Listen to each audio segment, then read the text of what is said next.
3, 6, 8 out.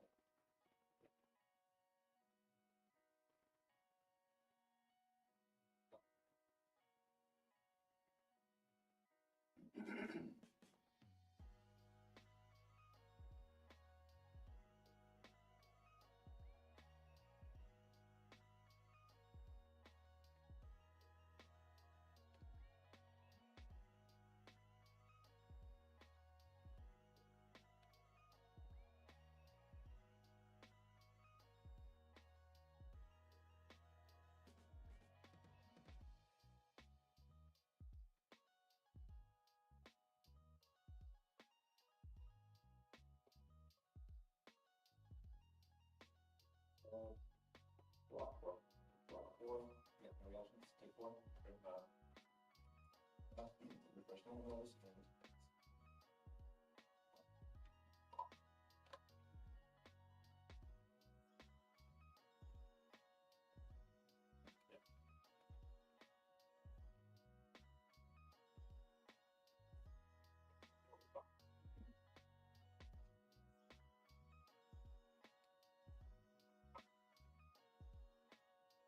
Here we go.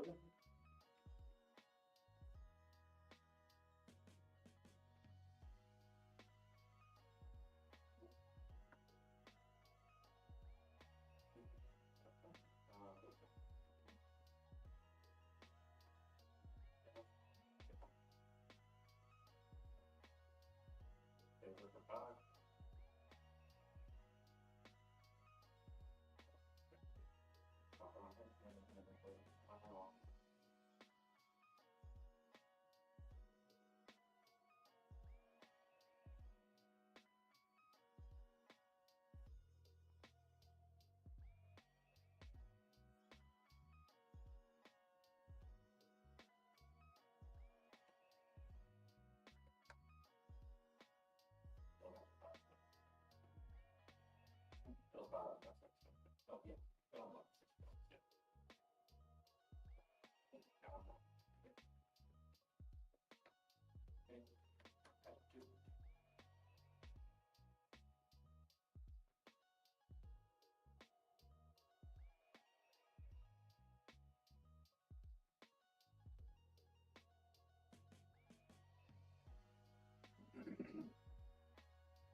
Right forge.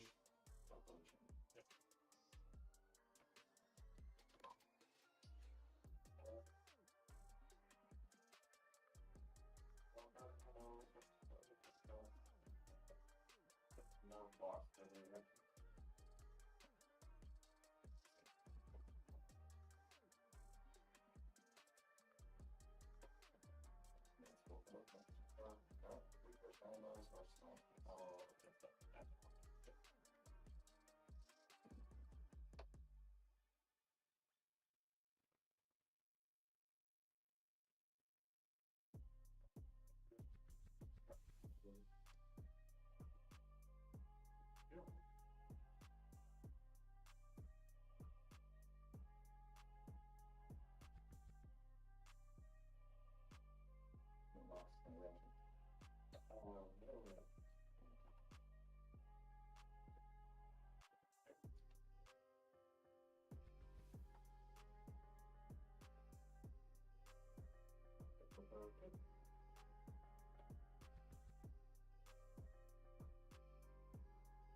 Hold on then.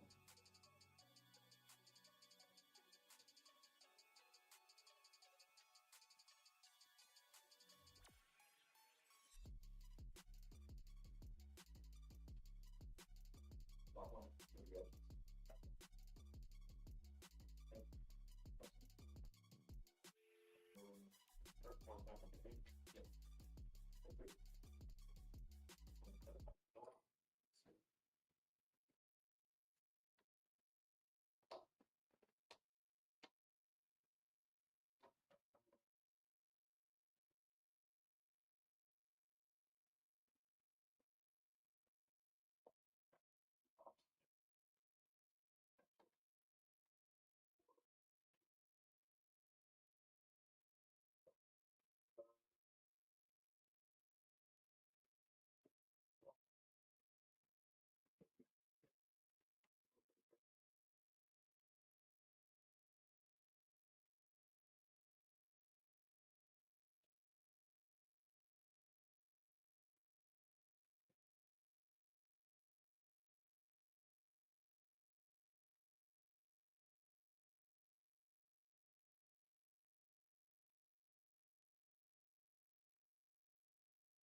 Box around.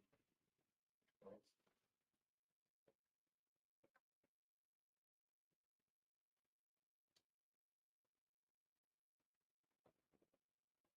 So like on 4 on my 5 again. Closing.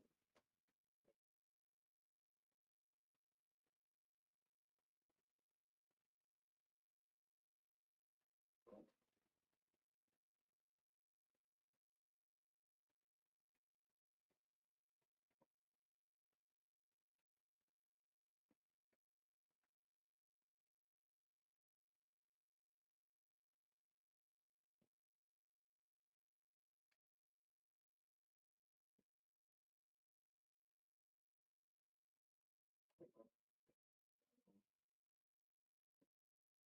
Sugar. Yeah.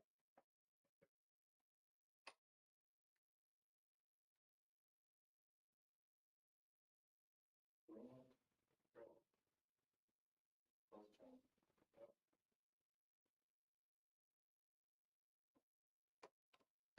It's for red forage and steam.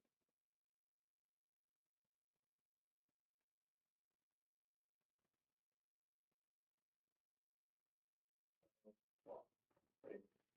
Hold on. Press and press.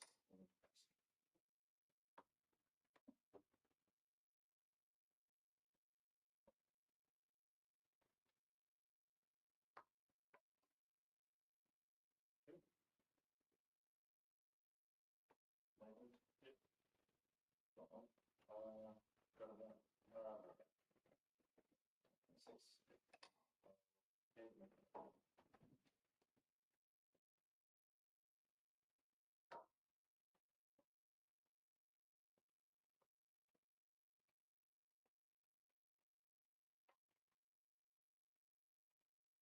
Okay. Was 4 going in. Got on it. No block. Doesn't really happen. Okay. I have no block.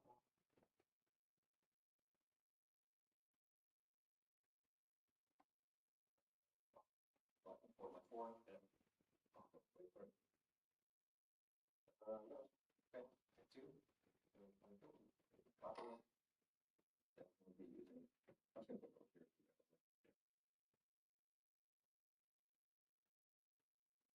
So we're going to just send 3, 4,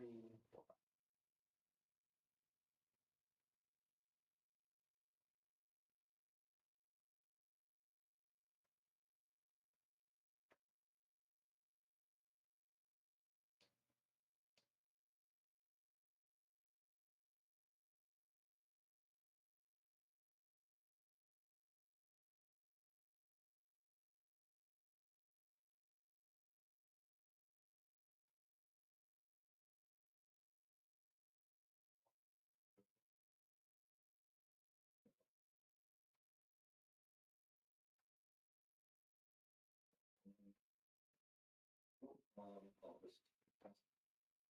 You full cover this one? Yeah. Yeah. Cool. Refresh.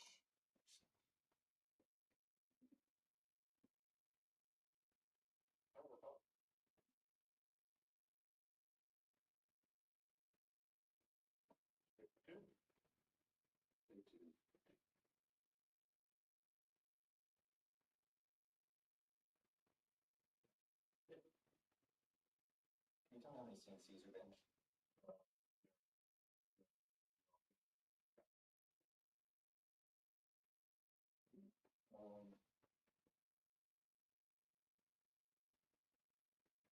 No loss.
Actually, 4, 3, 6.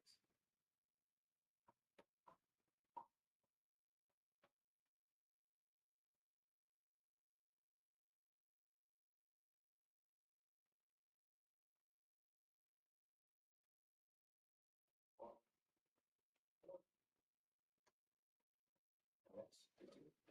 21. And then 3.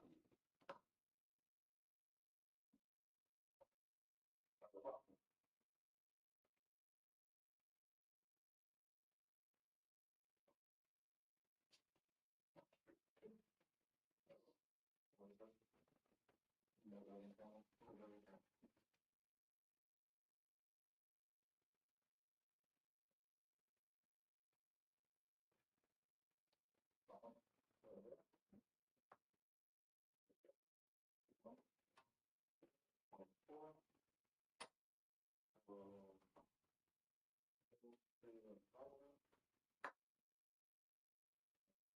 Saber for 4 5.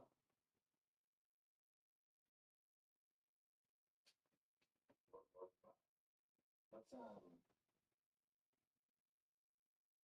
in a box. Yep. Yeah.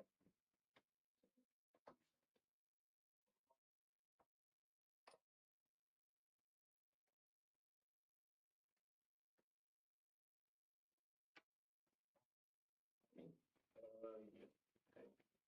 21. Up.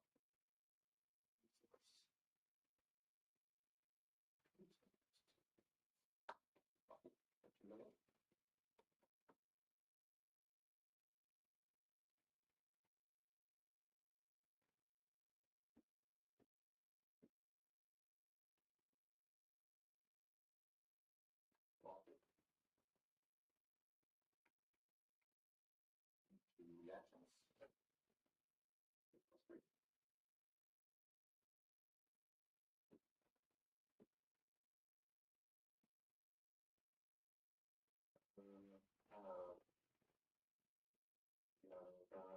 I have no possible response. Okay.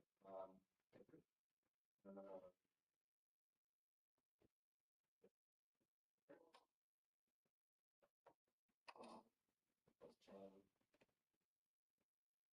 3. Let's change. Yep. No. Yeah. The big Angeli Fox. The bigger Angeli. 4, 6. Go.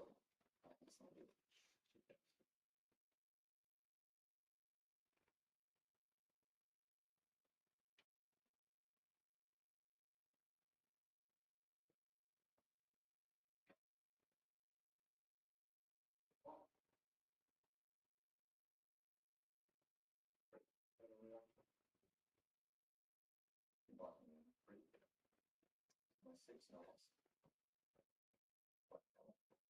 Oh, hold on.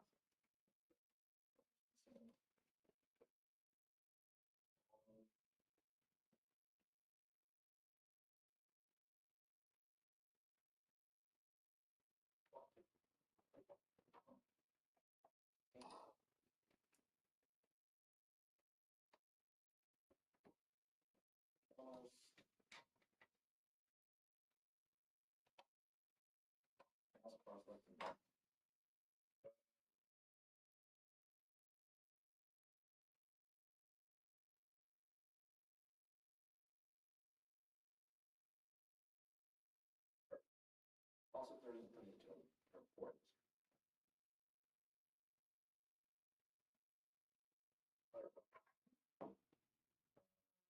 No.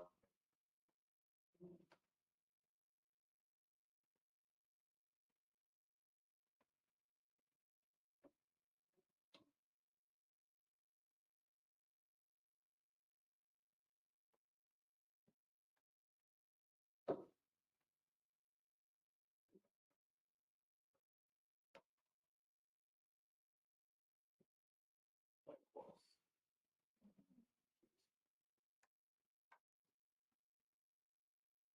Pick for 4. I have gold and copper.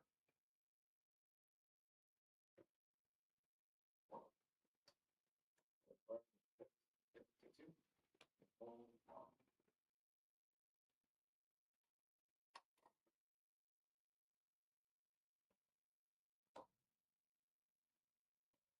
We will also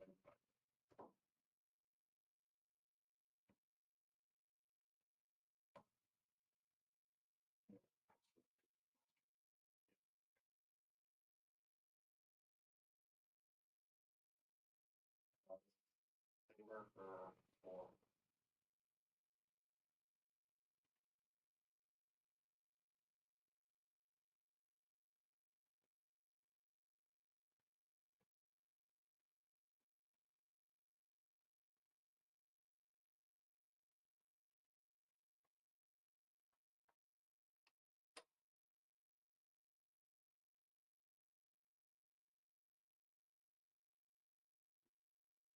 Yep.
And no read.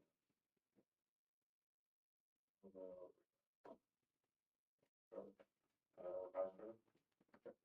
Draw.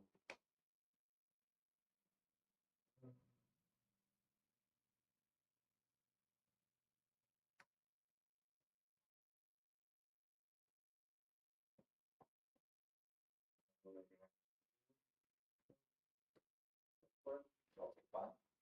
5, 13.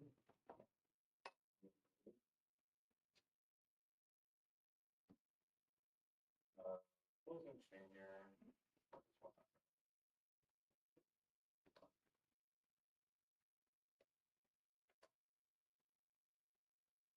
I'll raise the army for 4.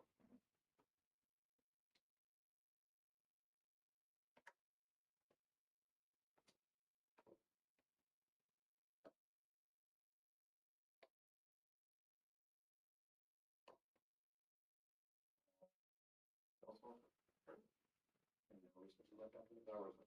Yep, they brought off our home.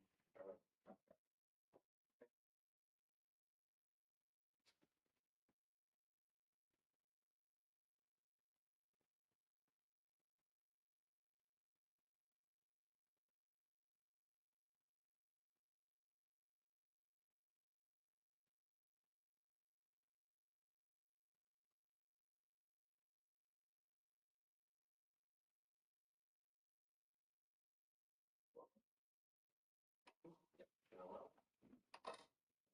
Saber for 4. Lost.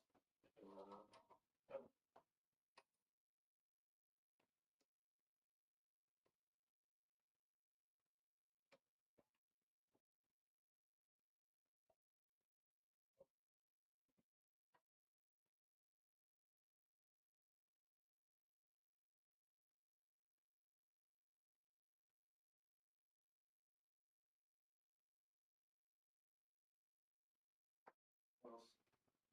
Yep.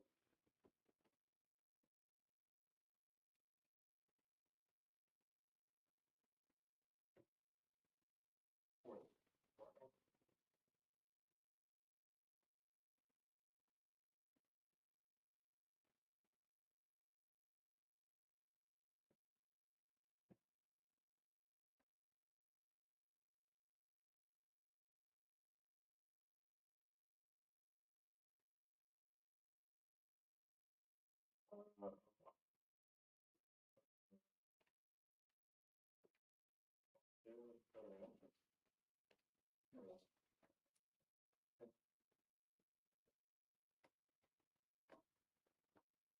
Hold on, hold on.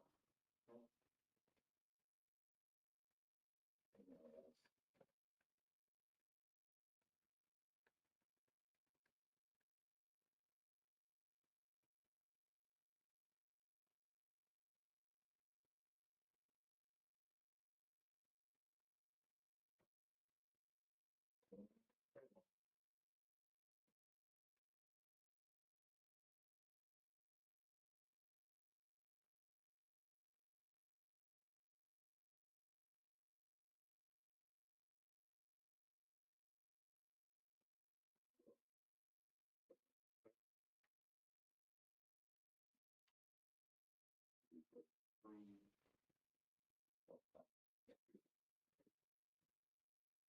Uh,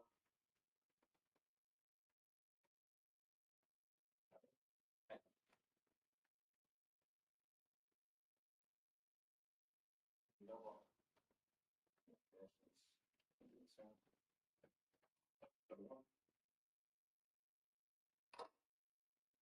Brush. Scroll.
Watch that way up.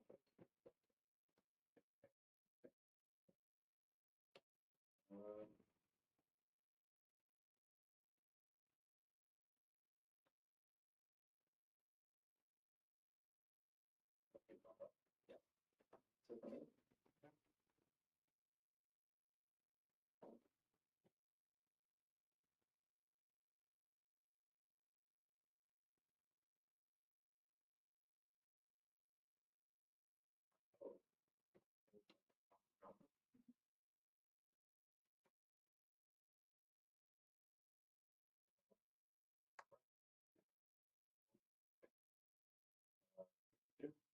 So for me.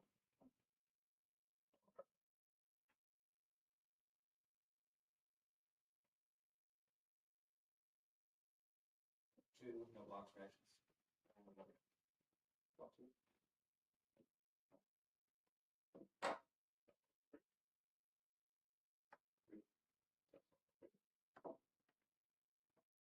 Yeah, cool. That's all perfect. Oh, you made me work something. Something. I was hoping for it, just like it's not. Let's like look at the blue on top. Like,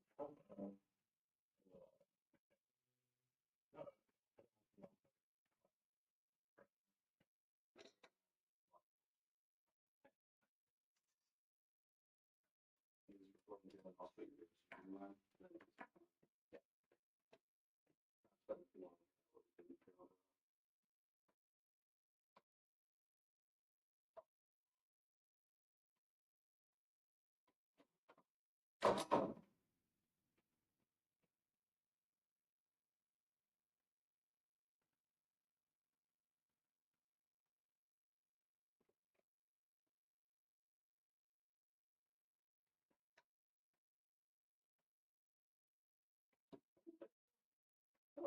do. Yeah. Oh, you know what? When was it? It was Ogre, ProQuest. Oh, okay. Uh, Yeah, that's right.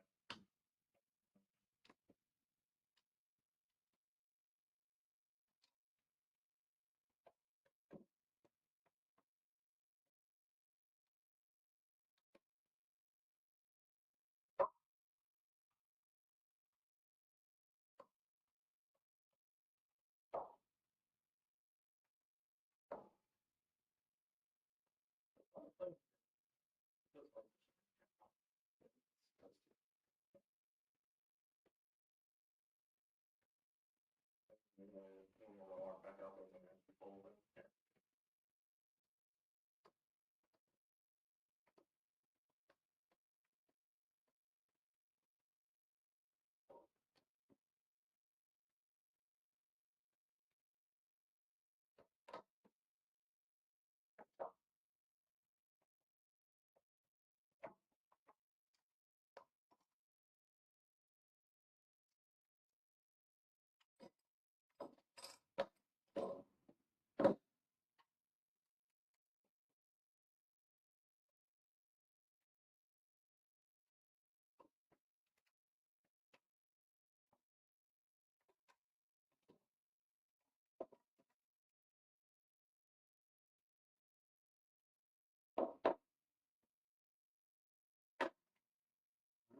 Round two carry should be live. Please tell me.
So you will be able to be heard if you need a judge call, just put the giant sign on the button here. You'll be given a time extension for power lines or two.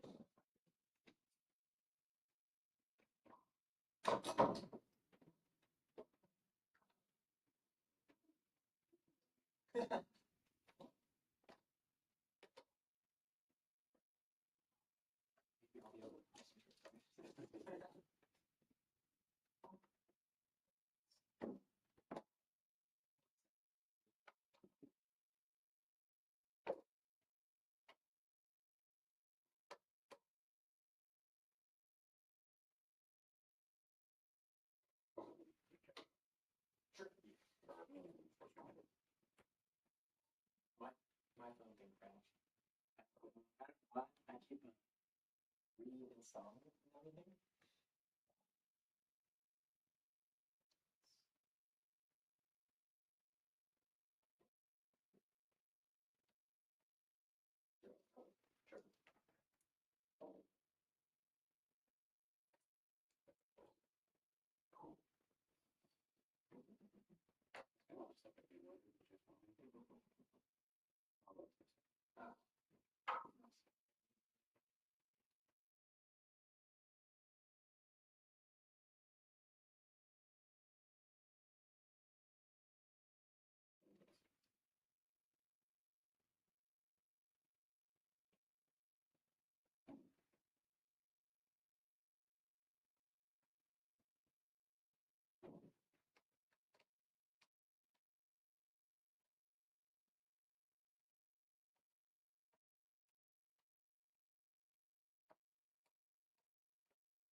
So 3-minute extension, and you can put your own play sound.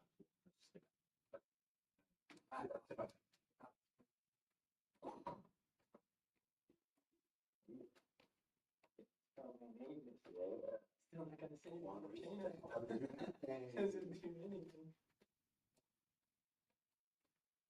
Would be wonderful. He's pretty wonderful, yeah. And that's the problem. It's like it's such a yeah, it's that's your off. It's just Yeah. It was after. As soon as you won Pro Tour. Okay.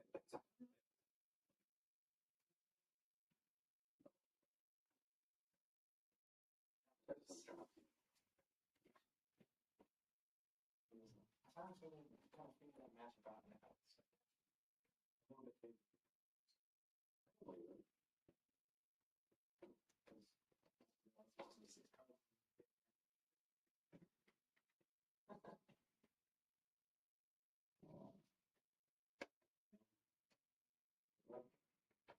Right? Right, yeah.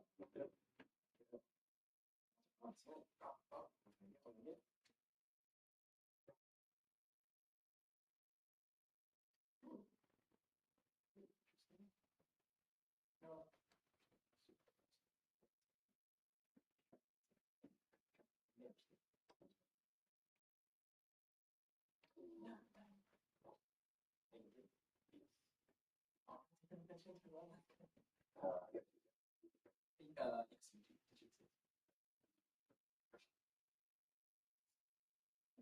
That's it.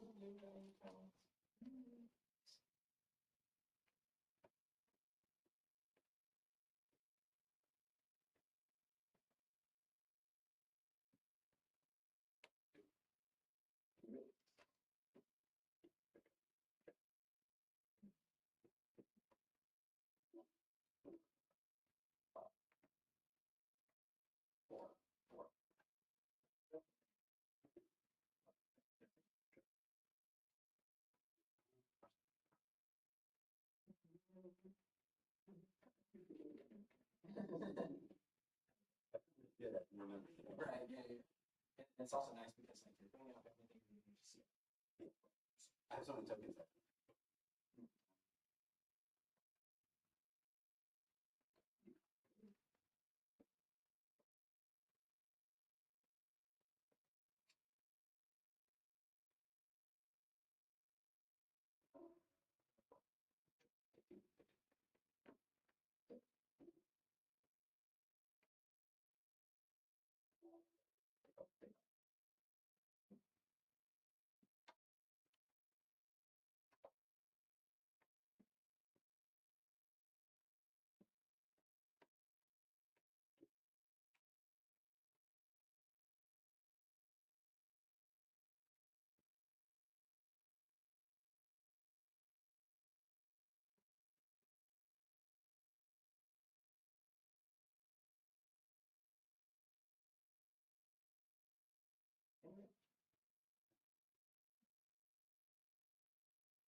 the others go.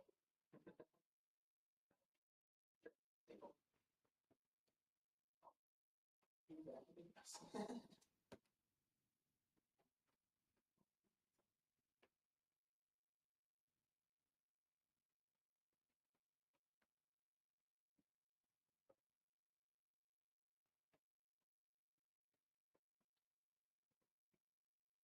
And it's just my average hits or the percent. Yeah.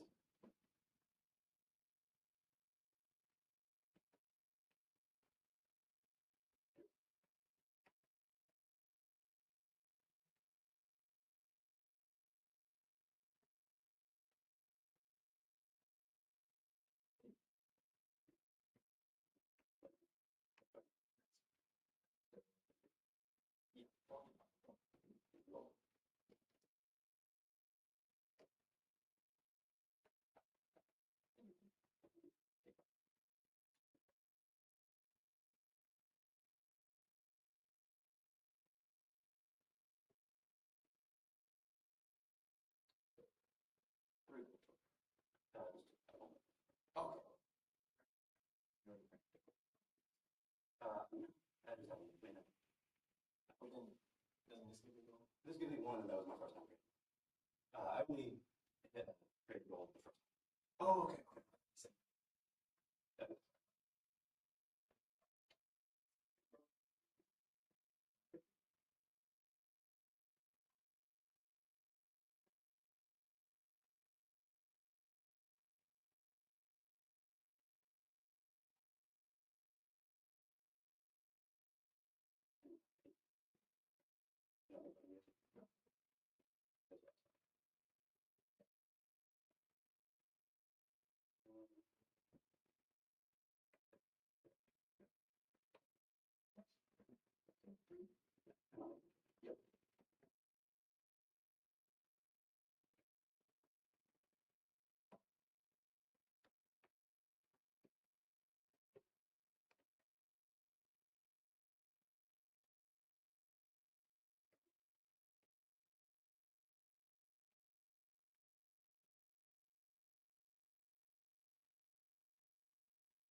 And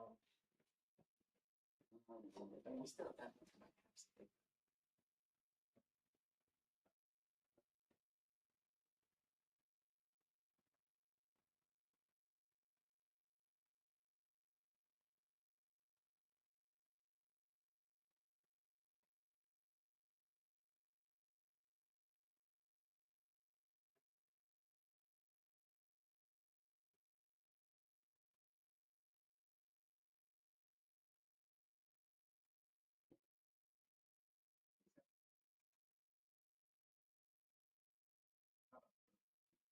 Yeah, 1, 2, 3, 4, 5, 6.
It's gonna go 6.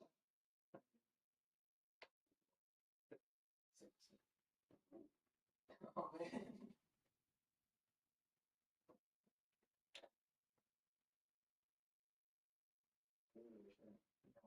So that we don't expect the pummel. And then I'll pummel it anyway. Oh, I'm picking black 6. I only get 4. And then you step.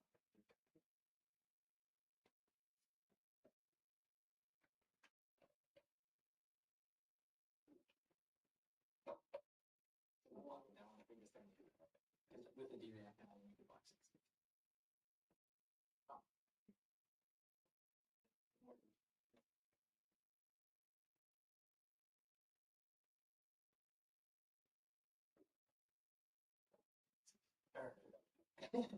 Yep.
Let's see.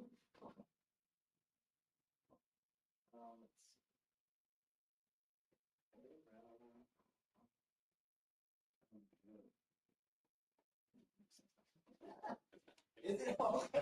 Oh, bro. I was gonna be like, I was like, this hand, I had a hand that couldn't turn around, so I was like, oh, no, heartbroken right now, because like, if I said 13, then it's like, you're all. That would be so good. And then I can. Next hand is dominating spine. So I'm like, oh, yeah. Shouldn't have left it. That was. Although, I think, did you ever go again in that hand? Yeah, it was kind of. But, yeah, I feel like it's definitely on the side player to make a mistake. Like, I think I probably made some mistakes in not blocking out the gold, but like, I was just kind of like, It was nice to play play the one later time. season. Yeah, you have to wait for. I just kind of like, I just got. And since it's not the first one, I'm crazy. It's 2 blocks of one. Oh, you have to wait for it. Entirely so that I can block the bar. Yeah. And not have to like, when I see the second one get the ball. Just the face. So I'll go over more aggressive. But then it's this is the sound.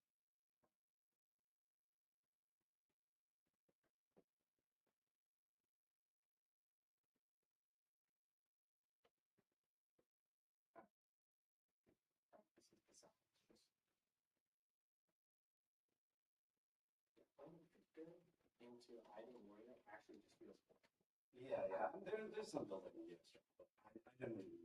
I don't. Yeah. It does. Yeah, Travis is winning. He will do it. More than Travis is straight, it does. You can't crush them at all. You can't rock at all. Do everything. Anything. Block more than some. Yeah. You're literal. I've never been a big fan. Because it made me too cold. You give up pop. No, but you get a few points just to say. Yeah. But the thing with like it's too cold. So that's it. That's why I prefer over Roberts. It is kind of. What's that?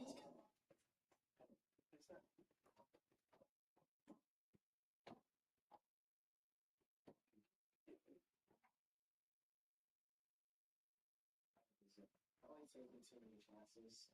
I think there was especially one hand. You know, he's out of attack. Thunderbolt or something. Well, maybe. Yeah. But, and then there's another hand. Because there was one that maybe don't block. Instead, even though I know you're gonna dominate instead of tuning. So it's force it out. The crippling on the spine. So do either tune it, but 2 times I didn't have any attacks. I was like, this is just gonna be bad.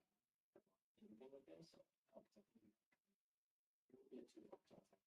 Let's just force out the D-Ribs. But there was one hand. Bro, I had a Command and Conquer set. I could not drop one. I was like, bro, what is going I was on? waiting for the ball. I know. I was like, I was like playing the whole game, scared ball, and then just then I think I see pitch one. I'm like, yeah. I was like, it's me a pummel, and probably can get something. That might be insane. And I never could get it. I was like, oh. It's like, oh, turn it down pretty good.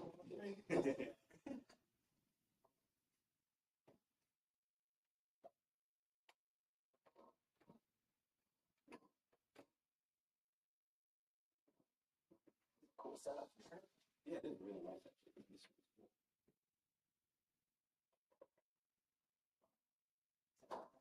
Not as long a match as they want, you know?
will be.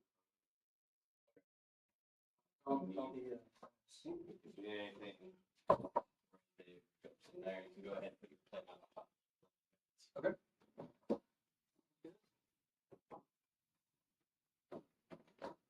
You're getting your lunch. We'll see.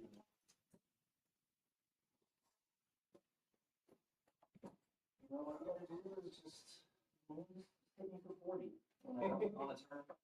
Just hit.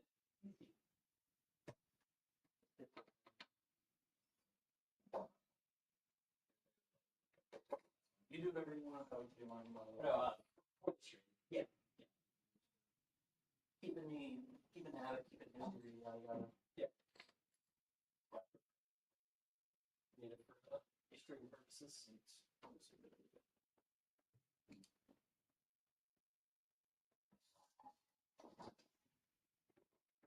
Do you play anything much outside of this? Like I played off and on after Outsiders. I got off of it. I have a lot of friends who play it a lot. I'm very familiar. I haven't been playing Bros List for decently frequently after that. Yeah. He did knock me out of top 8.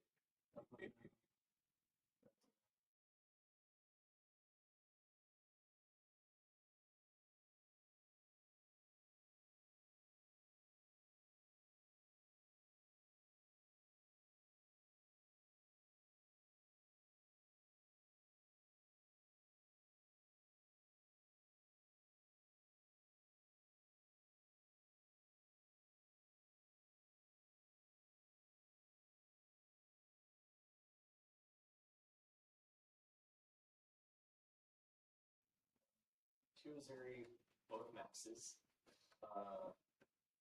Then set, Aelia, Victor. Yeah, that sounds like I'm all topic. If you don't hit the Victor and the Aelia on your way to the finals, like that is just, this is serious. That's actually not. There's like auto losses.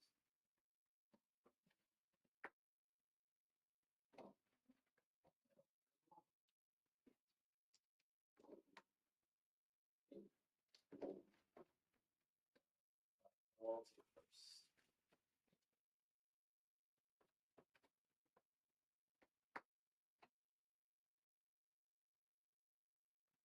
Which is the last game I like flipped cell around. I had my second word upside down.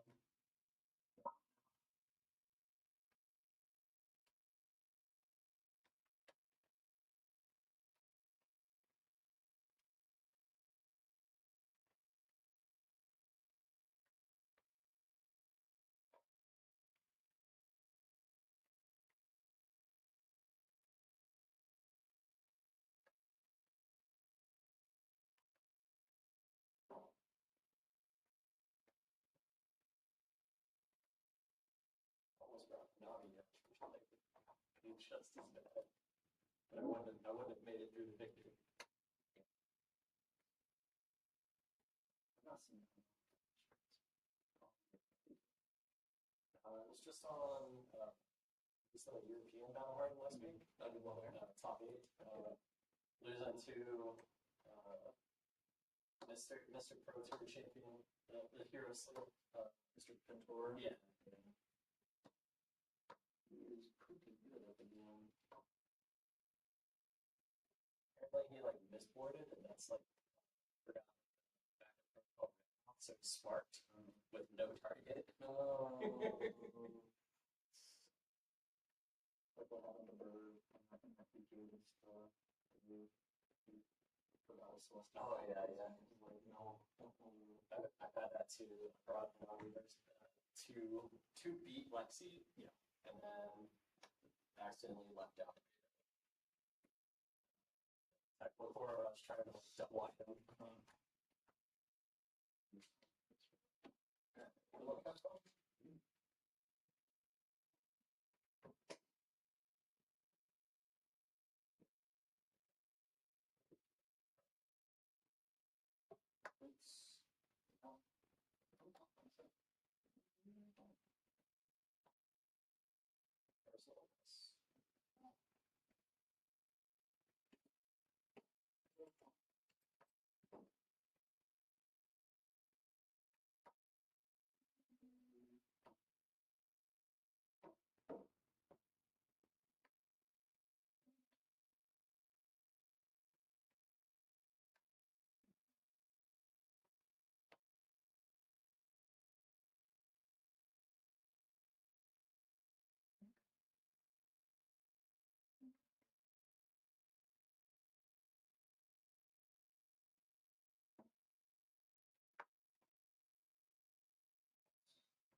one? Yeah.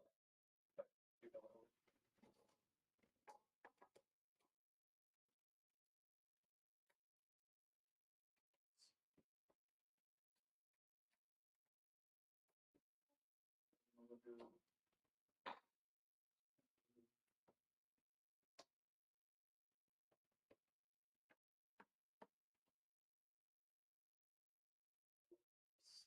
Zero to four. Yeah, it could boost for fun.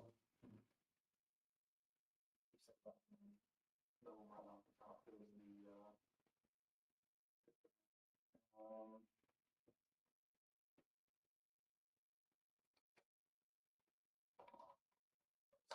check what we got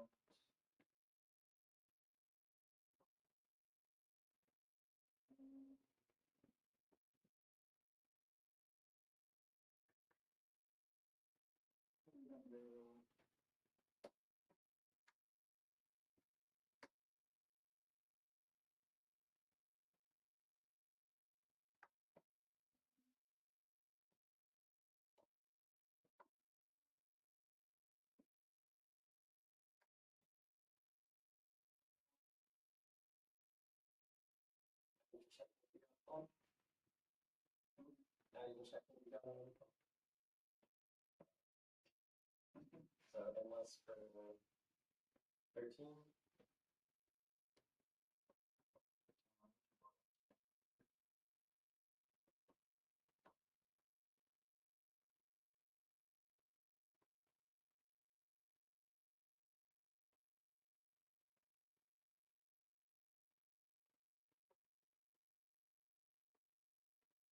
Six.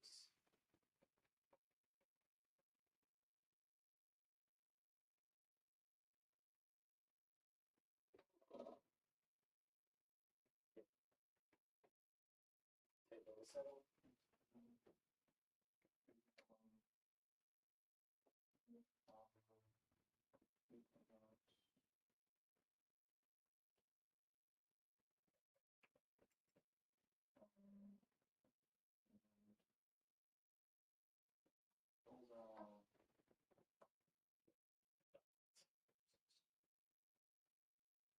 Six.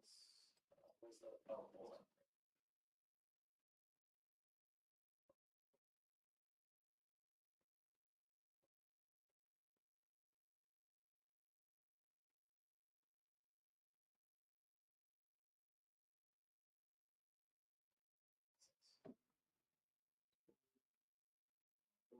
and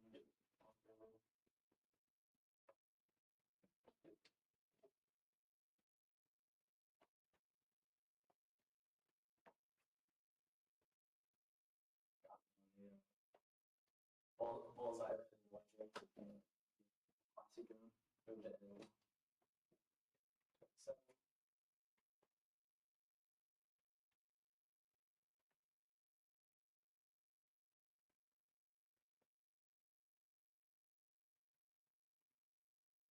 7.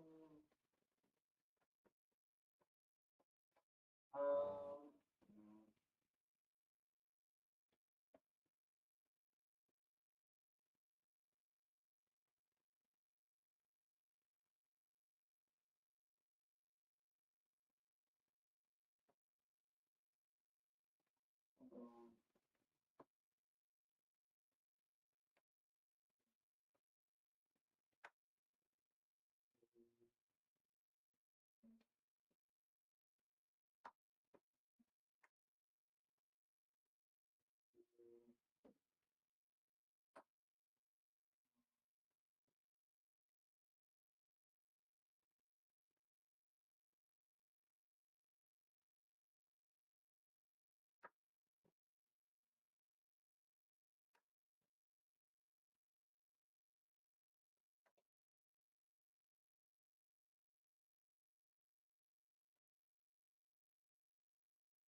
3. Take 7.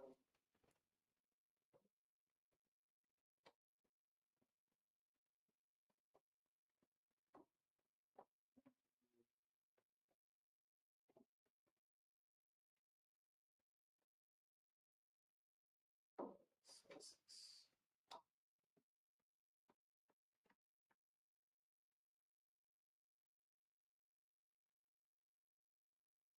Got some all not attacking is in there somewhere. Um,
6.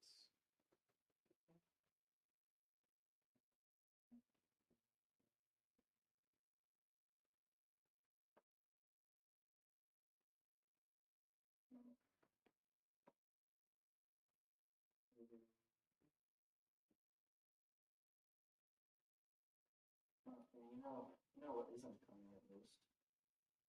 Are all 3 engraved? Yeah. Dude.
And then it's the hero drop, right?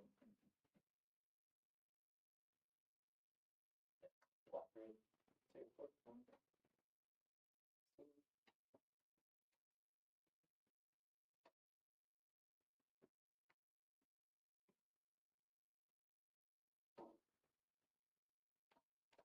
One. On out.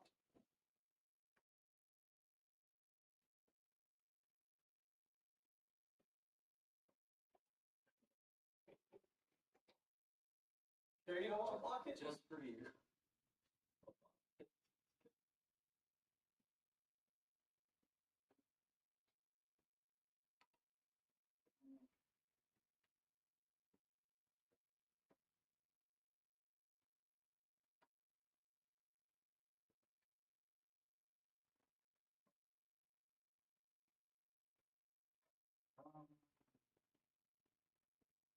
Watching this kind of yeah.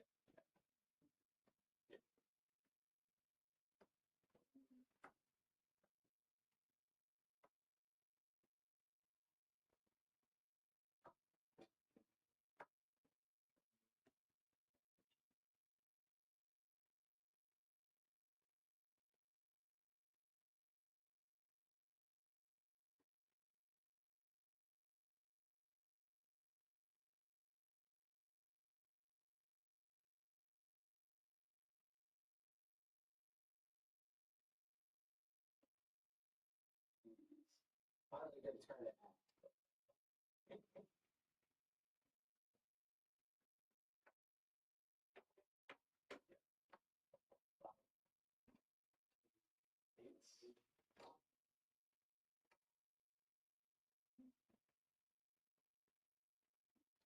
Full rainbow.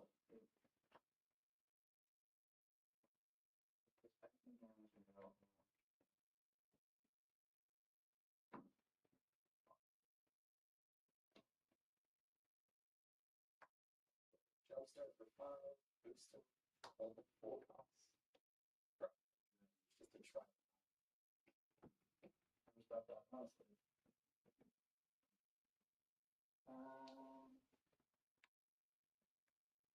I thought there was a chance Brody was coming down. I heard he was still in Texas the rest of the weekend. Yeah, I think he's emotional. Oh, yeah. You can take the 5. Sure, you can swing the 5 left here.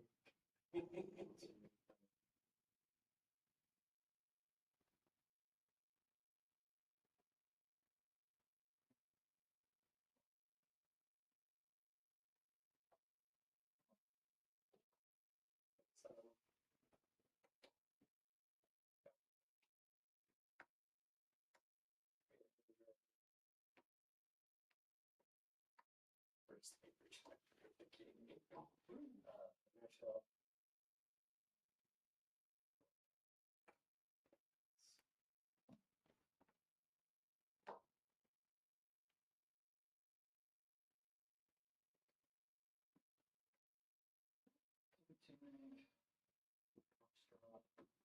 Star second results first.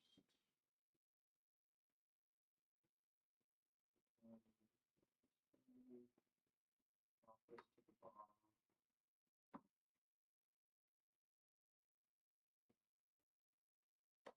Aelia.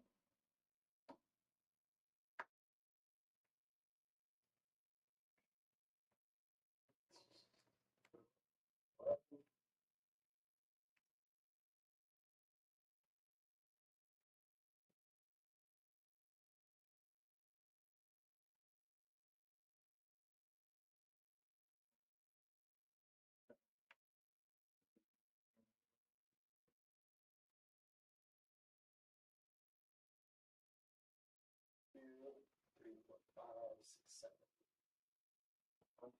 Yep, go to 1.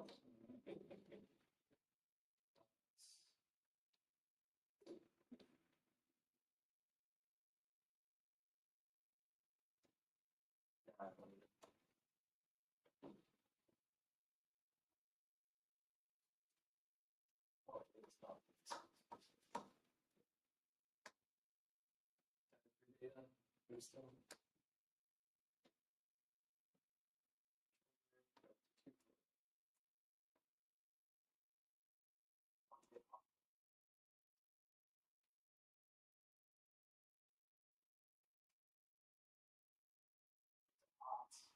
On that.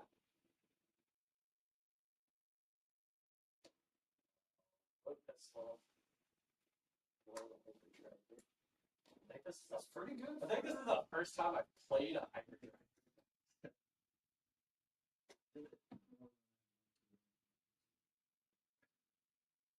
Yeah, people figured out quick, like, oh, these just aren't good. Not blocking.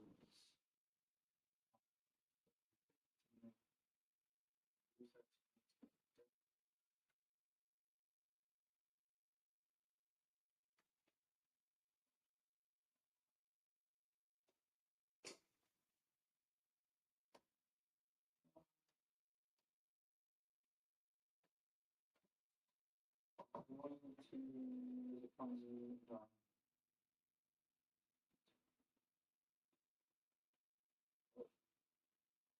Um,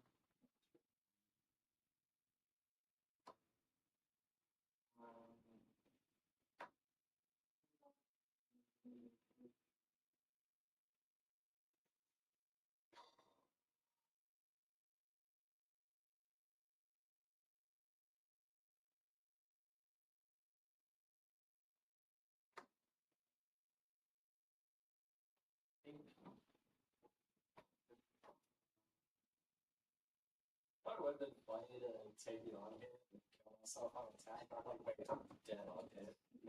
That's on it. And Well, play deal, boost it.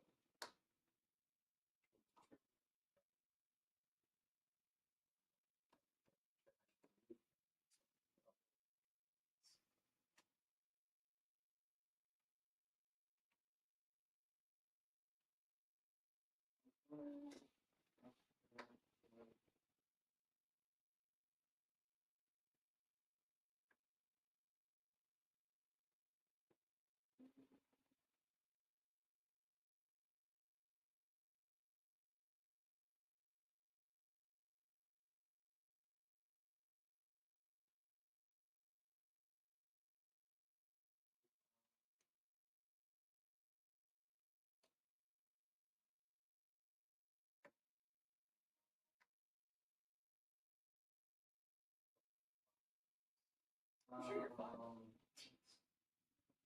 It's fine. It's just not really.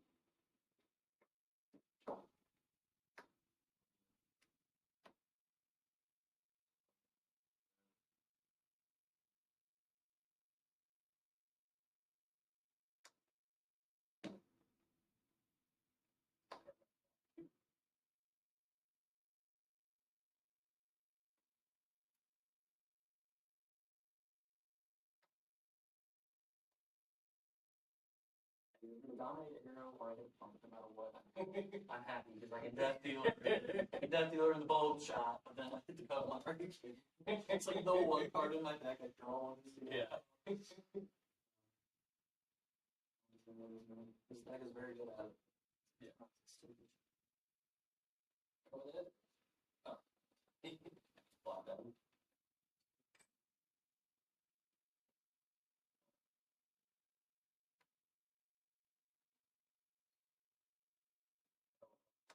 Deal for 2, boosted.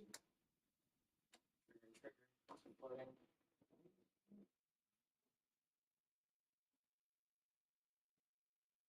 Oh, I hit optimal.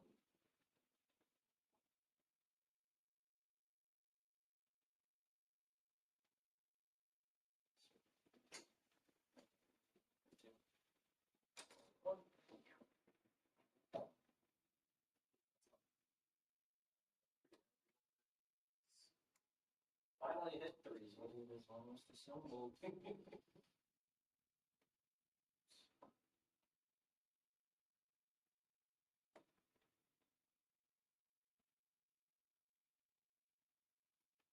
press right. Leave that on top.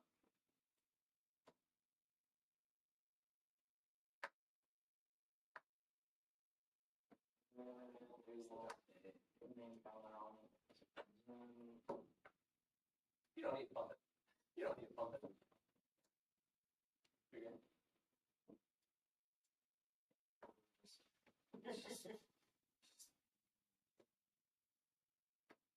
That's how I felt against y'all last week. I was like, I mean, yeah, this is totally fair. I knew y'all would be here. I was like, I'm not doing this to myself again. Y'all get it. Y'all Andrew is in Corpus, so he's working. the odds were lower, but I could still feel it in my bones. It was happening.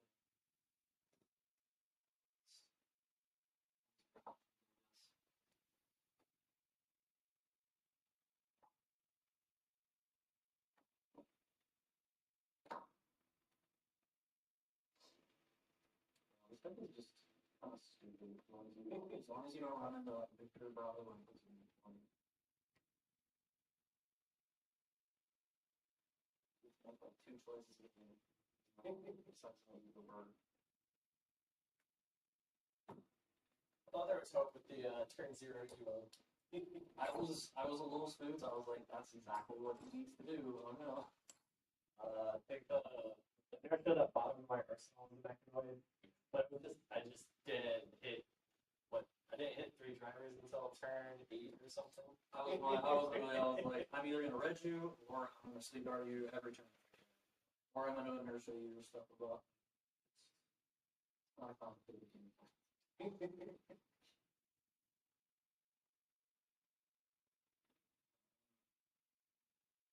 We'll take damage. Yeah, I'm saying there's one matchup. Like if you get the mech off, it doesn't matter how much HP you have. Well, Yeah. just can't let you get. Yeah, that was some recent a change this week, just trying to maybe high roll out more drivers. It makes sense to me. Because that's the hope, just high roll more. Honestly, yeah. That's my hope in the victor. It's like I throw in every single tool that can help me dominate an arrow. Just fucking go. You pull drill shot, off knock as quickly as you can. Force them to give you armor. You just I don't know how road moves that for that. Just like extra.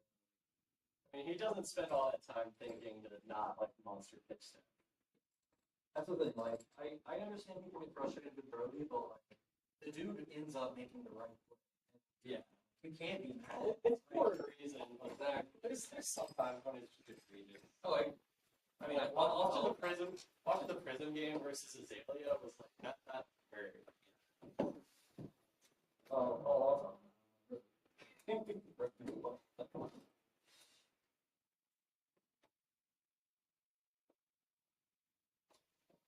That's 3-0 for you. it is. Congrats on the lock. Glad I could help.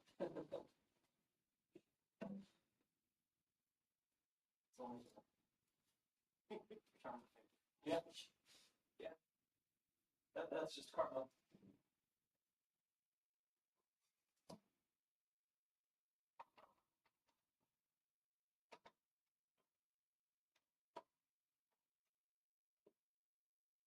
Oh, we're trying to tell them, this is not going to be a fun game. Try to give him the heads up. Doing complicated things to make this more manageable. Not having D-reaction effect.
what you say does get picked up. You use those playmasters guides to put yours on. Stuff for. You get a little bit of extra time for the time you guys get back here. Get it. If you need a judge, here's takes judge pulse out. Oh, you can just go down here? Yeah, sort of. If you need a judge, Yeah. if one of you could use a phone. Oh, sure. Yeah, I can. The camera goes between the ones. Also, like it doesn't extend past. Yeah, it's good. Oh, does it? Oh, it's good. Thank you, sir.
Let's put them back to back. And it was a very unfortunate touch.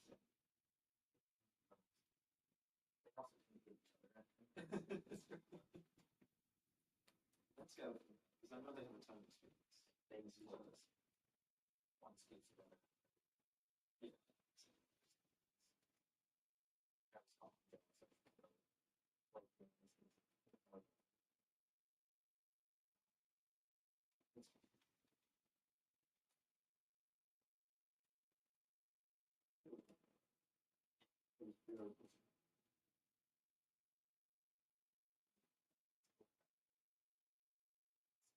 Hey, sister, it's fun. Yeah, awesome.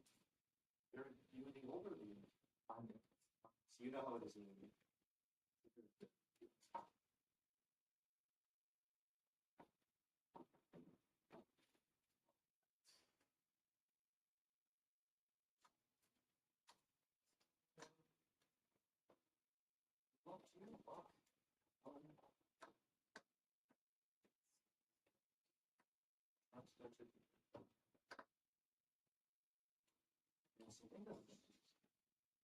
yeah, it's definitely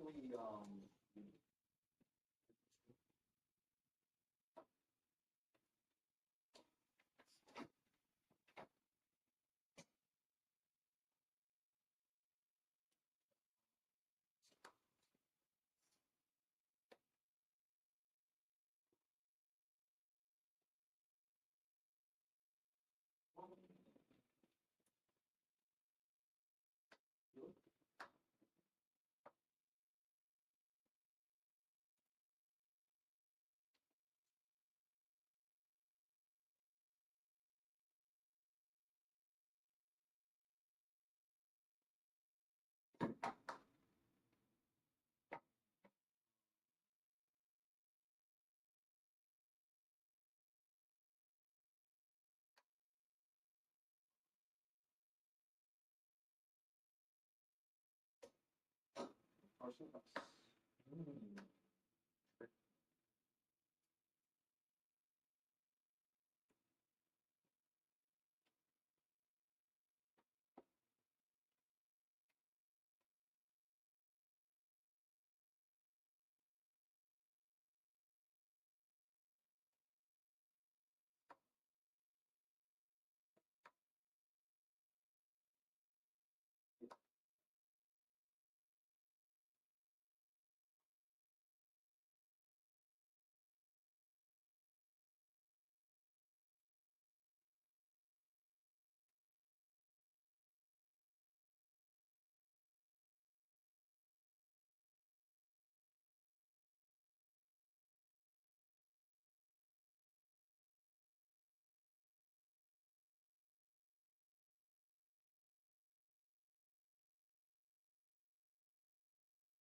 again.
You know what the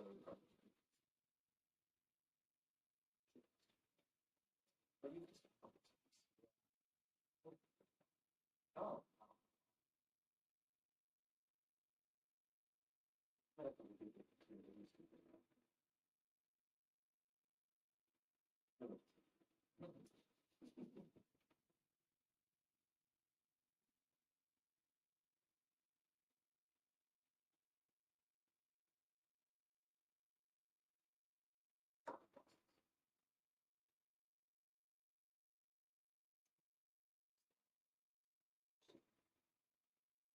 oh. Oh.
Alright, guys.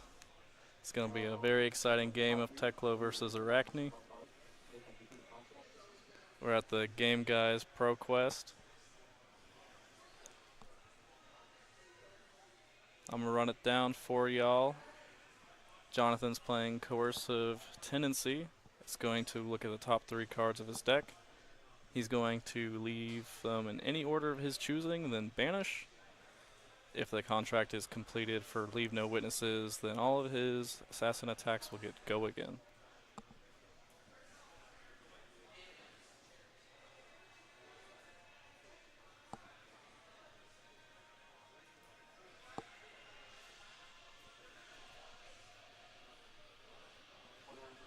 Looks like we're about to get the reveal.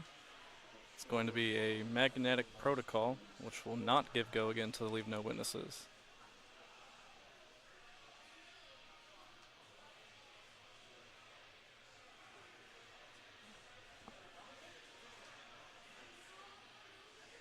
Looks like we'll see the second D react.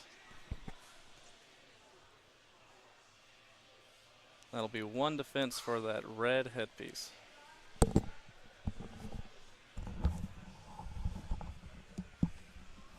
Luke leading off with the Techo leveler. It's going to be for 2 with Gogan.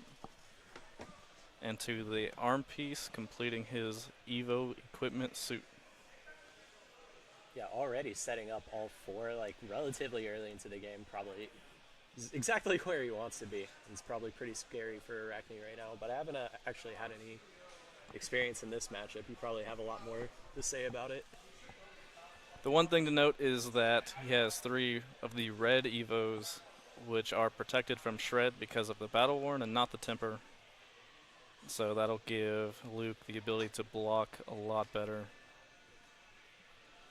Of course, Not if he lets the Scale Peeler connect, though. not so. So I did see a couple Evos in his hand, which makes that the not block on it not very good for him if he wants to block out this Leave No Witnesses. Thankfully, it is just a Scale Peeler hitting so far, so he can still block with attack actions, but I imagine one of those 2 cards he's holding on to has something to say about that. Definitely. Do you think this is a matchup where Techo is trying to, like, stack his tank attacks, or just trying to, like, tempo him out a little bit? What we're going to see is Luke should be trying to stack his Terminator Tank War Machine and Annihilator Engine for his second cycle. Obviously, the cards aren't great until you set up the Evos. They're already 3 costs, 9 overpowers. Ooh, we see which Luke. is nothing to sneeze at. Luke blocking with the block 5 card. Oh, Jonathan ready with the red Shred. Does Luke have the follow-up? And he does. Nice. Actually able to cover it up through a red Shred. It's the power of those fully amped up block cards. Kind of forgot about Steel Street Enforcers. And it's a base 1 block, right? Luke With looking Evo to boost. equip the Evo Steel Stroll Tower is going to trigger when it equips, gaining him an action point. I believe Luke pitched 2 blues for that, so he did have the opportunity to swing the Techo leveler. I imagine his mindset is a little bit of he's not winning on throwing a leveler right now. He's going to be winning on probably fatiguing out the Arachne, which is a little difficult with the daggers. That's why every point of the leveler is important, because you really got to get as much value as you can in this matchup. Because Arachne is going to take away some of the value that you get with your Evos. And every card you can maybe take away from Arachne with the leveler is 1 less card going at him. Now, Arachne, not the most efficient hero. I guess he can try to sink as many resources into those daggers as he can. Typically could have trouble trying to use their whole hand. So maybe not attacking there, not letting him block with a card, could end up working better for him. Arachne's 5-card hand's getting pretty scary lately with Coercive Tendency, but we've already seen 1 played, 1 pitched. We're seeing a Fabricate from Luke. It looks like one of the modes is Banish, draw a card. This can be a matchup where you'll want to choose, put it underneath an Evo you control, which it looks like that might be what he's doing. You definitely want the largest soul you can have going forward, just because this Arachne is going to be very defensive later on.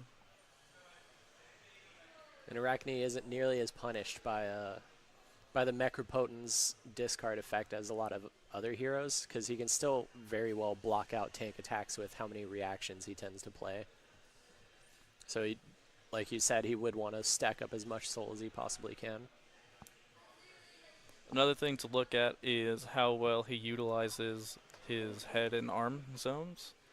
One of the big things that you can do with your blue and red Evos in the arm slot is to get back those Terminator tanks, and that's what you want to do the most of before you transform. You just want to see them the most as possible.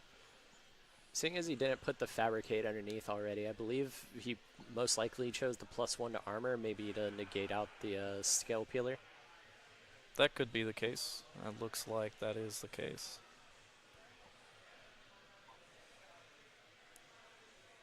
It's an interesting choice considering that he could have either blocked with his arm piece on the Scale Peeler or blocked with a card from hand. Maybe he's just looking to keep his hand. And the Razor Wild Reflex. Razor Reflex coming out on the Annihilate the Armed. And he's ready with the Oasis. Going to gain a life back up to 30 and full covering that Annihilate the Armed.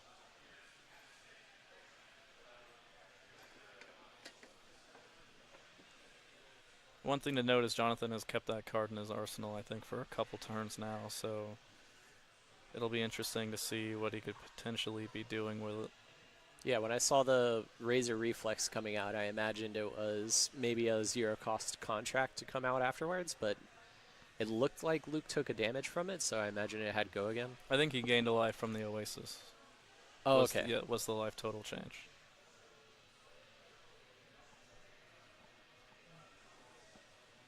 Now this is the best time to use those blue Evos. Absolutely. They're very clunky to use against assassin attacks with Shred, but anything that is a non-assassin attack is perfectly fine.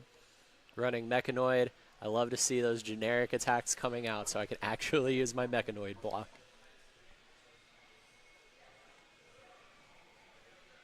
But a Leave No Witness to follow it up with all of the armor already thrown onto the chain.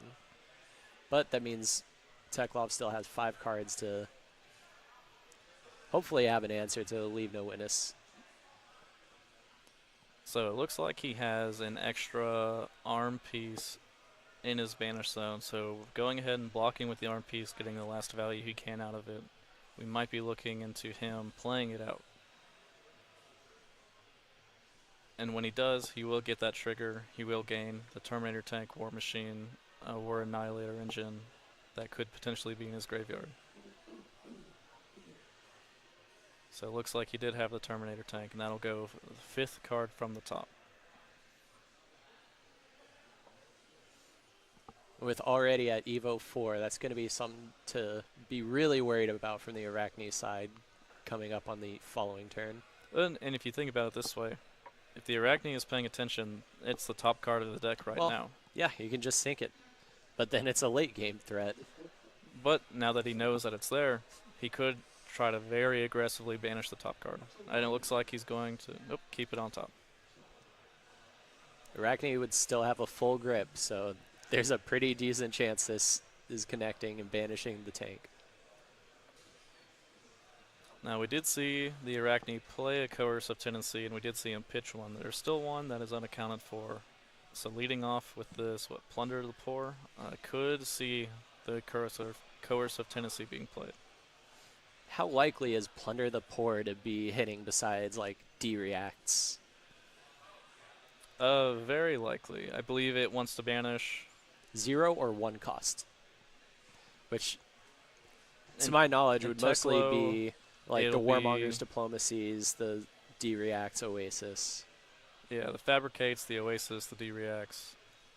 Scrap Trader, potentially? Scrap Traders, if he runs Scrap Prospector or Scrap Harvester, it'll hit those as well. Not the most amazing card. Looks like we'll see a 6 block on that 4 attack. Arachne with 3 cards in hand, 1 in arsenal. We'll see what his response is. With how long that arsenal is sitting there, it's probably not hard to imagine it is the coercive, but instead it's going to be the cut to the chase, followed up by the Black Tech Whisperers. Sadly missing out on the 1 block. Maybe that was Luke's entire plan with not swinging the leveler, not giving him the value on those blocks. But he does have the Oasis to continue to cover it up. This is 10 blocking on the 7 attack. Looks like Jonathan will just leave it at that. And the boots do give on hit go again. So by covering it up that much, he was not able to utilize the rest of his hand. And another Plunder the Poor.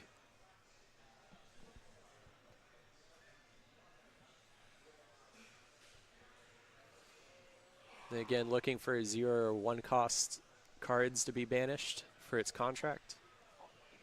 But Arachne having a full grip, but thankfully losing out the boots next turn. I'm rooting for the Mechanologist, of course, every time.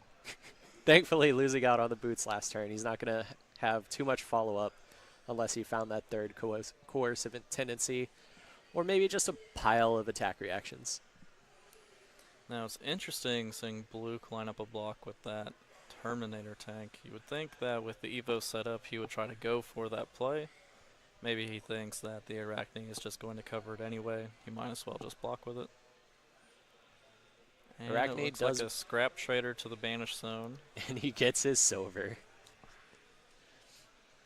Arachne tends to not care about the overpower nearly as much as many heroes because probably 6+ shreds, 6+ cut to the chase. They're going to be able to cover up the 9 overpower pretty well. Here's another scrap trader coming out. We saw the one banished, but one coming out right now. Imagine we're going to see him equipping another Evo right now.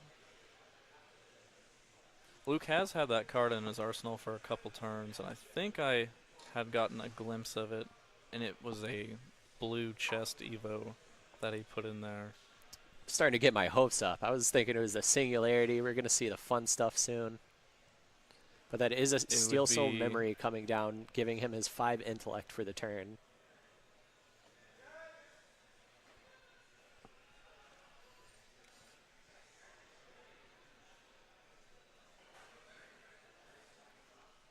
Leading on a Spider's Bite is probably not what you want to see as the Arachne player. You want to chain more contracts, but it is a very reliable way to be chipping down the Tech Levasan. The one case is Arachne's weapon is a 2-for-1 go again with an on-hit that could or could not be useful at this stage of the game. Teklo's weapon is a 1-for-3 go again. So the weapons for Teklo is going to be a lot more value. But we'll see if maybe some of these on-hits are just going to work out for him. This is a 5-card hand from Luke, though. I do see a D-React, a Fabricate. Is that the either red head or red arms? Looks like the red head. Looks like we're going to banish draw and put underneath that headpiece. We want to just get the soul as large as we can if we are the Teklo player. So far we haven't done any damage to the Arachne. We're just looking to set up for that late game. Oh, looks like it was another Fabricate. So that was what was in his arsenal for so long. Now the question is, how much does he necessarily care about letting this hit? Now, I don't think we've seen him pitch the Singularity. If the Singularity is still in his deck, then every one of these contract cards where the Arachne player is leaving it on top, that could potentially be the most valuable card in his deck. We'll see the Steel Strain Enforcement. One of the main strats I've heard about whether or not to bottom for Arachne is you want to try to mess with your opponent's pitch stack or make them not see their power cards until it's inconvenient to do so. So there's a non-zero chance he bottomed the Singularity off of one of his contracts. That All You Got being pitched, along with, I imagine, a red to swing this Terminator tank. Yeah, it looks like that's the Annihilator engine. Now, I'm not sure if Luke runs the full 3. I know this card doesn't get as much value as the other 2. Or pardon me, the War Machine. Is the on-hit discard? The Terminator tank is the on-hit discard. This one will destroy the arsenal. Oh, okay. That Annihilator engine will destroy all defending cards. Well, a Sync and Oasis will definitely cover up a 9 attack. And actually getting some block value out of his equipment and able to buy back his boots. This is a very defensive hand However, from Luke. Did he make a silver off of banishing the Steel Street Enforcer? Because importantly, no cost is not 0 or 1 cost. I don't believe he did. Okay. I might have been wrong.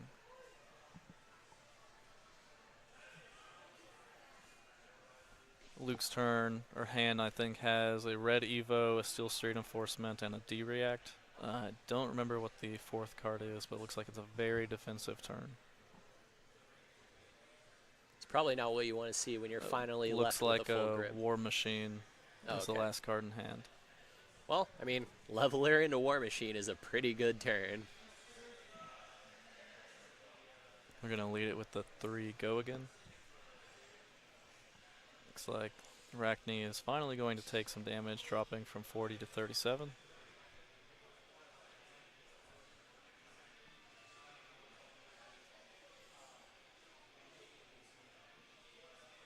Luke deciding if he wants to try to activate Techo or not.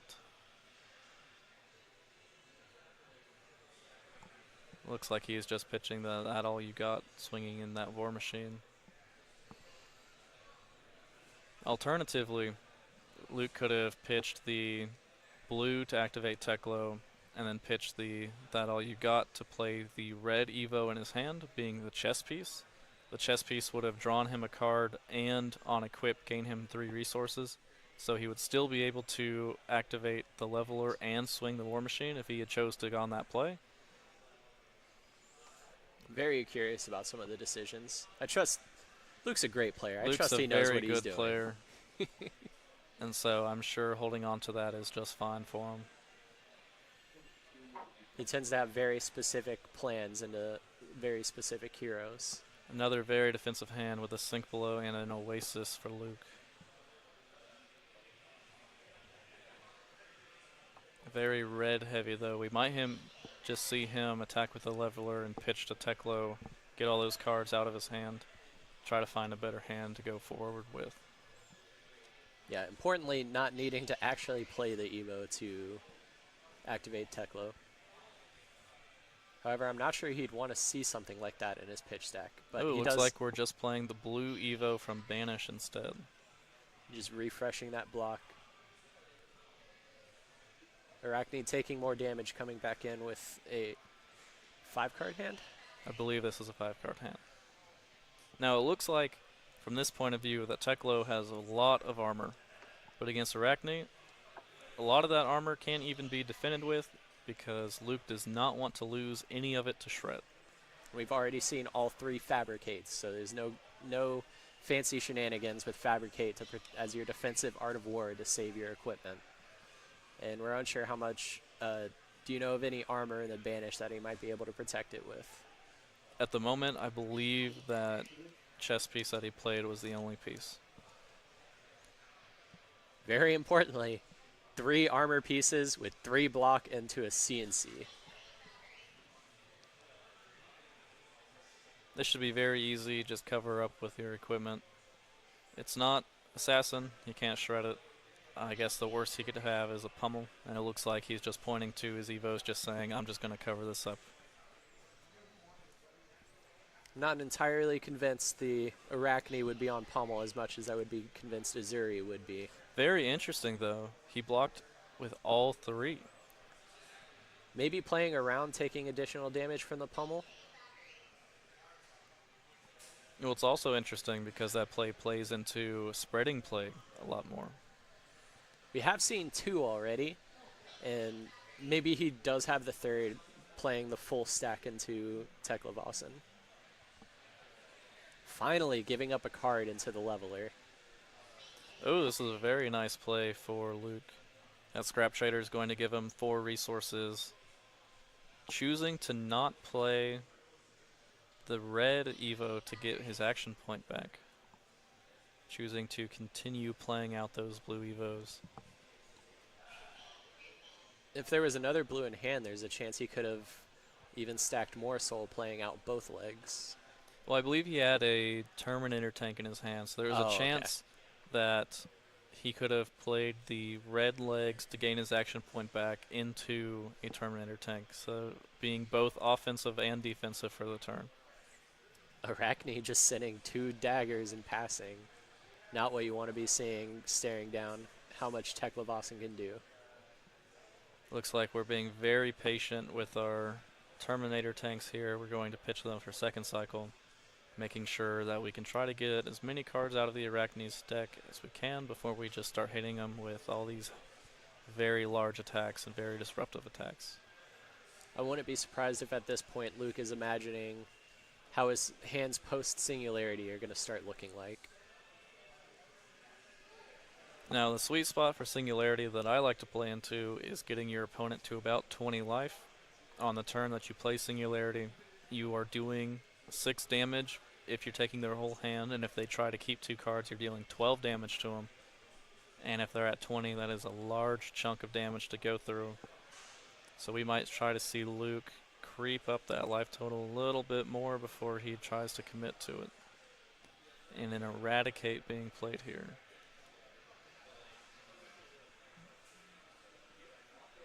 We still don't know what that Arsenal card is. Like, Arsenal's been in there for quite a while.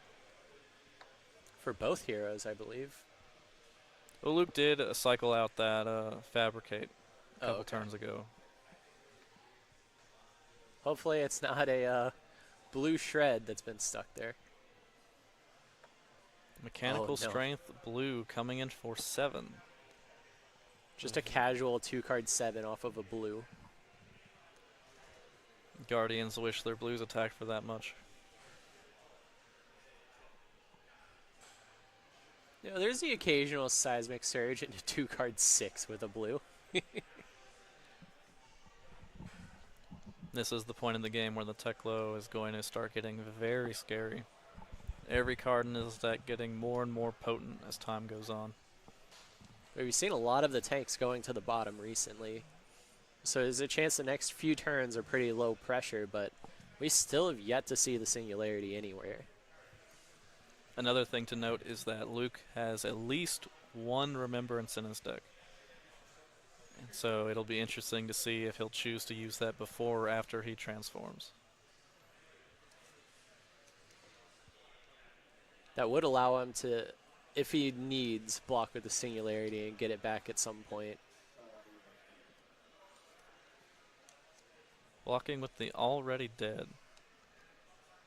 The card you'd probably prefer to hold on to as the Techo Slayer if he can manage to get it to connect with the blocking Mecropotent, but I'm not sure Luke would ever give him that opportunity. No, the fact that all of his Evos are the blue Evos, he's not going to want to block with them at all on any attack that is an assassin attack. And because Arachne can't pull any tricks like Azuri can, and everything is face up when he attacks, he just won't block with Evos. There's no point in risking it. Looks like we're going to see the double on hit into the Codex play. He is 1 floating and Tunic counter available to him. We'll see if he's trying to go for the CNC. Looks like that is what it's going to be. Luke has a lot of block on Evos. I was very excited that coming in with the CNC means attacking with generic, or Codex of Frailty, meaning he has no reactions. So those are -1. The Scale Peeler is going to give his equipment -1 while defending. And if he blocks with any of these Evos that have already been equipped, they will block for 1, then go down to 0, and they should be destroyed. Yes. With applying the -1 from the Scale Peeler to the -1, as soon as the combat chain closes, it will read that as 0 and break the temper. So I really hope that was not him pointing at them to block with them. I believe I did see him pointing at the scale peeler, I guess, wanting to clarify what the effect does. Looks like he is blocking with... Oh, no. Oh, I don't believe he blocked with them. No, looks like just taking the damage, getting rid of a Fate Foreseen in Arsenal. And there there it is the Necropotent. 30 life, that's going to be a chunk of change to go through. But Luke. he does have those stacked tanks that will now have Go Again through the Necropotent's effect, along with all of the effects of transforming on top of these Evos. I believe that is 2 tanks. He gets 3 tanks he gets to stack? He gets 2. I guess choosing which ones. Oh, okay. And then he gets to choose which one he'll draw. Looks like he's going to draw that Liquid Cooled Mayhem Red. He does have +2 int this turn, transforming off the Steel Soul Memory. He has 2 action points off of transforming off the Evo Steel Soul legs, and all the resources he needs to try to do something about it. So Or the try to do first something attack with it. coming from Techo. Now, Importantly, also a weapon, getting the -1 from the no, frailty. he is not a weapon. Not a weapon. It is not a weapon. That is his hero's ability to attack. That is not a weapon or a card from Arsenal. Pardon meaning me, so used to Mechanoid. because you cannot get Go Again off of agility tokens or quicken tokens, I believe, with the Necropotent's attack. Okay. Or maybe agility, because it just says the next, I think, card. I don't believe allies would get an agility bonus.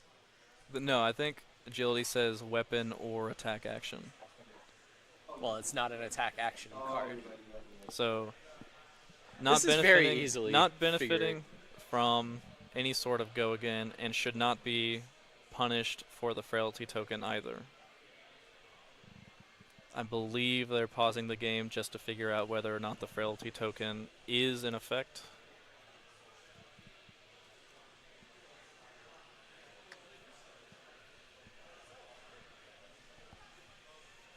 Just putting a sink below in front of it, eating the discard, taking 1 damage.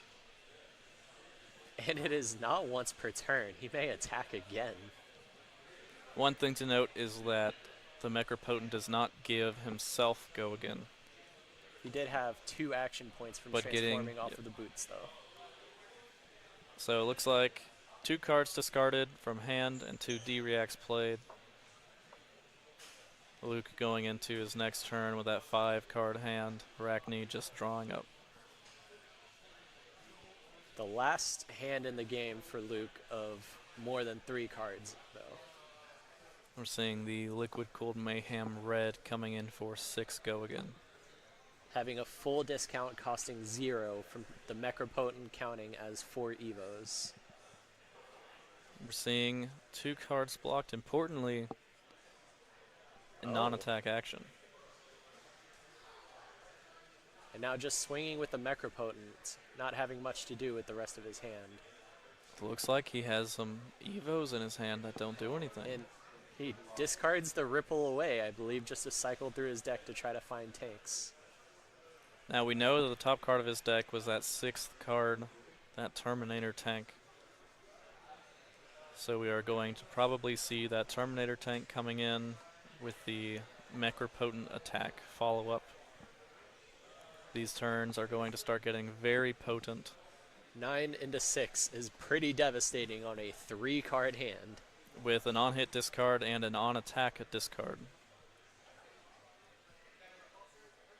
One thing to note is that while Arachne has very many defensive tools in his deck, his equipment itself does not block for a whole lot, only getting 1 block apiece. And we're seeing a couple of equipment blocked here. Looks like an immovable. The unmovable. Covering up the tank to not have to discard, but we have the Necropotent coming in to discard anyways. Taking eating the whole thing. full 6. Keeping the card in hand. This is an awkward situation for the Arachne player, or anyone playing against the Necropotent, because you are constantly under fire with all of these disruptive effects that you have to be able to do something. So you are kind of prized into taking additional damage to have a turn, which is exactly what Luke wants to happen. He wants you to not block. He wants to just keep coming in for these big attacks. Jonathan seems pretty set on not letting him do what he wants. Just blocking out all the damage because the Necropotent will run out of soul at some point. Codex of Frailty, the best one-card hand in the game. Now, another thing to note is that the Necropotent has 6 Battle Worn. None of which has been used yet. So We this know that Leave No nothing- Witnesses looks scary. But it will be completely covered up without a single card expended from Luke's side.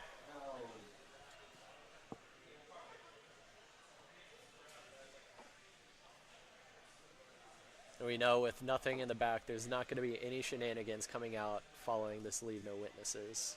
Now, I do see a D-React in Luke's hand. He might be prized to use it. Oh, it looks like a 1 in the arsenal as well. And it looks like we bottomed potentially that Fate Foreseeing, trying to draw into something more proactive. The blue is quite proactive in the Magnetic Protocol coming down, going to obliterate his tunic. Now, notably, it says that you're only forced to block with equipment with -1 counters. Oh, okay. So it's not as good as Pulse Wave Protocol. It'll only force the Mask of Perdition to block.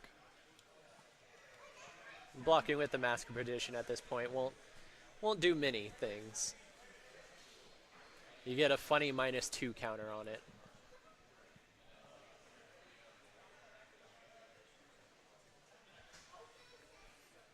But there will almost certainly be a Necropotent attack coming out following this.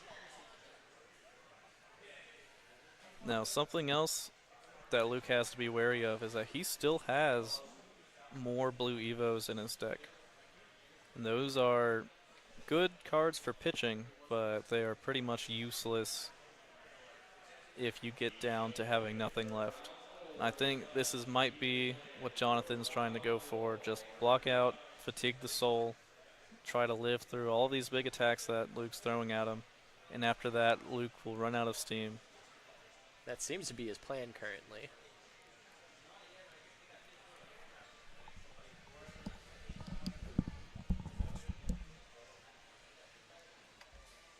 We're going to see the Eradicate pitching the Codex of Frailty. The Codex of Frailty will get some value later on down the line. The Arachne player probably not prized into playing it. Giving Techo back his Terminator tank, his War Machine, is not the best idea. Once again, we'll see the Liquid Cooled Mayhem for 6 go again.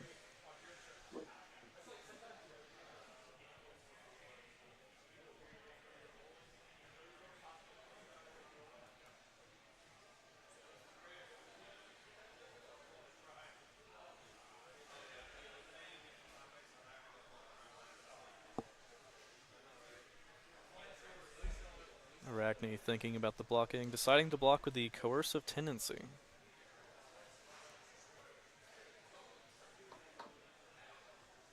Arachne player getting very low on life total here.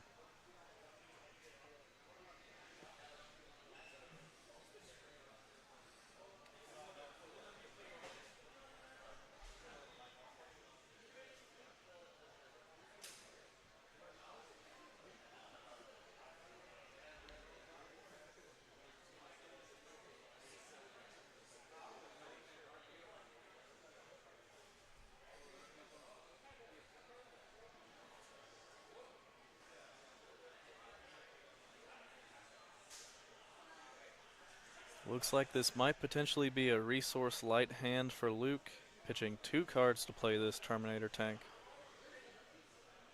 This is threatening lethal, so we will have to see what Jonathan is going to do. Notably, it does have Overpower, not Dominate. Overpower being you can only block with 1 action card, so all of these shreds and cut to the chases going to get some very good value here, and it looks like exactly what we're going to see. sadly not having enough resources to follow up with the Necropotence to capitalize on Arachne only having that one card left.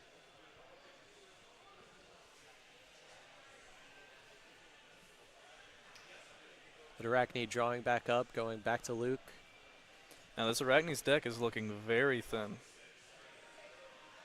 The Annihilator engine coming down. Presenting another 9 go again with overpower for the Arachne to deal with.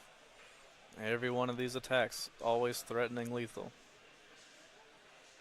And always demanding 3 cards to Luke's expended 1 card. Now does Jonathan have the non-action cards to block with?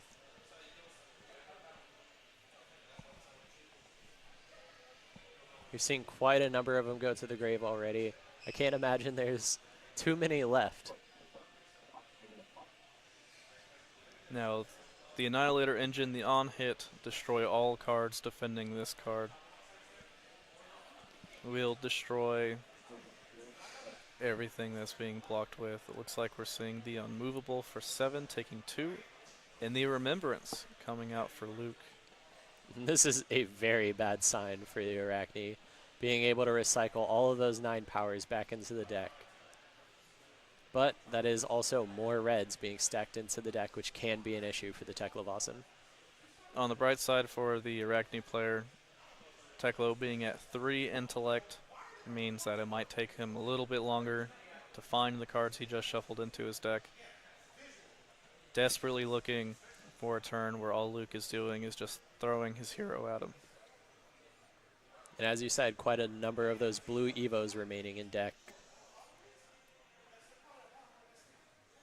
Arachne finally having a little bit of breathing room, being able to swing something back.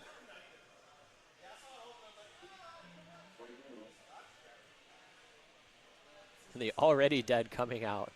Sadly, not something you can quite use the Necropotent block on, fearing This any would sort be of attack reaction a in very Arsenal. unfortunate loss for Teklo.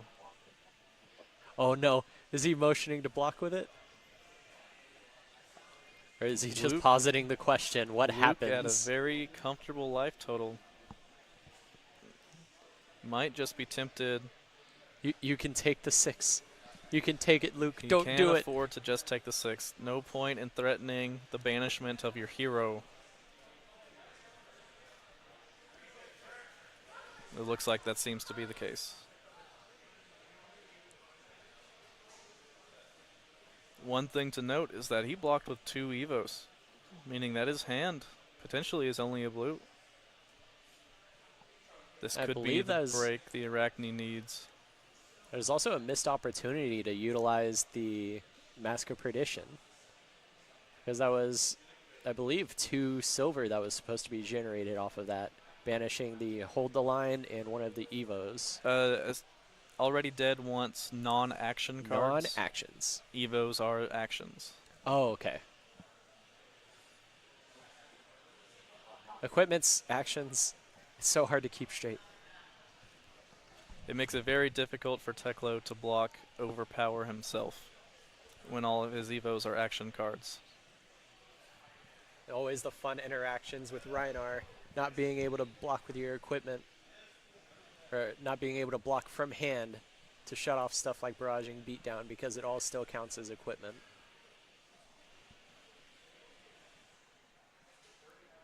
Looks like a Nimblism into a Slay the Scholars. This is one attack that he can more safely block with the Necropotent. Notably, the Necropotent has Battle Worn and not Shred. It is, yeah, it cannot be shredded. And that Arachne's deck looking real, He has looking no real cards. non-existent. Here comes 9 Overpower on hit, destroy that arsenal.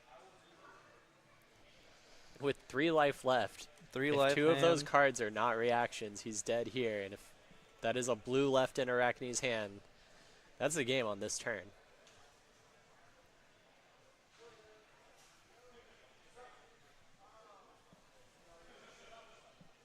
Now, if the Arachne player only has 4 cards left in hand and has to give 3 of them up to this War Machine, then he's just dead to the Mecropotent attack.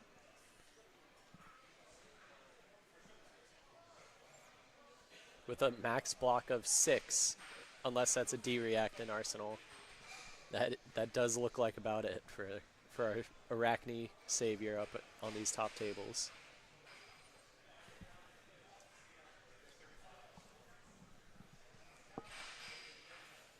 Even if Arachne were to survive this turn, I'm sure It looks like he's just extending the fist bump here. sure a dagger a turn wouldn't do much to the Mecropotent. Teklo going 3-1. Just showing off the absolute late game powerhouse that is Teklevossen. 9 into 6 is a combination that not many heroes can survive for very long.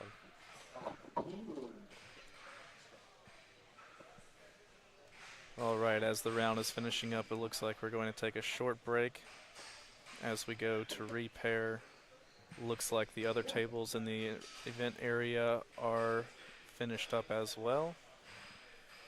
We should be back shortly. Thank y'all.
Justin would lose?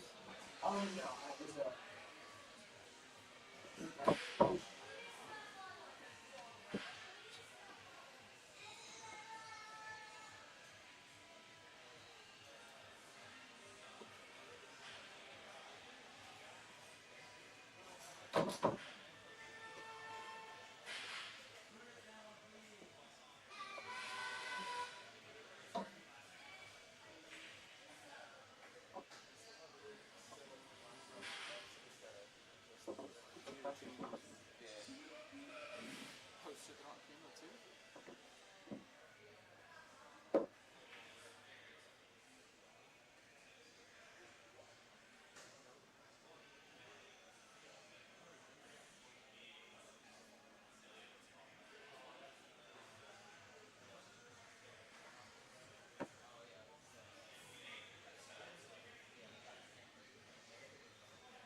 Alrighty. What do we have here? Alrighty. Alrighty, so we are still just waiting on Justin to get to the table, but it looks like we got a matchup against Aelia versus Bravo today. That looks like Justin just pulled up.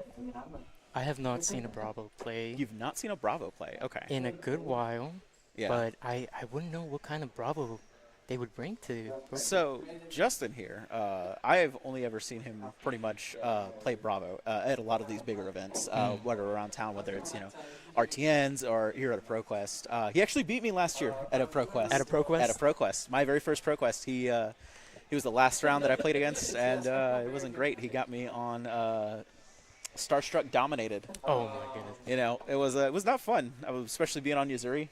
I do believe he has won a ProQuest before, right? Yes, he actually, I know for sure he's won an RTN here. He went undefeated too. Oh my goodness! He went completely undefeated at that RTN. It was at the one up north at Fat Ogre. Just this last season too.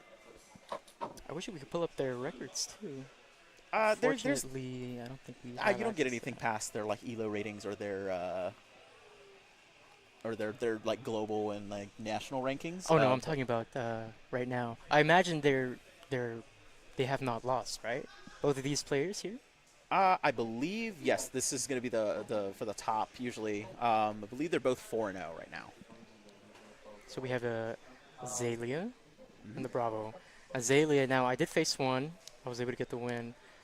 We see that they're hiding their leg equipment. I feel like the Snapdragon is usually the go-to, but Yeah. there's still different items that they can wear there. Snapdragon's always a kind of a classic equipment to go with. It fits everybody. There's almost always a great use for it, except for maybe your heavy hitters like Bravo and Brutes. They're not carrying a lot of one or no cost cards. And we do see the timer has started. All right.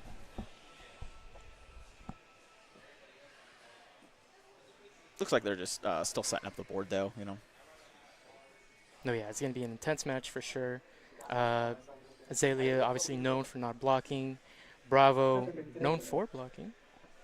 Yeah, if you're doing kind of a turtle Bravo build, or I did not win that tournament, so. but Bravo still can't set up for massive hits, just like Aelia. So it could be a real back and forth between the two. Oh, I think, yeah. That's not Mooney on the shuffle.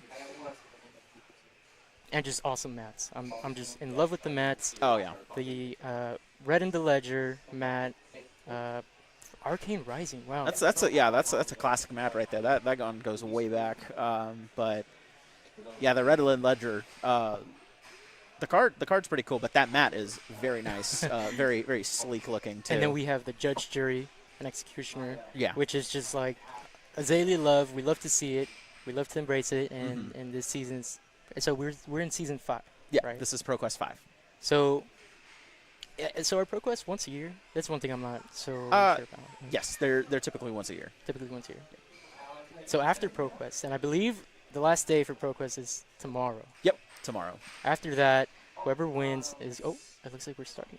Yep, looks like we started. I totally missed who was going first. I guess we'll see who starts. Both starting at 40.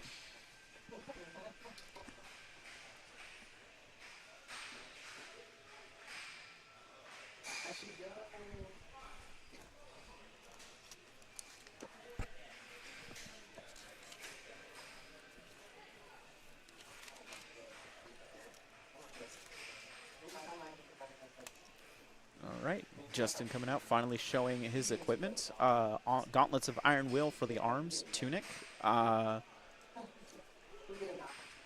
Civic Steps, and looks like Crown of Providence.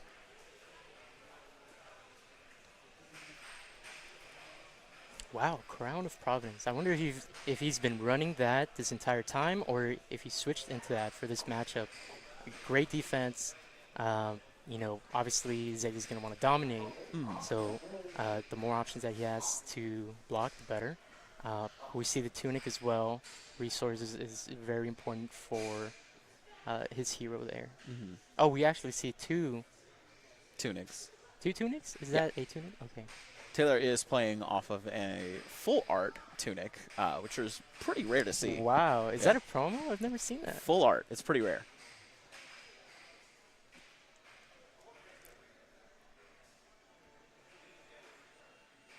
So we see Death Dealer has been activated. Yep. Putting an arrow into Arsenal.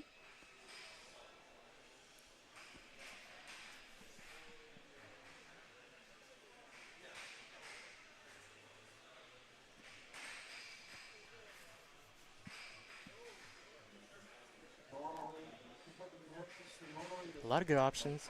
Oh, yeah. Can't really see what's in the hand, but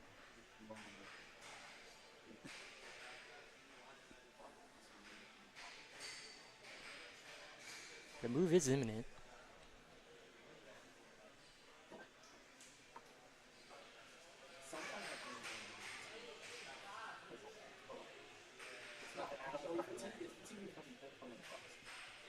Okay. Swapping out that arrow. Drawing. 2. No, no. That was not a swap. That was his Arsenal.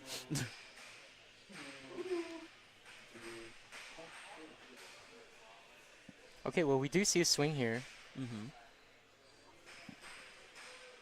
from Bravo. So this one is a 3 Swing cost. into a pummel. Starting early. Oh, yeah. 10. Let's. Yeah, 10 right off the bat. We love to see it. Oh, yeah. Yeah, it looks like Justin is not playing around right now.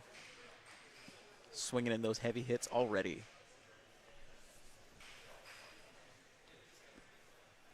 Activating Skullbone.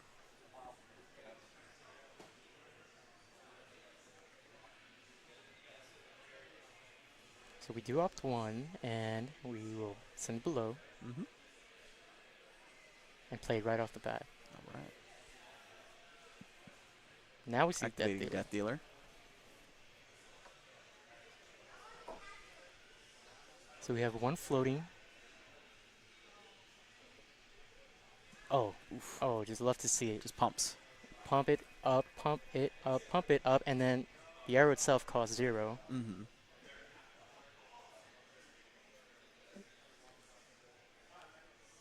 believe that was a full block there. And Just immediately. entirely just blocking it out by hand. But it does leave Justin with absolutely nothing in his hand. So he does move Tunic.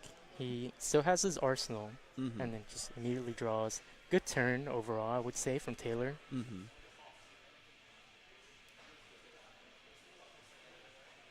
Would have been absolutely monstrous if they were able to pop the Aelia ability to get that dominate on that Luckily, damage. luckily for Justin, he did not. And you know, there is the instant that does boost the arrows, Mm-hmm. and it would have been devastating for Okay. Justin if he would block his whole hand and they were still able to push damage.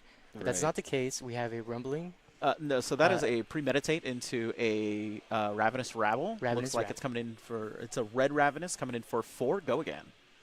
And the thing about Aelia, just so efficient with the cost. We have 0 cost, and then the attack itself 0 cost. So we see an endless arrow at the top. In the arsenal? Or no, the on top of the deck. Yes, that is an endless arrow. Taking the 4. Probably a good idea. No on hits from Rav, but it Those are actually does- usually free damage. It's really hard to justify blocking those, but Mhm. especially coming from Aelia, we have Oh, those but I do arrows believe the on hits. premeditate does give it the ponder.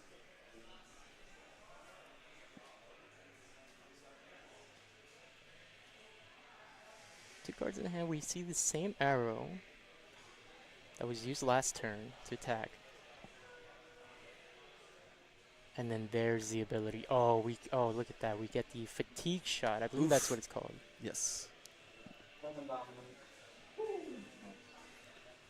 So, okay, I'm seeing 3 pumps.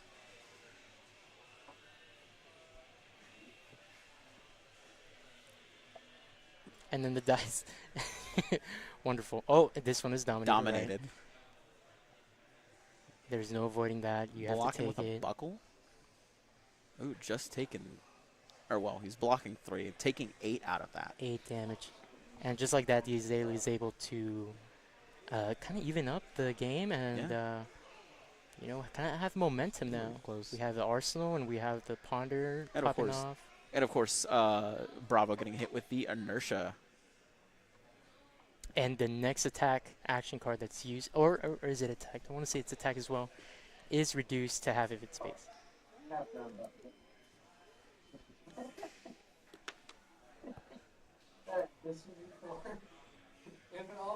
So Macho Grande is pitched. We have an attack action card.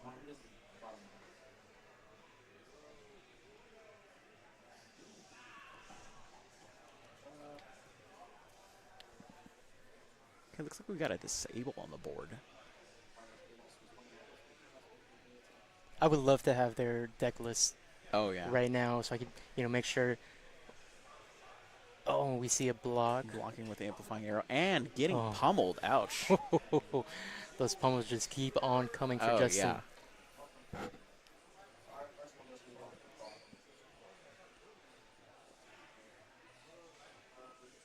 Taylor having to discard now from pummel. And of course with Justin making efficient use, having that inertia token, having nothing in hand and nothing in arsenal by the end of it, rendering that inertia token completely. Yeah, we see the Completely Ravenous useless, yeah. Rabble being discarded here, leaving Taylor with just 2 cards in hand, no Mhm. arsenal.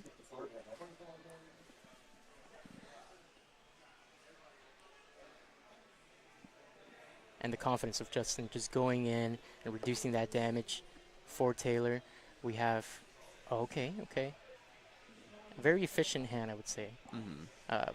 Taylor has plenty of cards that cost 0 to shoot, 0 arrow cost, and We got a Showtime in hand. I'm just reading Justin's hand. We got a Showtime, 2 crippling crushes, and there Spinal goes a Crush Spinal discarded? Crush. Yes, Spinal Crush discarded. After playing, oh, I just realized that's not Tome. Codex of Frailty getting played. That's why Justin discarding Spinal Crush, moving a card into his arsenal. and we see the piercing arrow. So I want to say that is double frailty, potential. It does look like it. Looks like a lace with frailty. I don't have my glasses on. This is the worst. I should have had my glasses on for this. I know. I wish I could really just take a look at these cards. But we're seeing a boosted arrow going Justin's way,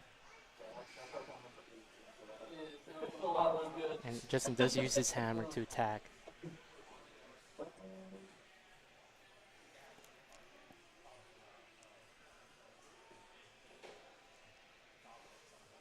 Justin deciding his blocks. And it is, I don't believe it's dominated, so Yeah. you should be able to block with several cards if that's what he wants.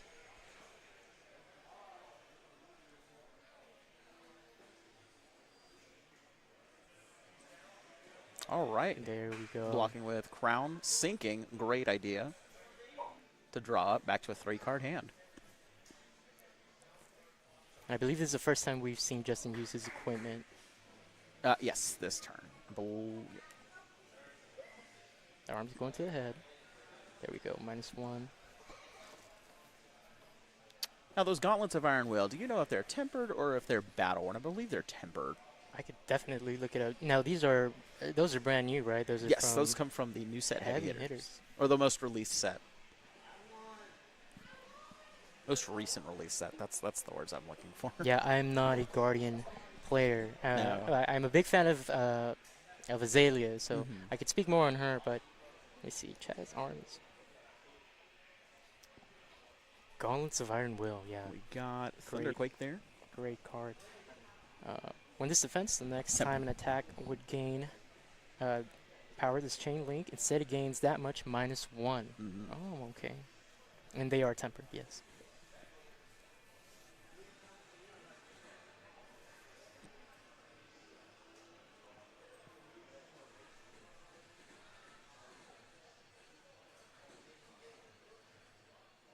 So far, very much an even matchup. I think life totals are, almost. Oh, they've been neck and neck just yeah. pretty much the entire game. And Very that's much. kind of what I was expecting to go into this kind of game, as it were. Both heavy hitters, both able to hit and pop off combos that can hit for quite a bit of damage. He's flicking that around. Card is not returned. There we go. So 8, blocking 3. Looks like Aelia's taking 5.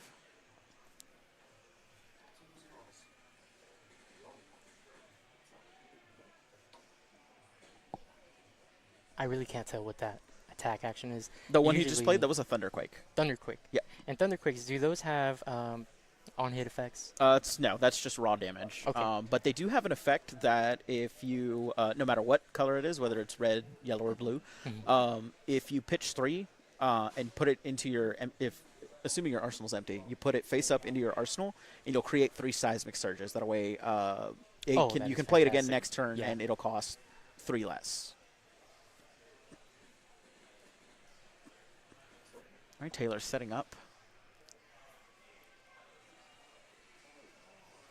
I believe Taylor has one of those dices that you can't really see the top. It's probably like one of those like pyramid dices. For Tunic? For Tunic, that's Yeah. correct. They're kind of like 3-sided die, which is really yeah. crazy to look at. And it's hard for us to really tell what the What Tunic number count is is on, at. yeah. Justin thankfully has the 1. Looks like we got Okay. red in the ledger and arsenal, which is a fun one to get hit. Although for Bravo, it's not going to affect them too much. That just brings you down to 1 action point, which for the most part, Bravo kind of only wants 1 big hit. Oh, we see Sync. Throwing the sink below, sinking a card, pulling 1 up. And he will be taking 4 from that. Taking 4, okay. Aelia passing over to Bravo. Swinging Anathos. That will be coming in for 4. 4.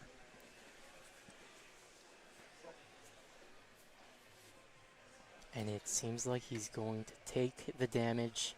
Not scared of the hammer. Ooh. Pitching for Pulverize, which also has Heave, creating 3 seismic surges for next turn. Well, there we go. Yeah. They always got the teacher on the side. Justin pulls a decent enough hand. He could Oh. pay for it all and dominate with Bravo, hitting him with an on-hit effect. I believe that one brings your first attack down -4. You do not want to see a pulverize. And it seems like we have 3 pumps just coming straight from the hand to the board. Premeditate at least one of them. Knock the death whistle. There's this. This is setting up, I think, for me to be a very, very big hit. Such a great hand from Taylor. Just a lot of power, a lot of pumps. Obviously, we're going to get an arrow. I'm going to assume it's a 0 cost. Oh, it's a 1 cost. Okay, it's a fatigue shot. And then we see the tunic being used here, finally being used here to shoot the arrow straight into Bravo's heart. What will Justin do here? How will he react? It's pretty straightforward. I think you just have to... Oh!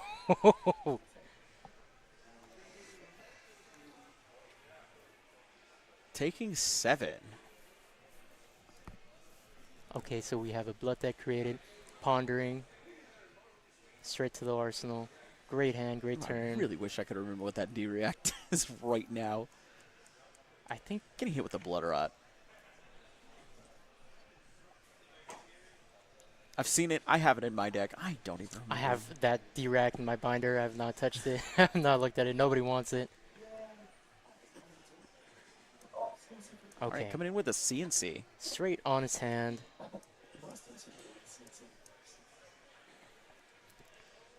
So CNC, I believe he is going to pay for the cost of the Blood Rot.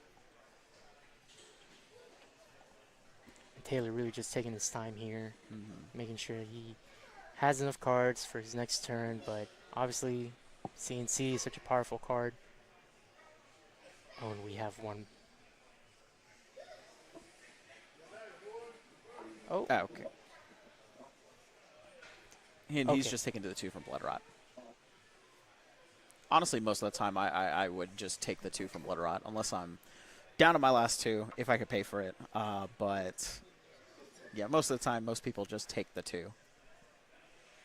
And it's great chip damage. It's a great way to, Oh, it's you know... 2 damage. I mean, 2 damage can be, you win the game, you've lost the game. You never know.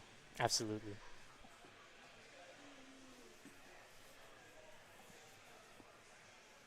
So I think the speed of this game has just been non-stop. Everyone absolutely. knows what they want to play from their hand, and they're straight up just going for it. Oh, yeah. It's very much relentless. We have a 3 We've got a bid release. cost here. So release the tension on the board. Ooh. Another pump. Ooh. Oh, okay, great hand. He's attacking with the Bolt and Shot. You know, Bolt and Shot is one card that I need for my Aelia deck, but I just haven't been able to get. Ah, okay. It's in the Tales of Aria. Tales of Aria, yes. Tales of Aria. And everyone tells me, don't buy those packs, man. Don't buy those packs. I need these cards. At that point, you could just buy the singles. Yeah. But don't buy packs. Don't buy boxes of Aria. 0 cost. If it's boosted, it has to go again. And if it hits, reload. Yeah. Great hand.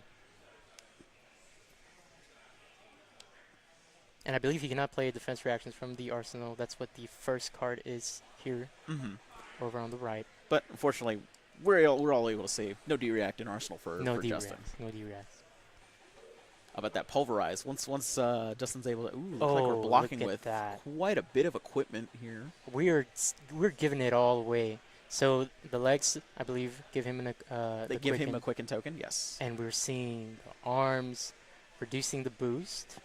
I want to say it does reduce the attack that's coming its way. But we're seeing the tunic being sacrificed here. It's always possible that if you know that the game's not going to last another few rounds, that you won't be able to see that tunic. It's not always the worst to give that up. But, could this have been too early? There's definitely a lot of information that Taylor's getting off of that. He's giving up his equipment. He wants to end this match Pretty quick. in these next coming turns, for sure. Oh, yeah. I mean, that pulverize in his arsenal right there, I mean, it's going to cost him 10, but it would hit for 14. Okay. Well, we see a card I have never seen before in my life. Now, it looks scary, but I actually don't see. So I Is want to say it's an aura. It has to be some. It kind has of to be. aura. I really wish I could see it because I'm not familiar with that card, but I also don't have my glasses on to be able to tell. Well, that stays on the board, and then we're seeing the Remorseless coming in. Remorseless. Remorseless is fun. Now that one, you get hit with that. Every time you play an action next turn, -1 health right off the bat. -1 life. -1 life. Great for ninjas. Fantastic. We do have the quicken in play, so obviously he's gonna shoot the arrow, but he will still have more cards in hand for this turn.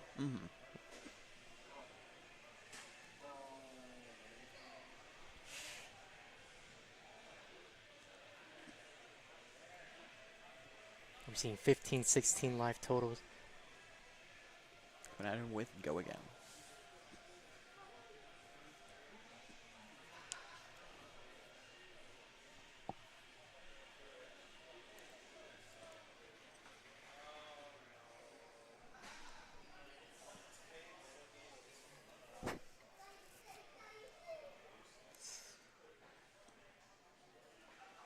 Now it Handing seems him a like he Blood Rot. does hit. He does take the damage here. Ooh, yet another lace and Oh a my goodness. Just relentless. absolutely. Relentless coming from Taylor. Just the arrows. The bow is just hitting its point. Oh, we do see Civic and a Fate for Seeing. a fate for scene. Okay, he opts one. He decides to keep it up there. And he goes down to a specific amount. We're going to find out right now. Quite a few cards on the board. Can't always read however many they are.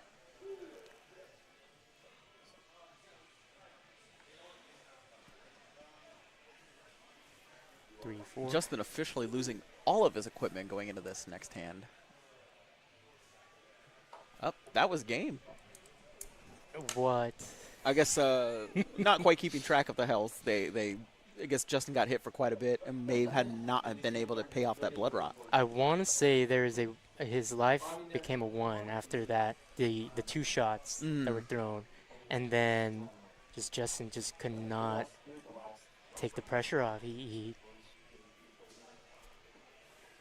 equipment was used up. The defense reactions were defending, but it does not seem like there was enough to block everything here.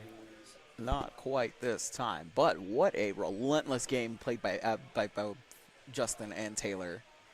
Taylor popping off on all of those arrows the whole game.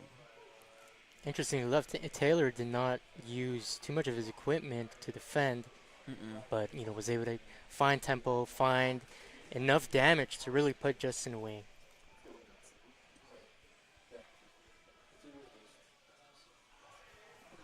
Wow, it really just ended. Yeah, really just ended. It went by very quickly. They were at 15, and then just boom. Fairly even pretty much the whole game until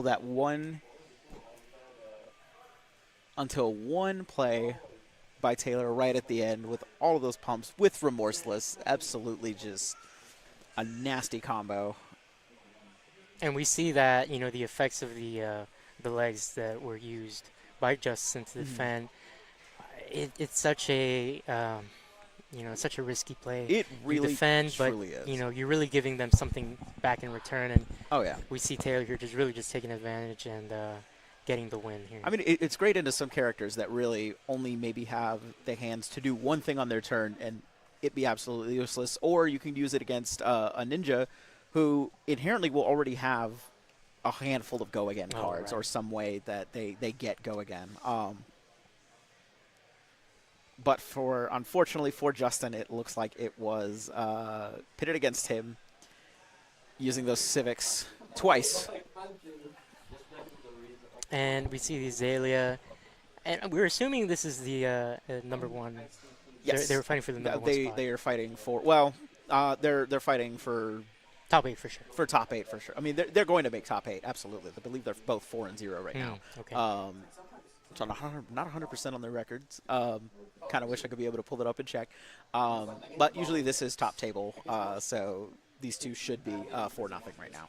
So yeah, unfortunate for us, for Justin, but it's still pretty cool to see an Aelia going to top 8 Oh, yeah. and really representing that mat. Oh, yeah. I'm a big fan of that mat. I've said it once, I'll say it again. The red and ledger or the judge jury? Both of them. Both of them? They're Okay. just awesome. And it's really awesome to see that. Did you face any Azaleas or any Bravos? I did face one Aelia today. They had some really nasty combos. I did not get hit with Remorseless like I thought I would, but I did get hit with a couple of red in the ledgers. But me being on KO today, having only one action per turn and maybe going into it with like a 2 or 3 card hand, that's not so bad. That's not so bad against a KO. But yeah, that one was a really close game too. That was my only win for today. That was my one win for today. Well, you did get the win that we had. Yeah, well, that too. But I mean, just off. We rolled, but I mean. Well, yeah, but off of that. And yeah. So who were you on today? I believe you were on Levia, right? I was on Levy. Okay. I was on Levy, and I did face a Azalia as well, and I think it was pretty even for the most part. Okay. But then, I mean, Azalia had a turn where, wow, I think it was like 18 damage, 18 dominate, 18 dominate, yeah. something ridiculous like that, and I was like, those dominates. well, I'll take it. And I mean, such a powerful character. Awesome to see it, and Bravo as well. I mean, such an awesome character. And we see I think my biggest mistake today was bringing my deck was because I was on the KO Precon that just released yesterday, and I made 0 edits. I came in just to see what I could do with the Precon into a ProQuest, against all these really tuned decks. You know what? I think that is very brave. That's very brave of you. Or stupid, depending on who you ask. Very awesome. That this is what Ellis has really wanted. That deck to be useful. Obviously, you can improve. Did you didn't add anything? No. Nope. I just played it pure vanilla. No add-ins. That's right. We just kept it as it comes out of the box. I did have to sleeve it prior, but I think it's a great starter though. It's great to introduce the game to somebody, and I think it's once you expand on it a little more, get a few good cards like Blood Rush or Blood Rush Bellows and all those kind of cards in there. Once you get cards like that, the really great cards for brutes, it's going to be a great expansion. Or it'll be great to expand on. And especially with the Bolton coming out, these new decks coming out, become available for everyone. It's going to be awesome. We're going to see a lot more people come in. Hopefully they're easily available. Oh yeah. But awesome. Well, great. It was fun commentating with you. Fun chatting with you while we commentated on this. I am Mike, and this is Alexander, and see y'all on the last round. Yeah. Thank you.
slow.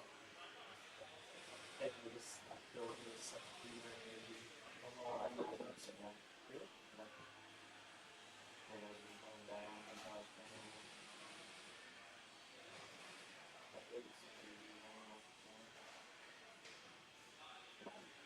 Also just the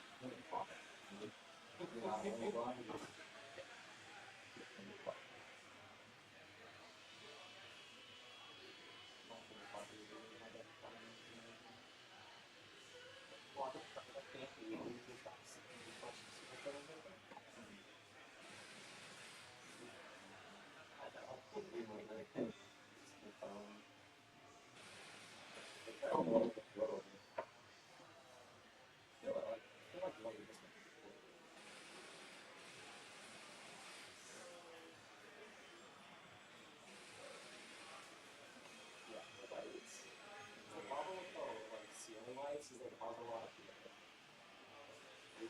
these spot lights.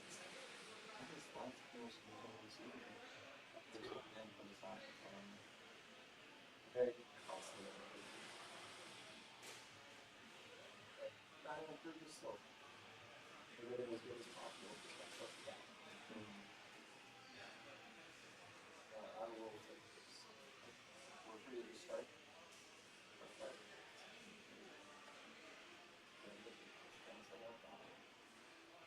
We're still dating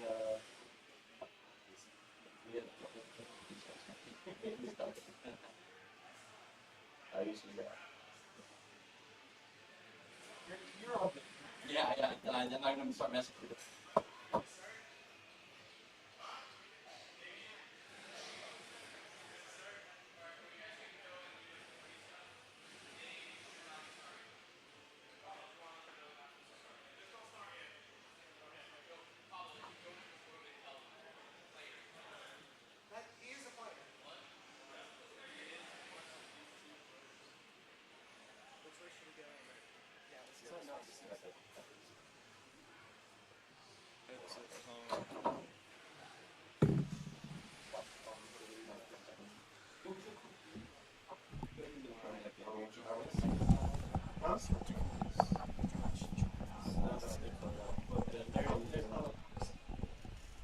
All right.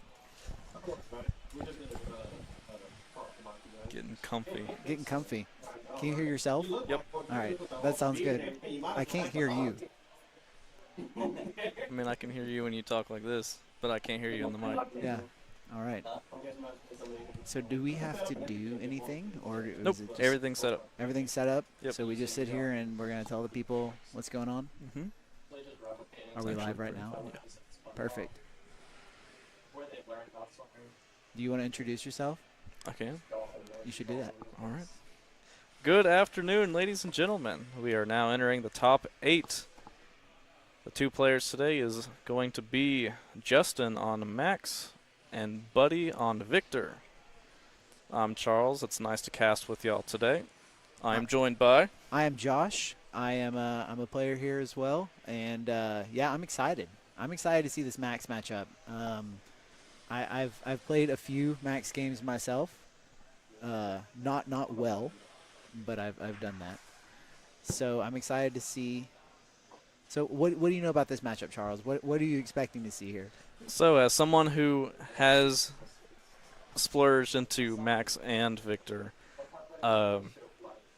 this can get very interesting. Victor is definitely can be a little bit more aggressive as a Guardian than Bravo per se. But Max has a lot of tools available to him. In these types of matchups, we're typically looking for the Construct Nitro Mechanoid, the combo per se for Max the Hype Nitro. So we're probably going to see some very middling attacks, just trying to get those hyperdrivers in play. We're looking to banish, the crankshafts, Big Berthas, keep them around, and look for these explosive high-octane turns for the Max player. For the side of Buddy and Victor, we're just going to be looking for just a lot of value, a lot of go-again attacks. We're going to be looking at these clash cards. We're going to be seeing gold, we're just going to see a very just value game from both players. For sure, for sure. I think that it make it a little tough. I think that Max is going to have to do a little bit more of his pitch stacking, trying to build up a couple of high octanes together, and try and combo down the Victor here, because the Mechanoid does have overpower. That is true. And Victor's running a fair amount of block cards, so that helps him out. So we'll see how that lines up. Justin is a very experienced Max player, very active in the community. Always chatting in there. I see him in there talking to a lot of people about it. And Buddy, known very well for playing Guardians. Yes, Buddy was a very, very proficient Oldhim player, and now on Victor. So pretty excited. I'm pretty excited to see this year and see what happens. This match should be starting here in a couple minutes. We're just trying to get everything set up and ready to go. Yeah, we gotta get the name set up and stuff like that. All right. Yeah, how did your day go, Charles? Not very well. I can say the same. So we're here for a good time. We are. Everything is practice. Yeah, I played KO today. Lost my first 2 rounds. Not great, but I made it up in the last 3, so that was nice. I played Techo today. Nice. Losing my first 2 rounds and being okay in the last 3. Yeah. We do have a Techo in the top 8. We do. Which is pretty cool, playing an Aelia, so we'll see how that shakes down. Well, that's exciting. But, yeah. Did you end up getting to use, I know that, Charles, you're a bit of a brewer. You definitely brew on a lot of decks, which is pretty exciting. I guess I'll save that for some other time. So the match is going to get started here. As we're flipping over the armor. Not sure who's going first. All right. I believe Buddy gets to choose as he is the higher seat. Oh, okay. Yeah, that makes sense. Now I can really hear myself. So let's talk about this equipment for each hero. Let's do that. So for the Max, we've got the Hyper X3. Provides a 1 block more than Viscertronic Model I. For sure. I don't know if Justin is playing real hyperdrivers in his deck. The other ability of Hyper X3 being if you banish a hyperdriver to the boost effect, it'll go underneath the Hyper X3. Yes. The benefit of that is it counts as an extra attack that the Construct Nitro Mechanoid can attack with. Yeah. And that could be something that he's looking for in this matchup where he wants to get the maximum value. So going forward, the Techo Foundry Heart, very standard for most mechanologists, I should say. Yeah, for sure. Just going to get extra value. The Galvanic Bender, also just a 1 block, but does have that material, giving that Nitro Mechanoid +1 attack. So we get Nitro now.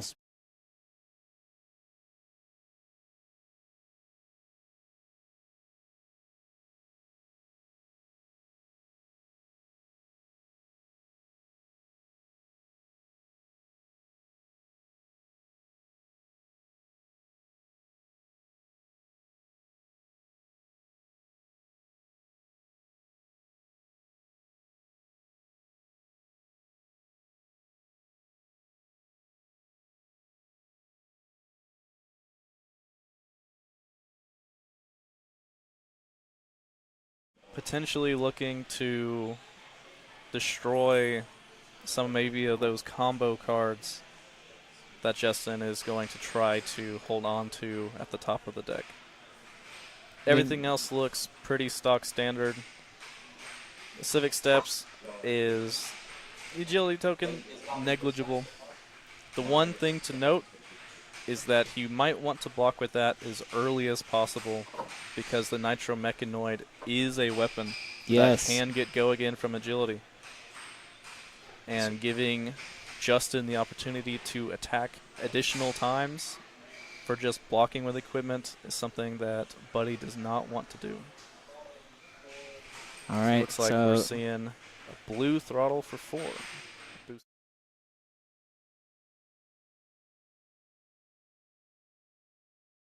like that. And it looks like the follow-up is just make the hyperdriver with the max ability. Just trying to get it started early. Sigil here for Buddy, just going up. Just pretty easy standard turns here. Did see that we were pitching away. Kind of watched some of the pitch stack, especially for Justin here, pitching away reds so that he can maybe have access to them a little later in the game. 'Cause I do believe we're going to see second cycle here. Especially if Buddy's running the sigils, trying to get as much life as possible. Yeah, Buddy definitely just wanting to stay alive while also threatening as much damage, trying to keep Justin off of that combo. Yeah, definitely. So moving into Buddy's turn, it looks like he has a Golden Sun and a Sigil. He's going to see all the sigils here. He sees 2 sigils in the top 8. That's pretty good. Ooh, and a Command and Conquer.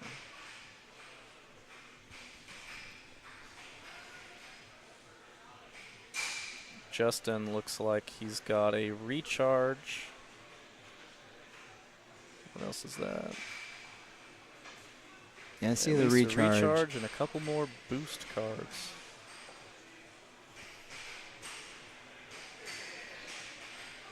Looks like we're just throwing the CNC.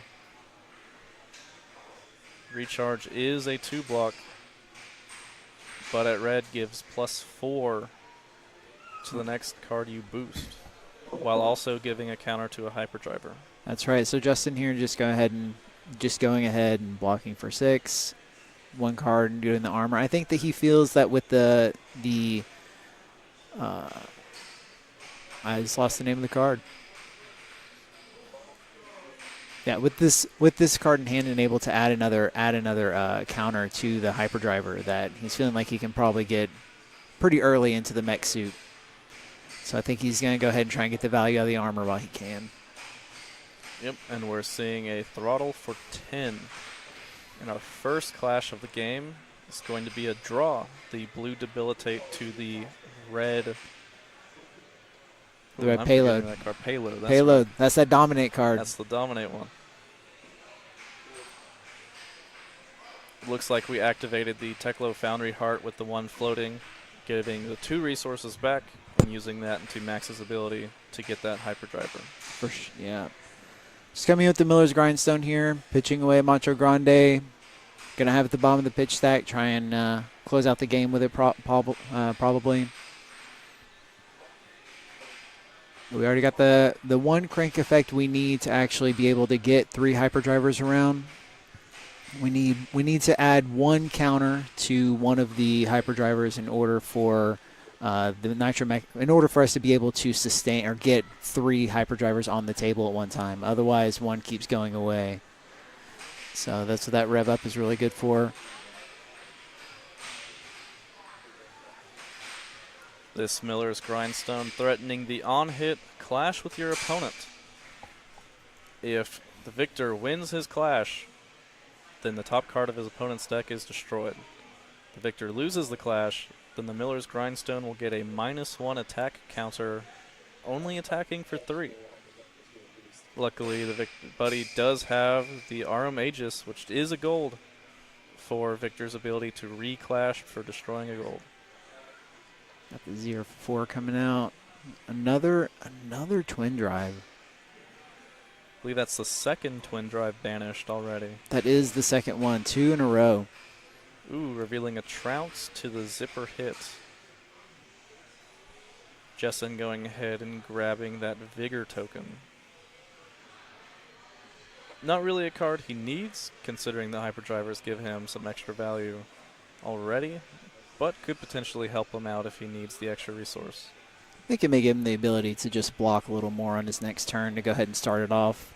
That can be sometimes difficult to do with Max, is have enough resources to start your turn if you don't have a 0 cost boost. Looks like we're breaking the chain, activating that Techo Foundry Heart. We have 3 resources floating. Create another activating hyperdriver. Max's ability to get that hyperdriver. And putting on the Cranking boots. it, making the boots. So we got our 3 hyperdrivers out already. I don't know if he is really just going to hang on to them, because it is pretty early. He may have. How long has the Arsenal been there? It's been there since turn 1. So he may have it. We're Like- seeing this choke slam coming in. Not a card that's going to get much value in this matchup. A lot of Max's cards are just damage for themselves. Not a whole lot of buffing. I don't think Justin's running any pumps here, so definitely blocking 6, taking 2 from it. Again, with that Steel Soul Tower, just want to get the block out of all of your equipment. It's also another swing on the Mechanoid once he transforms.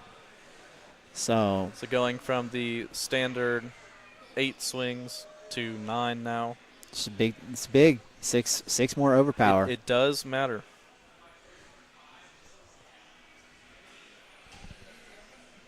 Buddy with a trounce in hand that was revealed to that Clash of Vigor. Got a trounce, a choke slam. Looks like another Clash of Vigor Yeah. and a mystery card. Think there's a high octane in Justin's hand. I can't quite see it.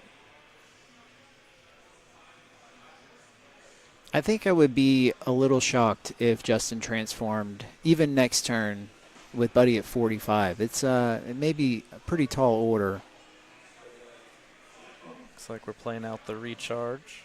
Oh, I guess I did lie. There is buffs in this deck. I guess, yes, there is that recharge. Pitching that high octane. It looks like we were just using the recharge to add that counter to the hyperdriver. Then we're going to fire the pistol. This is an interesting spot for Justin. Having 2 hyperdrivers at 1 charge would require him to banish either the Big Bertha or the crankshaft in order to keep one of those other hyperdrivers around. Yeah. So he knows he's getting a jump start in his next hand. That Thunk going to go ahead and give Buddy that Might token. All the value in the world from the Victor player here. That choke slam for 9 now. Hiltos are still very, very healthy. Justin deciding Is to that a- block with the Nitro Mechanoid. That That makes just me wonder if his arsenal is already the Nitro Mechanoid. just screams that, right? I mean, it screams like, hey, I put my combo piece down. There is 2 high octanes now that have been pitched almost back to back.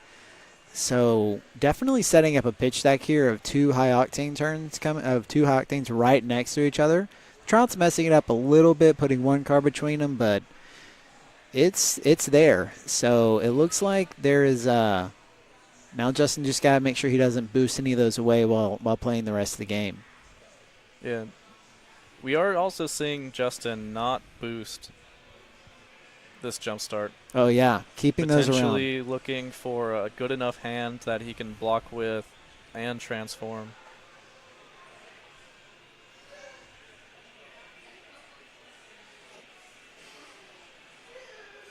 Buddy cashing in the Crown of Providence here.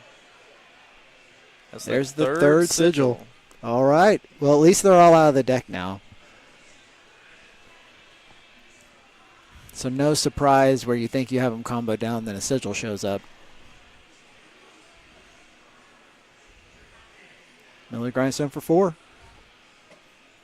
But he does have Command and Conquer in hand, probably looking to arsenal at trying to find one of those pummels. Yeah, the 10 Command and Conquer, pretty dirty. Garden players love to see it.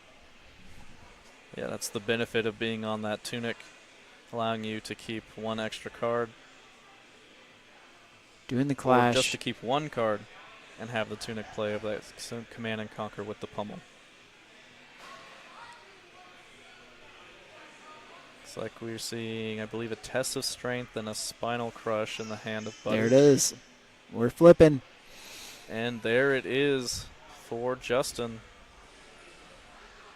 Mechanoid coming out. Got all the value off of his armor. So, great work on that front. This Nitro Mechanoid going to have 9 cards banished with it. Just trying to push a little bit of damage, try and get him in more of a combo range. 48 is still a little high. We do see the high octane on the top of the deck for Justin. That's really big. Now you know not to try and boost anymore. And if he does grab this and pitch it into his next turn, that's 3 of them that are all very close to each other at the bottom of the stack. So talk to me about this Miller's Grindstone. Do you think that as Justin, especially sitting at 34, that you can maybe just take one and see if you can win a clash and just try and to mill it, get it to grind itself down to 3 so it's a little more manageable? I believe he might have potentially left the maximum velocities in the deck for that potential. Yeah. Those being 10 attacks will most likely go above anything that Buddy is presenting in his deck. So there's a chance that he might take that gamble at some point. It's a Spinal Crush coming in. This is on Crush Effect. You're going to not have any go again, which can be pretty tough to deal with here. So it looks like he's going to block with the Mechanoid and the recharge. The recharge. I don't know why I almost wanted to call it Rev Up there. Block with that.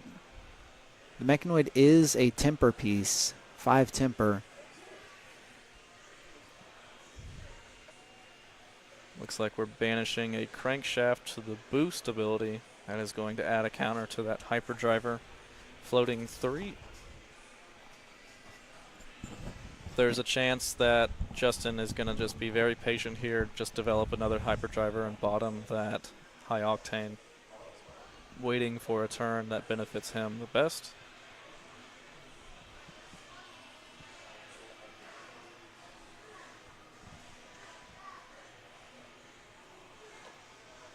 One thing to note is that Buddy hasn't blocked with his Civic Steps at all.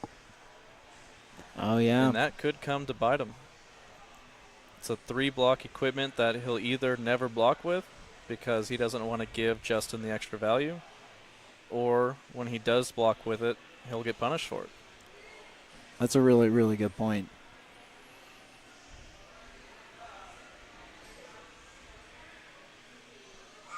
Justin here going to look to maybe hold on to this hand so that he can try and actually push a little bit of damage here. You got to get Buddy. You've got to get the Guardian player here somewhere in the neighborhood of at least under 30, I think, to be able to combo them down. CNC for 6 coming out. Justin does have another Construct Nitro Mechanoid in hand that he might just be prized into blocking with not a card, or decides to block with the zipper hits. Just throwing the payload for 6. Not getting the dominate effect, no boost on the combat chain. So just a vanilla 6 here.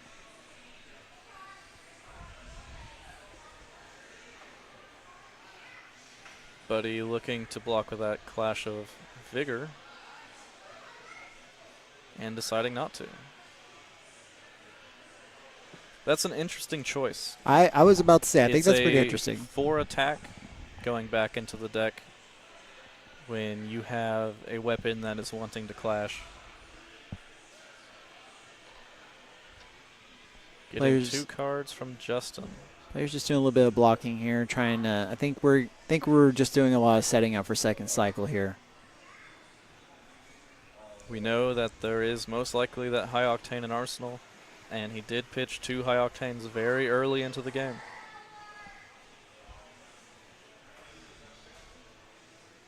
CNC for 6. Is that the third CNC? I believe this is the second. The second. 1 card in hand, 1 card in Arsenal. Justin's got to choose. Is this the pummel? The Tunic is online. Looks like Justin has 2 blocks in his hand. That's a rough hand to block with there.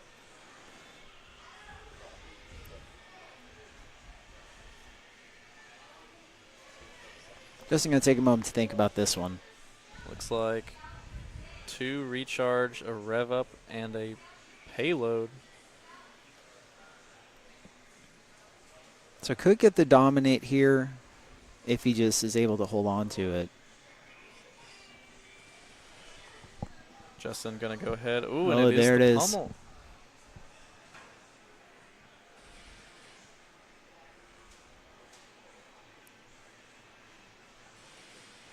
Justin unfortunately going to have to get rid of that high octane. Losing his third one. I think we're okay with. I think the max player is okay with that. Justin's okay with that, because he does still have 2 in the deck. He knows where they are. Do you think there's ever consideration that because it's the CNC that you just give your whole hand and just make them either use it and waste it or hold on to it and IP themselves? Because the high octane is, you know, your biggest piece at this point in the game, and you really want to hold on to as many as you can. I think with 2 of them, you get enough swings though. You should be able to have enough swings to deplete the high octane with just 2, or to deplete the mechanoid with just 2 high octanes in play. I think the third one is kind of, it just makes it to where you don't have to have as many good boost cards in the hand that you throw them down. You don't have to have you can play some of the higher cost ones. So, but still, this matchup's looking really tough here. Because Buddy's still above 40. Yeah, 47 is sitting Buddy. Looks like he's just deciding to take the 6. We're seeing a macho, a choke slam in the hand for Buddy. Looks like we're finally. Oh, he has the counter for it? 0. He has the counter for 0. He used it last turn with the CNC pummel. That's right. So he has like a 0 cost counter on Looks there. like we're on red Macho Grande for 10 dominate. Oof.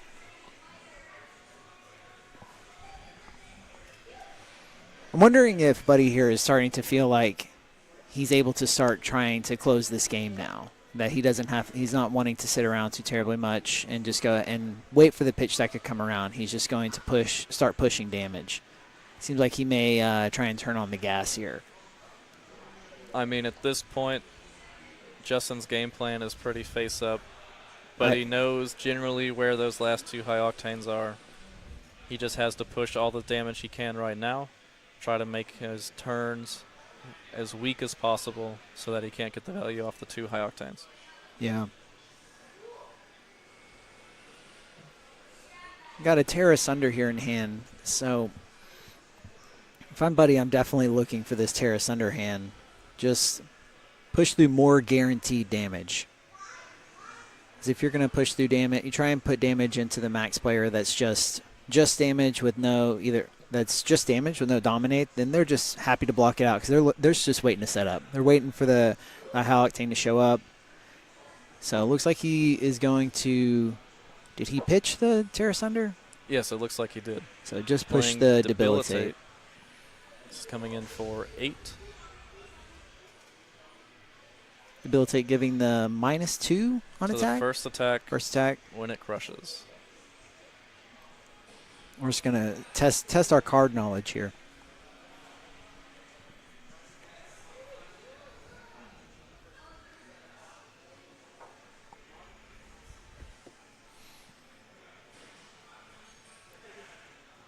Looks like Justin's looking to block again with that Nitro Mechanoid.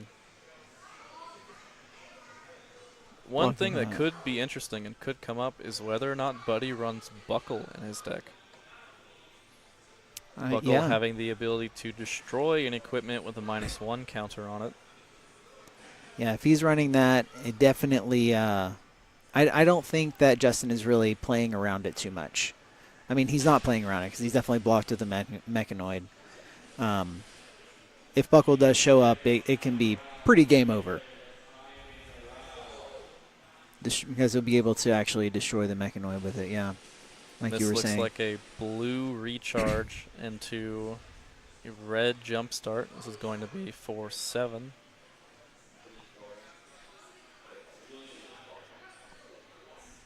Buddy looking to block with the Aura Magus as he has a Golden Sun in his hand.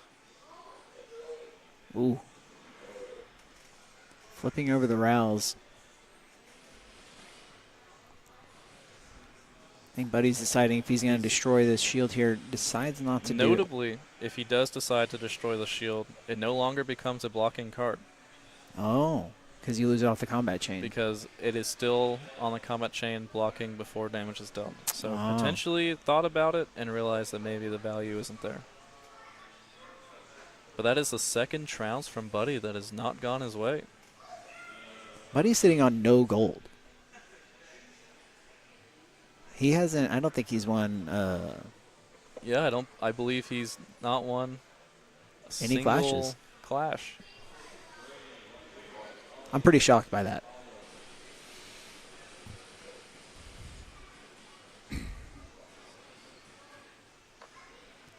Just blocking out here. 5 into 4, guarding things, holding on to the arsenal. Justin realizing that he may be getting very close to his high octanes and is deciding to just block out that hammer, not taking the chance of getting rid of a second one on accident. He's got a lot set up here with the hyperdrivers. And it looks like he found them. Oh, are we there? It We're looks there. like he found his 2 high octanes. Yeah, definitely have to preserve life so that he can take damage to pivot and be able to go in with a full hand. Has all the resources that he'll need once he gets either once he gets his first boost attack. Buddy coming in with a 3rd enlightened strike for the game. So if I'm correct, I believe Justin arsenaled that last twin drive. Oh, that's huge. I definitely did not catch that. I'm in for another 8. Is Justin? Now, this crush effect isn't that bad because the boost attacks that you're boosting before you're attacking with a Nitromechanoid is just stuff to get your action points. They're going to Correct. be maybe not the most damaging attack, but they will soak up the -2 damage. Still a little bit of respect for debilitate. it, though. He is at 9, so he does have to block somewhat. All right. Are we going to go for it here? 3 cards in hand. Notably, he did get rid of one of the resource cards in his hand. He'll have to draw another one off of the high octane because he needs to have something to pitch to attack with a card with boost to get the value off those hyperdrivers. Yeah, we got to get the start going. All right, drawing. Both of them Looks coming like out. We're going ahead.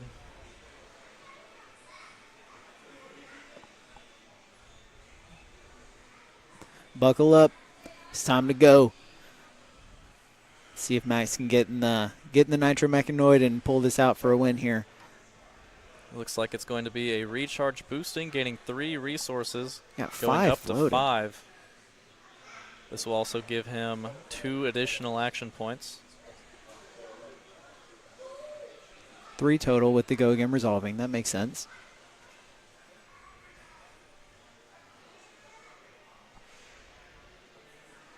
Looks like we're just going to block the 6. Looks like it is that twin drive. He's going to be boosting twice, giving him an additional 4 action points.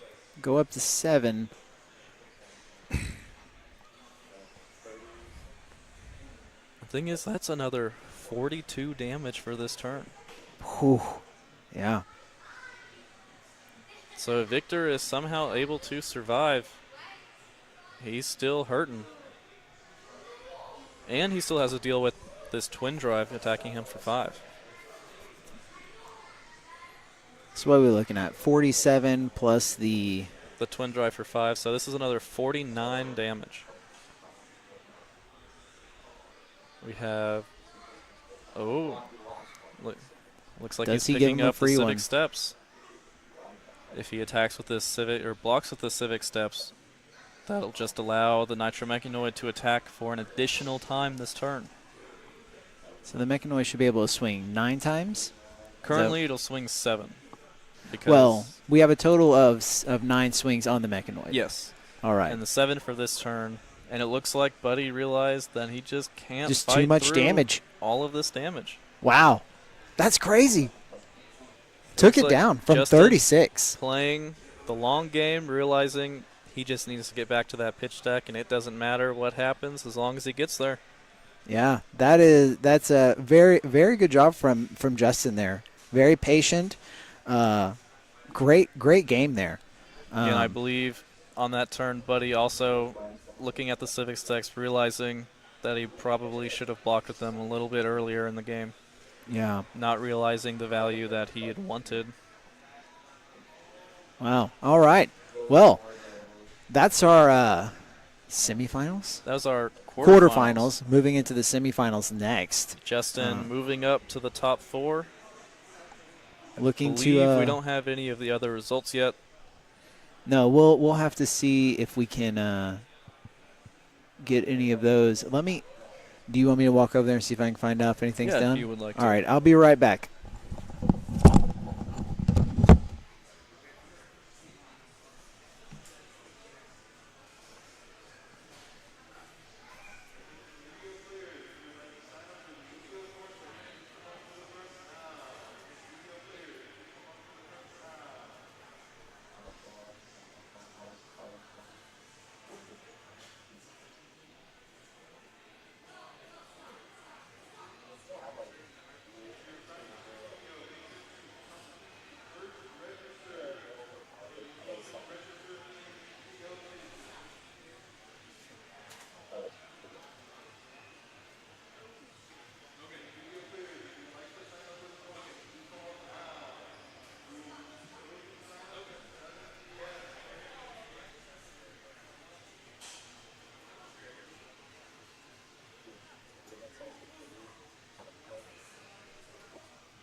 And All right, what I'm is back. the word?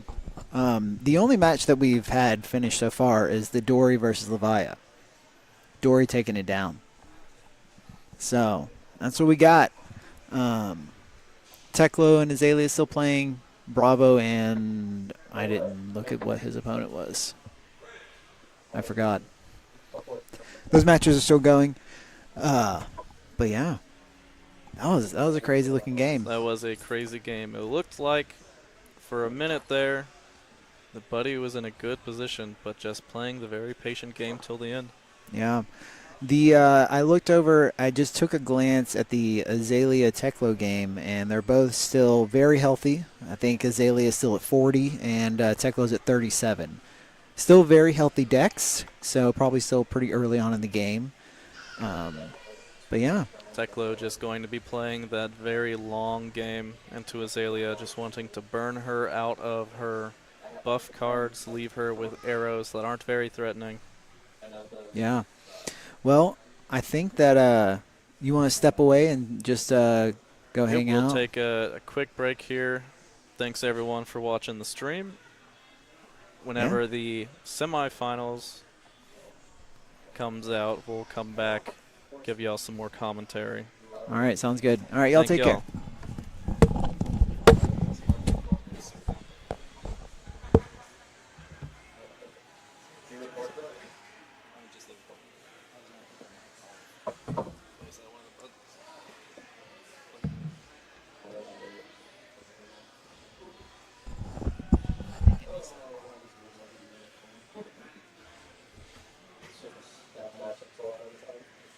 Yeah, like things that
All red. There's two tanks.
Oh, it's a Justin fight. Oh my god.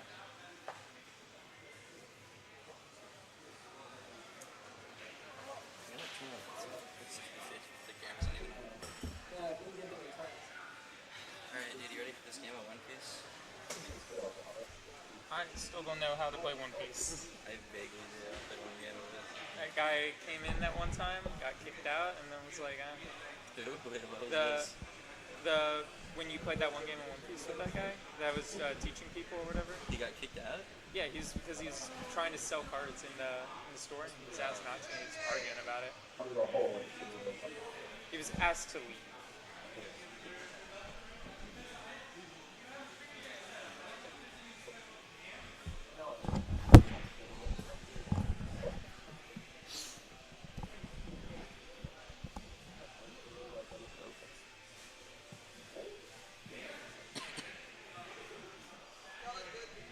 Oh, okay.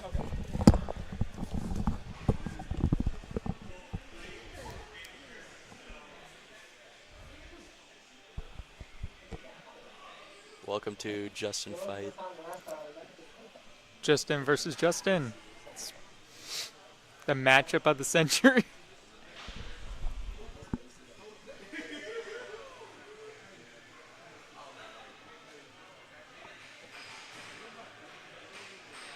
The game to prove who is the superior one. Yep. I guess it's Justin. You know what? I'm gonna give a hot take. I think it's Justin.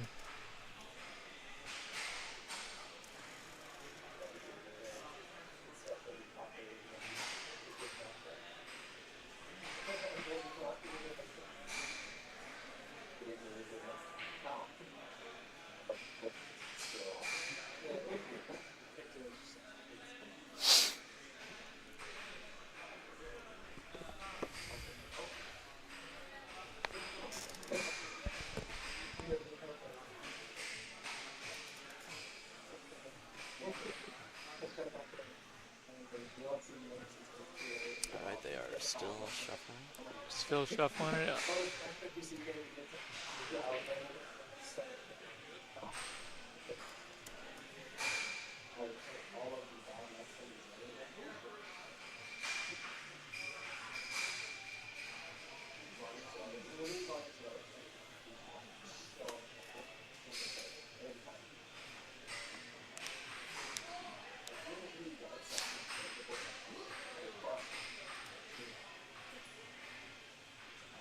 Kinda glad this isn't on camera.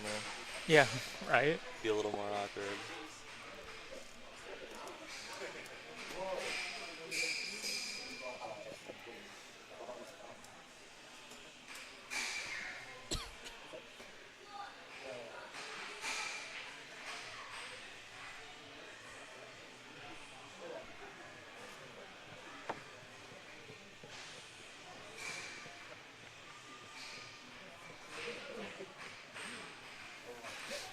And you really can't read the card names. I'm gonna be terrible. I know what the Guardian cards are. Do you think you could handle the Mechanologist one? Kind of know a lot of the Met cards. We can play it by ear with the ones we don't. Hmm.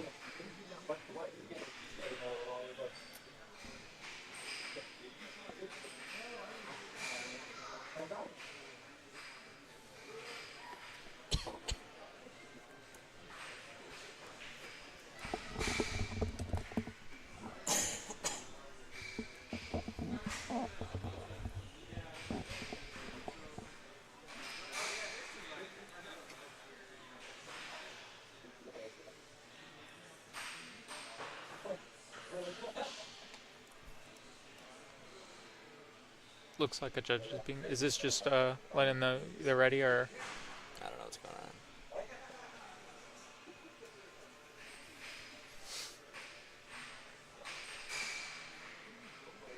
I don't see any of the judges anywhere. Yeah.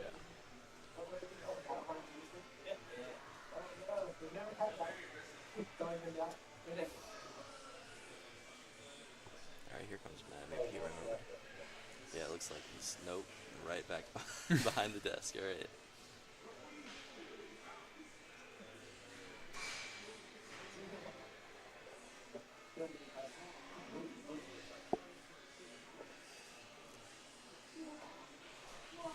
YouTube is out, folks. Oh, we're back.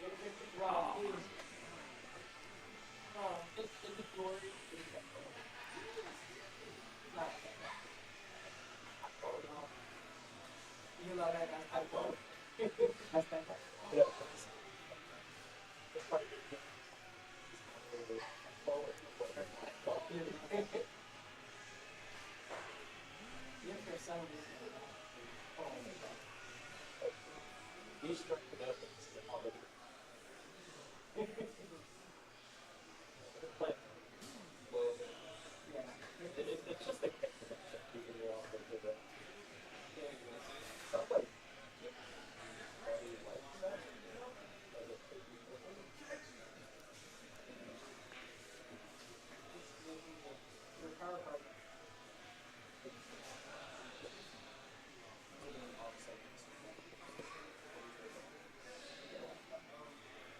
That's all right, too. I'm gonna go see what's going on. Yes.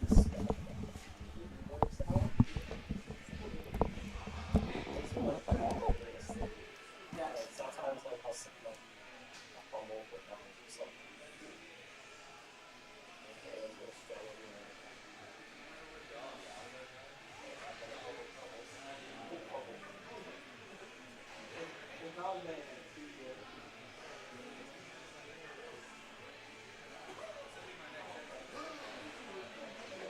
once we get above 90,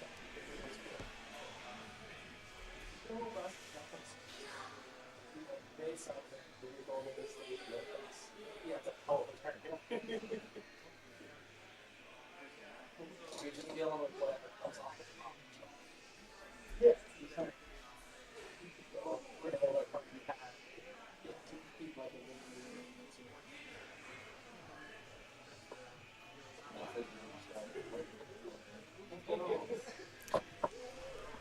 And it looks like they're cutting. It seems like they're about to start.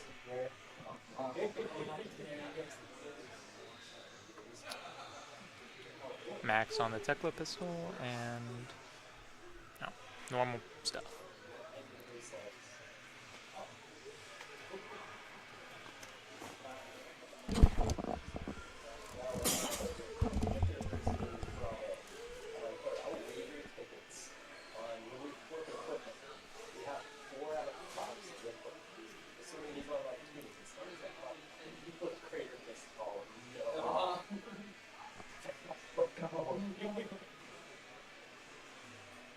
All right, here we go. Finally. Ooh. Crankshaft boosting the Crankshaft firewall. boosting. Ooh. Blocking too. I would do the same Yep. thing. Seems very solid, optimal. solid move from Justin. Doing the max thing. Pistol loaded. Pistol loaded. Looks like there is a crippling crush in the hand. Let's see if he dominates it.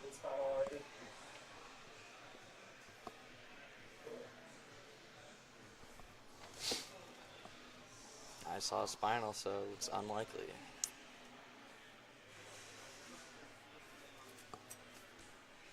Perhaps a dominated spinal is on the menu. It's still pretty good against the max. Yeah. Looking to set up Oh, these go. no. Oh, that is a red hand. Oh, that is that's 2 reds. That is unfortunate. It appears he is saving the crippling, although I can't tell what the first card of the pitch deck is.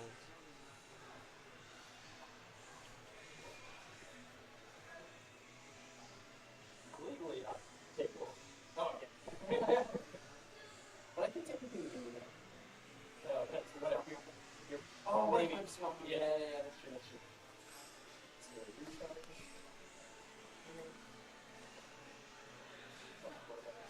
Revving up, putting the extra steam counter on. Yeah, harpoon. Ooh, rough.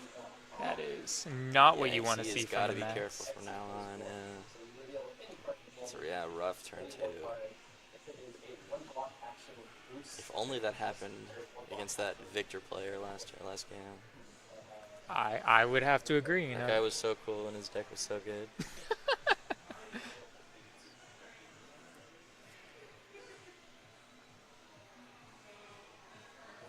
you catch what that was in his arsenal? I did not. I don't know what he showed to the pulse wire, but he has a quicken.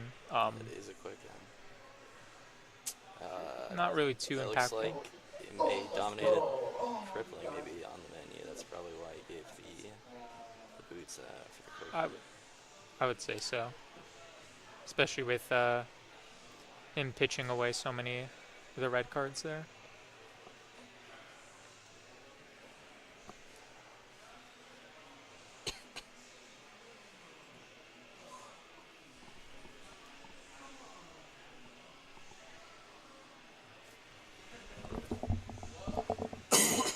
Well, it's looking like dominate cripple. Wow. Who could have predicted? The Bravo special. The Bravo combo. Who needs 3 hyperdrivers and a mechanoid?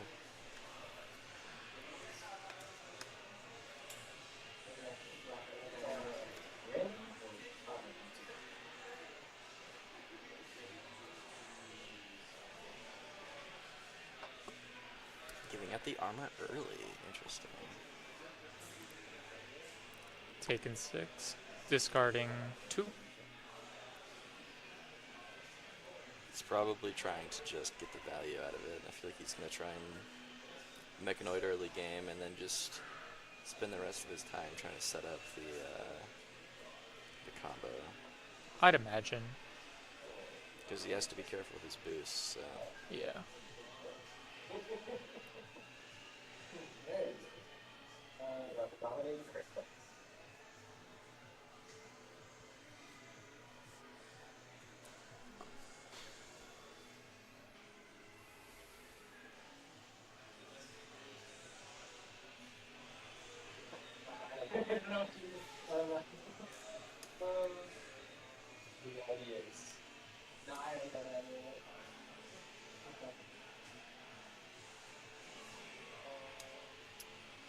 Thinking about blocking, he can play that Starstruck in hand here. Not dominated, though.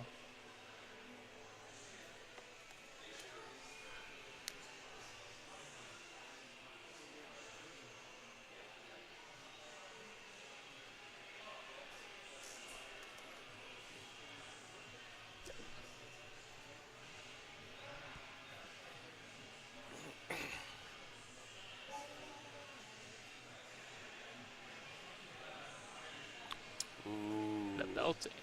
Dangerous. 1 floating.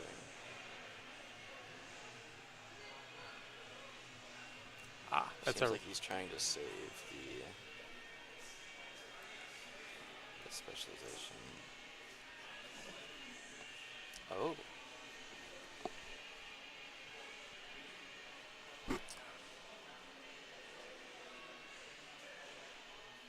believe the last card in his hand is a choke slam. Not. Interesting.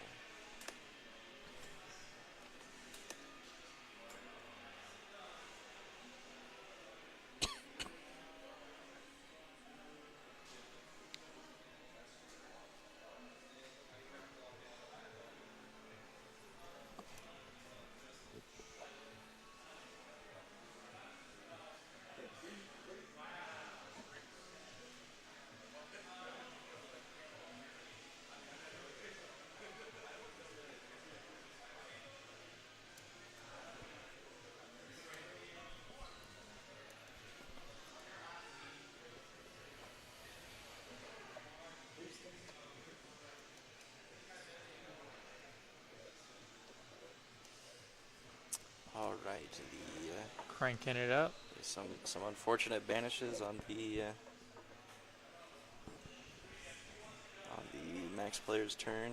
He's not been able to put any more counters on his 2 items whose names I can't remember. Yeah. Only the best professional commentating at GameGuys, everyone. Only the best here.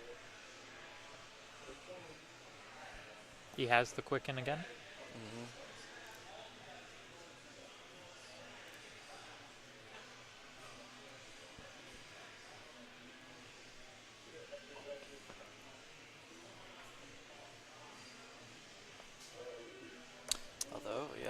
does he just Yep. does not matter? This is scary. Now that he has a Quicken token here, looking for a high octane, and this looks a lot like lethal. I feel like Justin's in a pretty good spot right now. He's in a good spot for sure. Like 20 life is, 20 life, but Justin, however, might need to be a little concerned. yeah.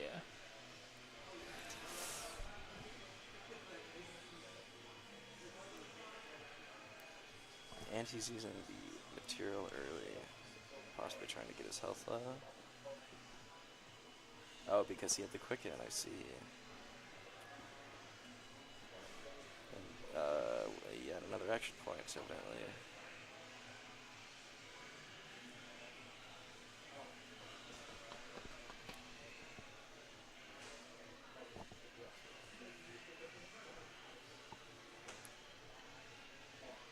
I think that's a high octane. Either a high octane or that's another mechanoid.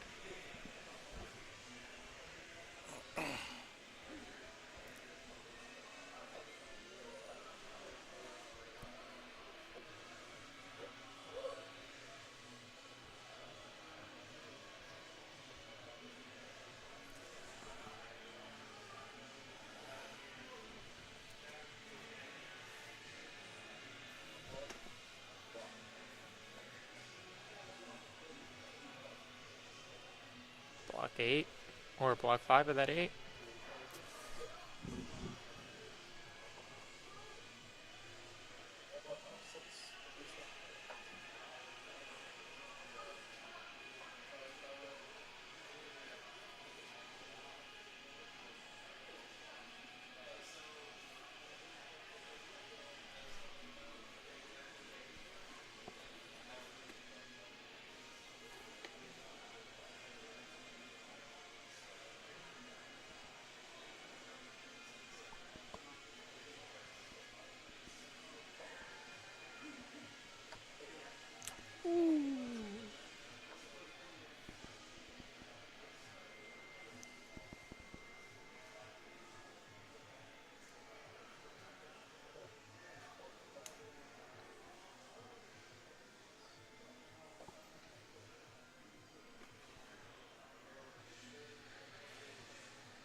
Yeah, Classic.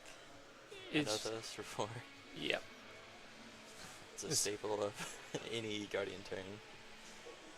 It just seems not unwinnable, but like I think he has it so early, and he just needs to put numbers. I think Mooney's gonna need to start just trading his health in for damage because he can't preserve his health and let him set up the boost stack. Yeah, because I think at this point he just needs one of the high octanes, and You're probably it's right, just actually. game. Yeah.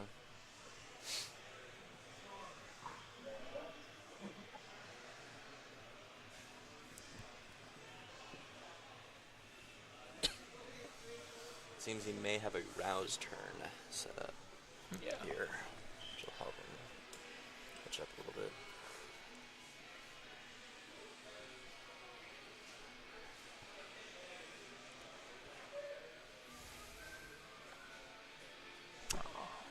Ooh, interesting. Just one boost off of the twin drive. He's just looking to finish the game, it appears. Yeah. It's looking like this is going to be the last couple of turns. He's going to have the big rouse turn here. I say big in a little bit of air quotes, and we'll see how much he decides to block from it. Fryer not having an arsenal could be pretty big. Oh, or he's just going to attempt to buckle something. Interesting.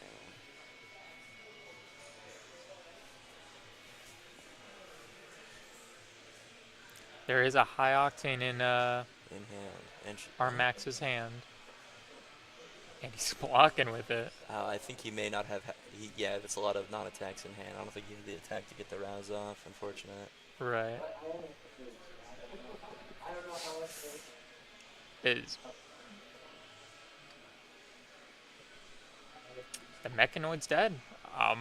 He killed. Wait, what? What does Buckle do? Buckle kills equipment with minus counters on it. Ooh, I thought the other one did. Okay. In the old combo.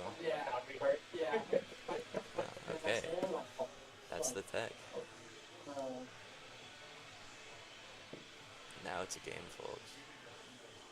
It's kind of, if he can get past all the boosting and stuff, I think it's over. It'll be rough.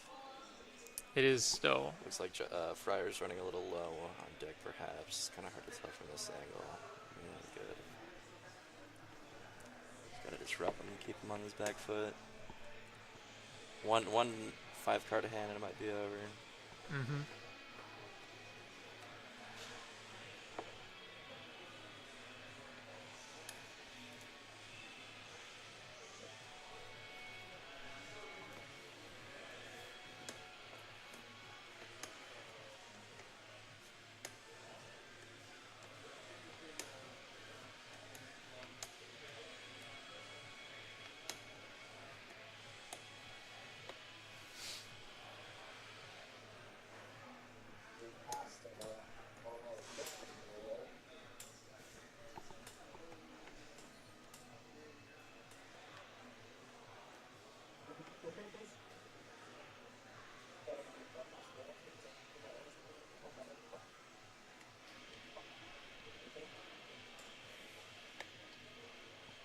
Ooh, a harpoon. That could have been terrible.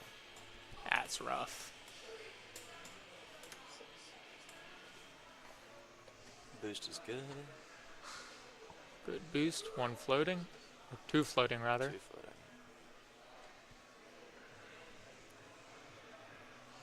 floating. Ooh. He's got armor, but that's rough.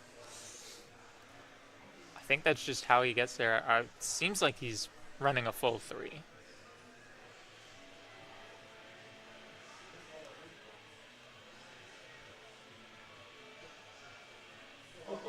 Yep. Unfortunate.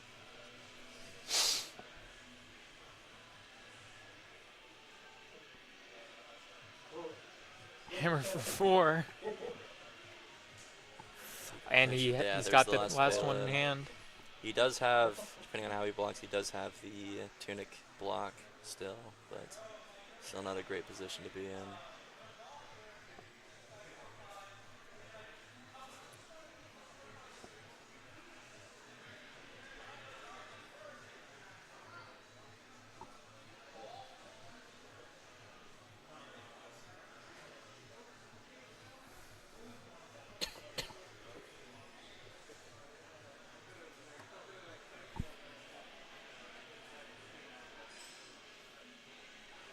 That is probably the best boost now. It's looking like the game's over, though. Saving his health.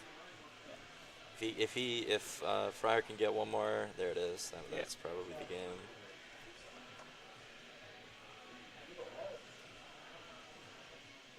Two in hand is not enough.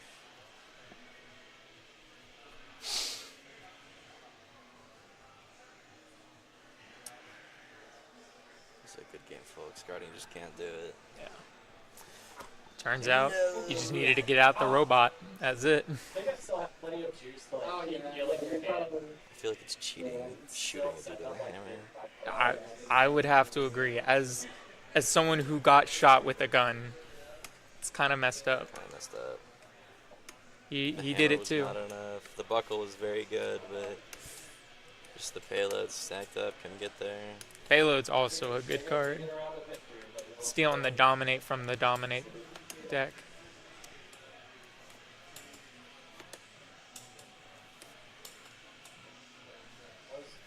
Alright. Bye.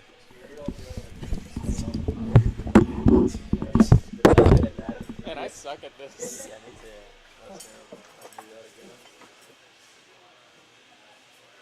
I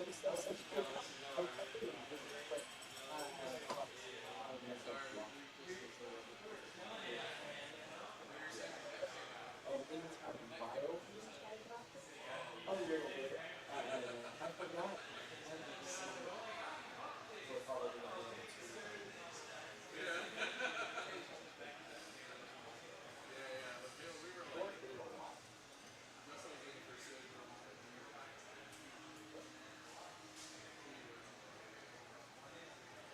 That's why I thought it was so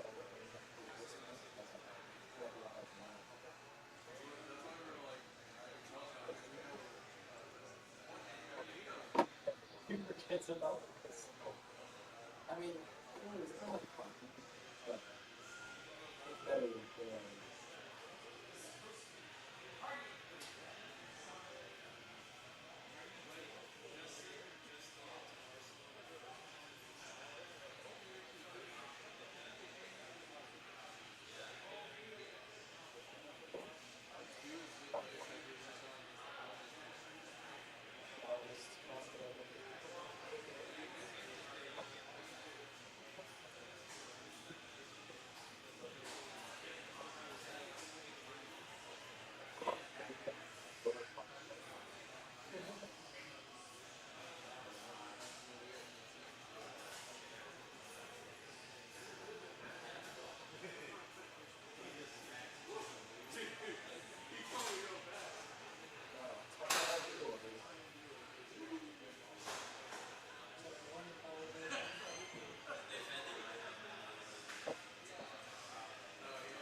Welcome, ladies and gentlemen, to the grand finals of the GameGuys Pro Quest. We've got Justin Fryer on Max versus Luke McDowell on Techo. It's going to be a very interesting mechanologist mirror match. Your commentators for this match are Justin Mooney and Charles Castile. All right, Justin. Since you just played against Justin, can you tell us a little bit about what we can expect from that Max deck? Maybe a little bit of setup in the first few turns. Obviously, he's going to get Nitro Mechanoid on turn 1 like he did against me and Arsenoid. But, let's see. I love that he has 3 different sleeve colors. It's great. So it looks like both of these decks are a little bit of a setup style deck. We're going to most likely see Luke playing out these Evos, trying to get to that powerful late game that we can expect from a Techo style deck. And then we've seen Justin a couple games where we've seen him set up those early hyperdrivers, get to that Nitro Mechanoid, and then just go for that combo win. Definitely. And while they are setting up, you think they've got any spice, or are they just going to play that clean game? From what I saw, I don't know. I don't know what Luke's bringing to the table. Justin seems to have a pretty standard list. One thing to note is the Max players' setup is a lot faster than the Techo players' setup. Definitely. So it'll be interesting to see if Justin Fryer wants to take this match a more fast-paced, aggressive version, or as aggressive that he wants to be against a deck that takes the time to set up, or if he wants to treat this more like a Guardian where he wants to set up, get to that second cycle where he knows he can set up the combo win. Mm-hmm. It's high roll versus inevitability.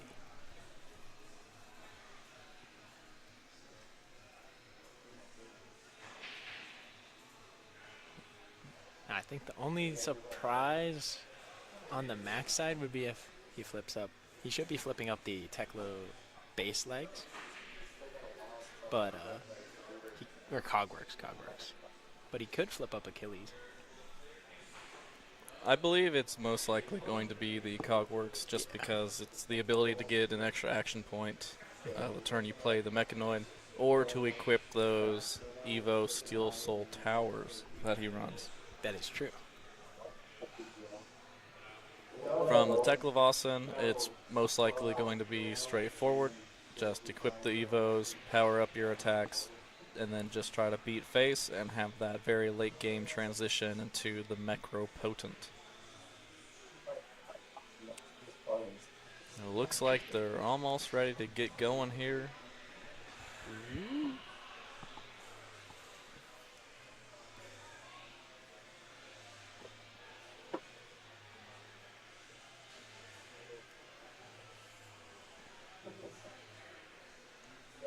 Why is watching this shuffling so satisfying?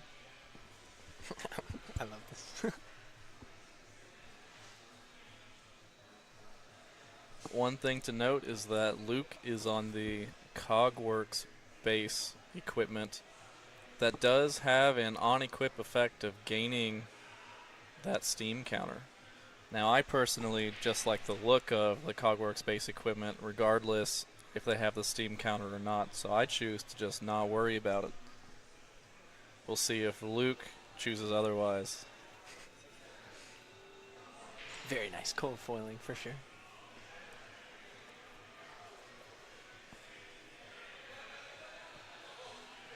We also didn't see any hyperdrivers, some actual hyperdrivers from Justin's Max list, so really only using that Hyper X3 for the one block it provides.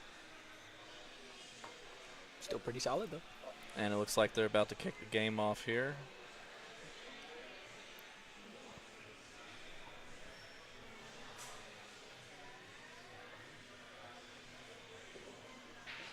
Looks like it's Justin's going first.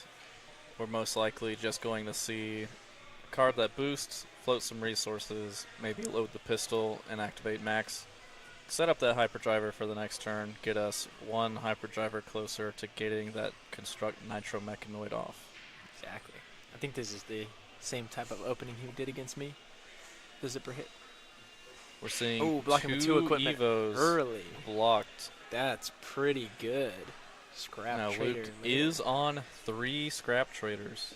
Yeah. We're also seeing Luke just pitch to activate Techo, get the extra card out of his hand. He just wants to hand fix as best as he can going second. Especially get that Steel Street Enforcement on the bottom of the deck so it can defend for 4 or 5 later in the game. Looks like it was a pretty red heavy hand, but we were still able to develop those Evo Century base arms. One of the most powerful equipments once you layer that blue one on top. Because it has that effect of getting back your 6 power attacks. Let's see, from Justin, it looks like we've got a recharge, the Steel Soul Tower, jump start, and a 0 to 60. We're going to banish the crankshaft having the words of when banished from boost, add a steam counter to a hyperdriver you control.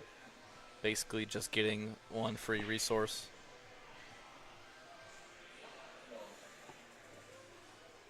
And we might be seeing Justin just make a hyperdriver off max, then use the recharge to get the second counter or third counter on the hyperdriver if he so chooses. Or he could be choosing to just save it for later. Hitting 2 crankshafts here, really getting that hyperdriver up to a very comfortable 3 steam counters.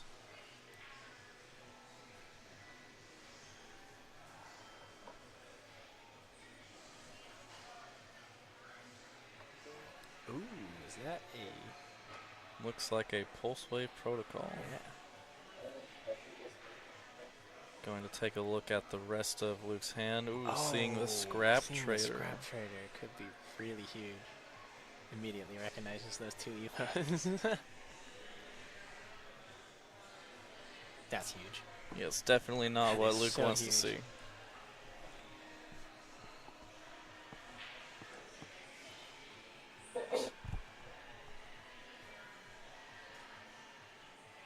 It's also been a very fortunate turn of events for Justin Fryer, hitting 3 crankshafts in a row this turn.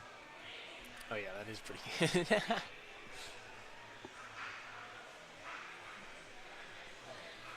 Able to keep those steam counters so you can develop the third one. Still have them on board. So just swinging for 2 here with the leveler. No go again.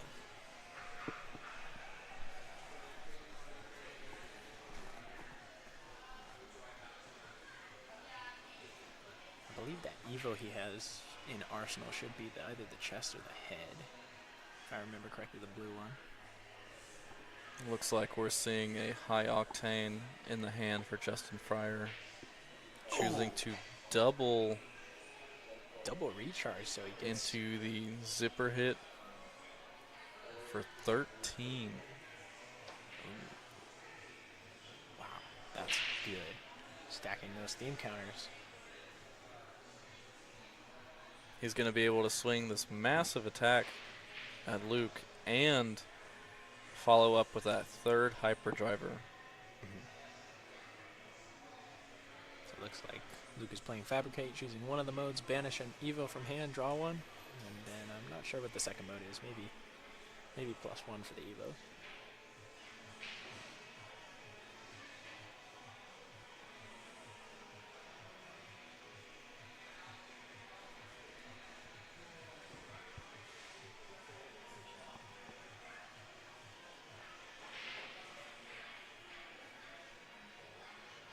Oh, second Fabricate.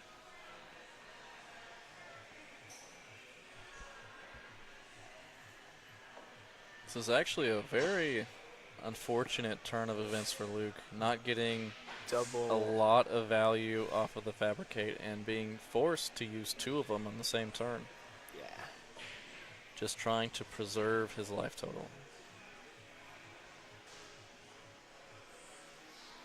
Also defending with, I believe, a War Machine and a Terminator tank that turn, which, while he can potentially recur them, is not exactly what you want to see.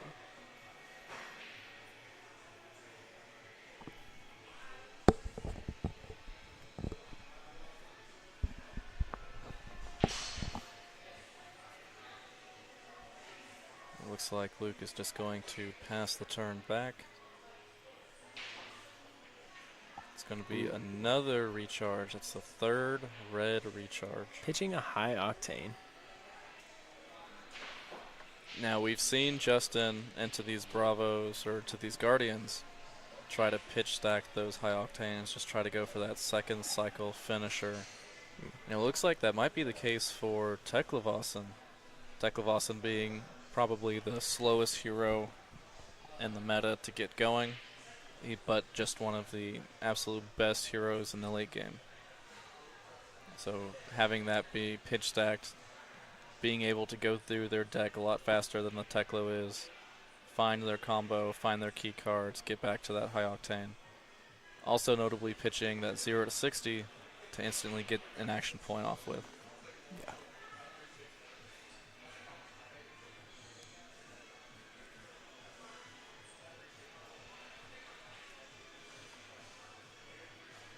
That jump start functioning as another set of zipper hits, since it gets -1 cost when you have that hyperdriver on the field.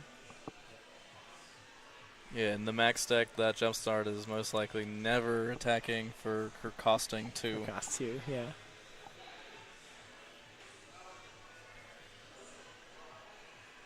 Looks like we're seeing Luke play out the Steel Soul Tower,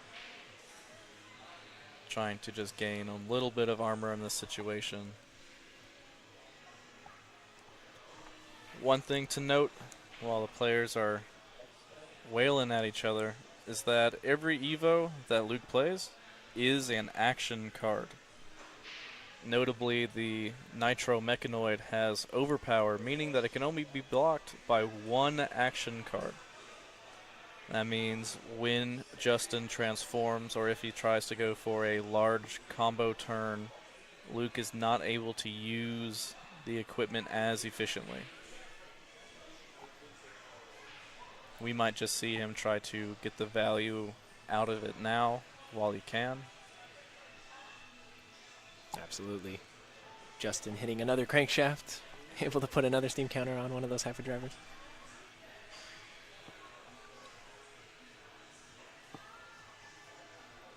Justin being very steam rich, just hitting crankshaft after crankshaft, just keeping all of those counters on those hyperdrivers.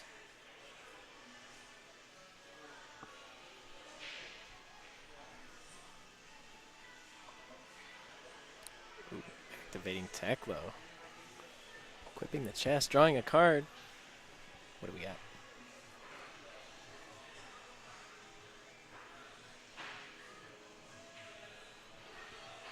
Looks like Luke just wants to take the opportunity to go ahead, develop the Evo, and block some.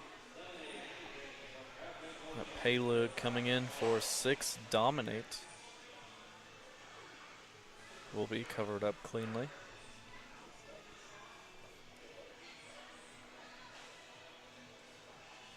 And it's another payload. Getting that second action point off of the Cogworks base legs. Probably just realizing that window that Luke probably doesn't have a defense react and arsenal to cover some of that up. Just pushing a bit more damage there.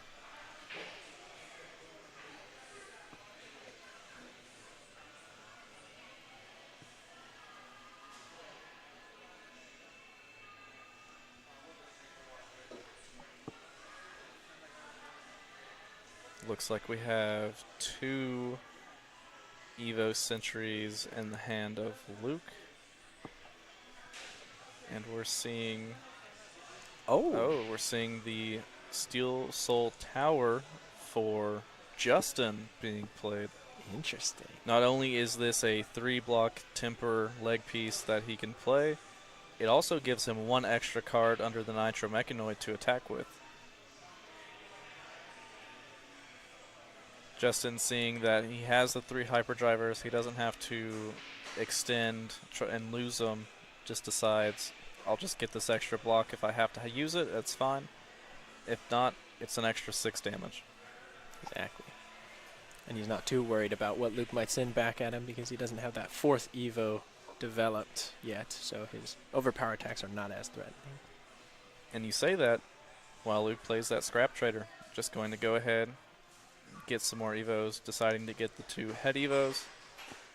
Not only is that going to develop the last piece of equipment he needs, but it's setting up that 5 intellect hand after he gets the block value off that head Evo.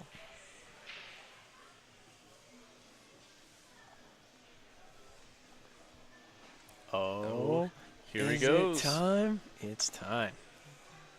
Justin deciding that now is the time to develop the Nitro Mechanoid. Just getting some additional value on the turn, just swinging that 0 to 60 for 4. Notably, after the Nitro Mechanoid, so that he doesn't destroy his own hyperdrivers. Exactly.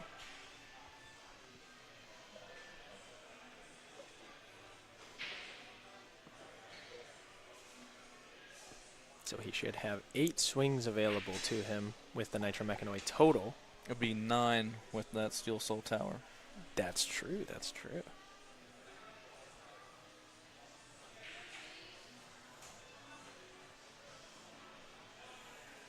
Is that card in Arsenal still that high octane? I'm not sure. I'm not sure, actually.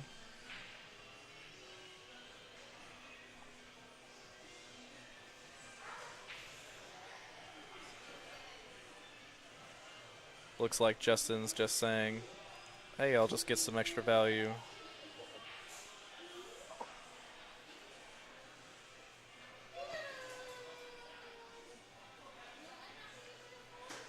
Taking 4 damage there. Overpower Almost doing a picking bit of up work. 2 pieces of equipment there and realizing that because those are action cards, he cannot block with multiple Evos on that attack.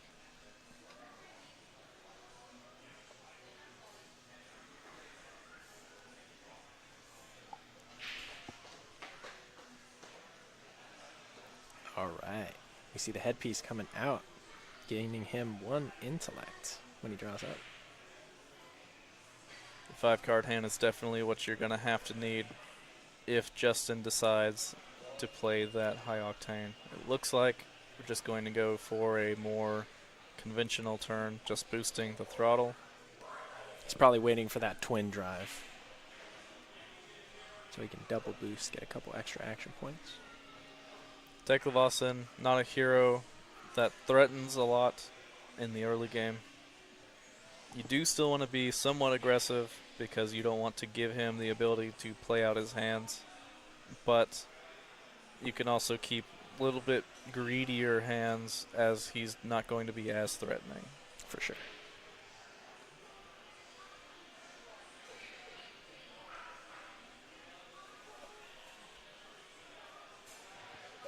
Looks like Luke, once again, hand with a lot of 2 blocks. That's the one downside of running all of those Sentry Evos, is that they are 2 blocks.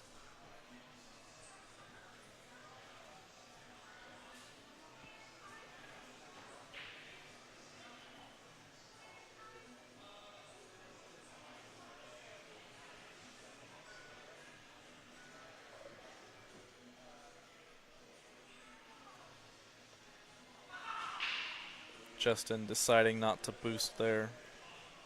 Just going to hold on to his hand. Maintain a bit of deck size. Or did he? I guess he did. Yes, he did. Gonna go ahead, grab that hyperdriver, attack again with the Nitro Mechanoid.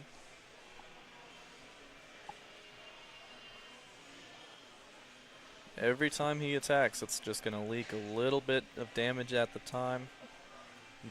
Justin does have to be careful not to waste the attacks.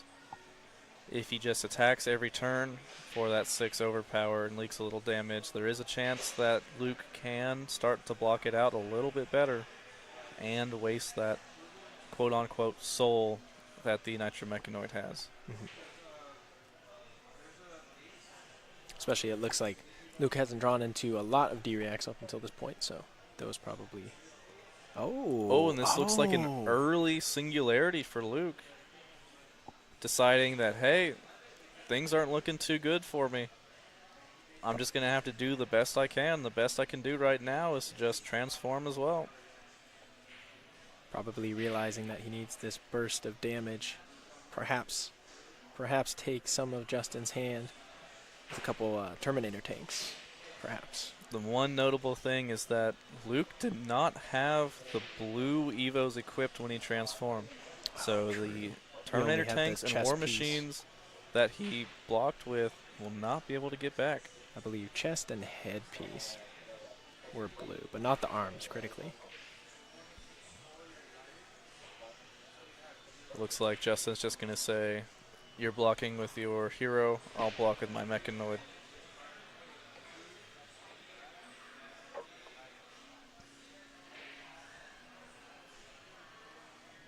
So a couple attacks out of the Necropotent, and that is the end of the turn, drawing up to 5. Justin probably going to keep a very tame turn here.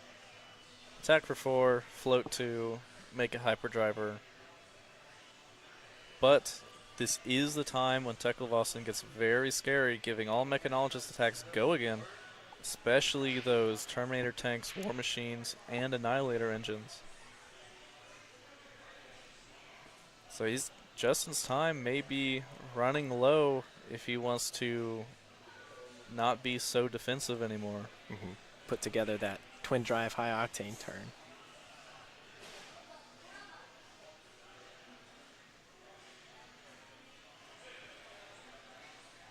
Looks like the hand for Luke isn't super great if he's deciding to block with a couple cards. But he is able to block for 5 on that Steel Street Enforcement because Singularity says counts as 4 evils equipped, plus 4 defense to that card. Just gonna see. Looks like it is just a Command and Conquer for Luke. It's not Mechanologist, does not gain go again. Didn't look like any good Mechanologist attack actions in his hand. Techo, the Mecropotent, known to have 3 intellect. This was supposed to be Luke's very strong turn, and it was only swinging a Command and Conquer. And there's a second high octane in the hand for Justin. Justin unfortunately pitching a red card, not having the resources he needs for the turn. It looks like he drew into another boost card that is very expensive.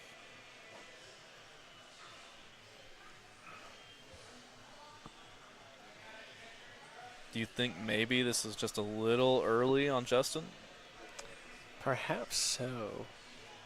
I'm not sure. Perhaps all he can do here is 2 twin drives and a high octane in the hand of Justin. Perhaps all he can do here is twin drive, boost twice, and then 2 swings with the Nitro Mechanoid, but it's definitely not what he's hoping for. Very few attacks left for that Mechanoid. Probably only 4, maybe there's 5 attacks left. But if Luke is able to burn through all of those attacks, he'll have a chance to come back. Not having a weapon in this game for both heroes means that they're just playing with what's in their deck. They have nothing to fall back on. Their deck and a little bit of soul.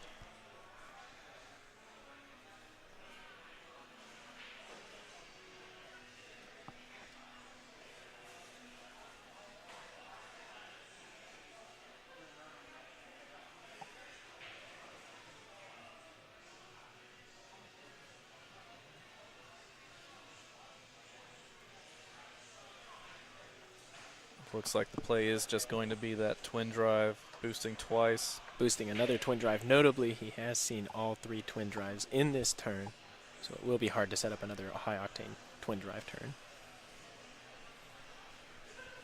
This is also a difficult situation for Luke. Only having 3 intellect is going to severely reduce the amount of cards he has to block with.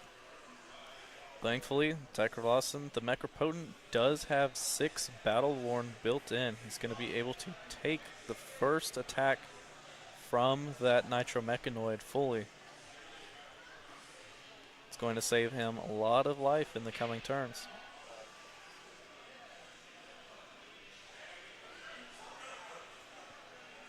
Luke is perhaps looking at his hand, seeing if he has one of those big attacks to swing back.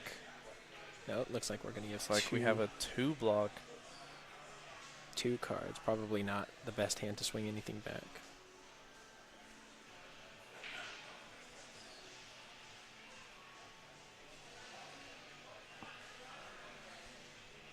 Looks like Luke is contemplating whether or not he wants to block with the last card in his hand.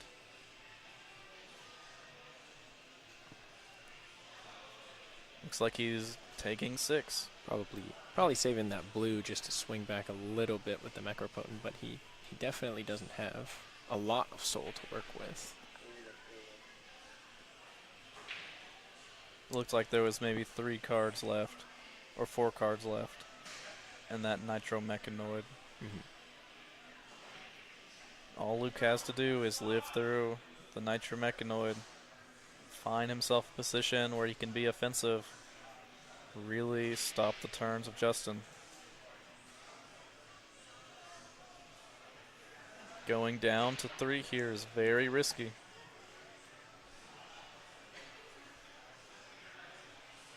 There is a high octane pitched.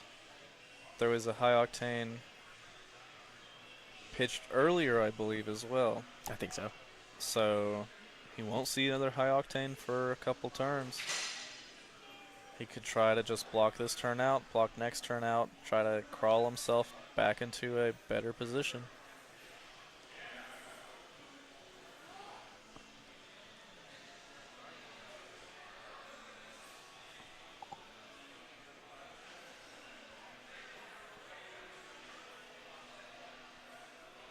Looks like we're just going to go ahead, preserve the life total here.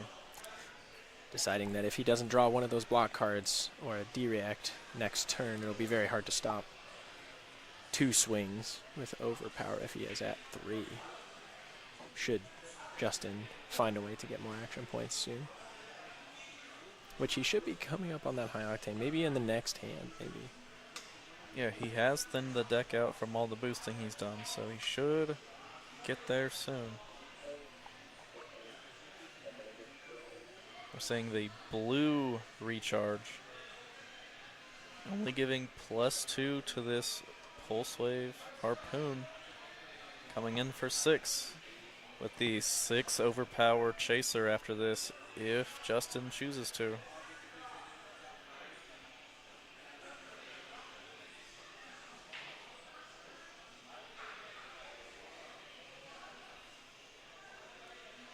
I'm not quite sure what that arsenal is for Luke. It's been sitting there for a little bit. Yeah, I believe he chose to take 3 extra damage to arsenal that card on the turn he transformed. Don't think I got a chance to see it. Looks like we're just going to cover it up. We're choosing to make the hyperdriver. Is he going to crank? No, he will not. Ooh, and the last card in hand is a Fabricate. Oh, wow. That is not what Luke wants to see. Very unfortunate. The one turn Luke had to relax a little bit, and he just drew very unfortunately. Oh, but crucially, boosting that high octane, Justin just boosted it, so. Perhaps without multiple action points, Luke might be able to survive, but seems like we know there's just another one left here in the deck that was pitched just recently. There was, yeah. It's hard to tell from this angle how big the players' decks are, but Justin's deck probably on the smaller side at the moment through all the boosting he's done. Looks like we're just going to see 6 block. Yeah. This is Big Bertha for 4. Looks like we're just going to take the 1. Very good discipline on Justin's side. Just saying, I'm going to hold on to the rest of my Nitromechanoid, find that last high octane so I can guarantee the kill. Absolutely. He knows that's just going to be covered up by 5 block on the Mechropotent if he swings at that turn. 13 cards left in deck for Justin Fryer.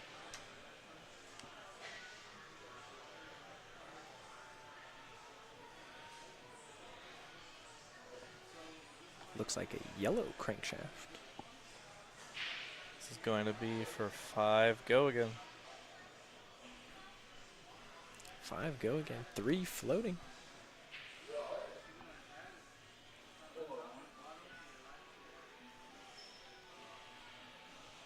Looks like a scrap trader in the hand of Luke. That's one of those few 2 blocks the deck runs.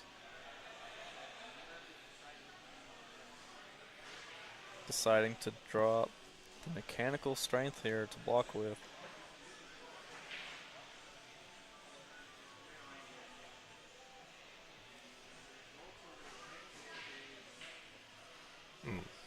Going to follow it up for 6.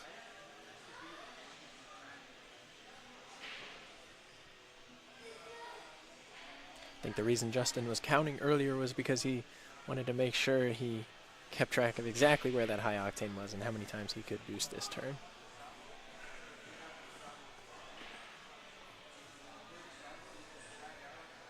Ooh, Luke deciding.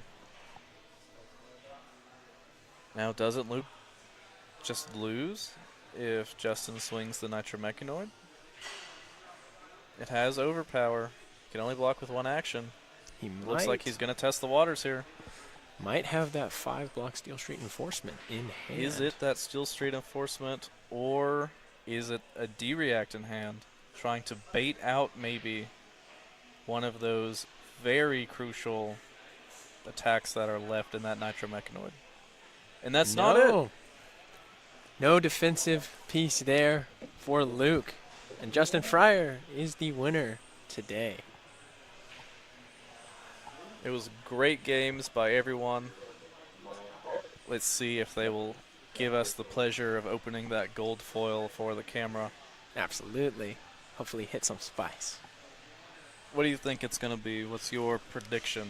What I would love it to be would be a gold foil Luminaris. I feel like that would be a really good hit. But more realistically, very thematically, if they could get an Achilles Accelerator, that would be insane. Achilles Accelerator, or maybe a Techo Plasma Pistol. Anything in class would be very, very cool.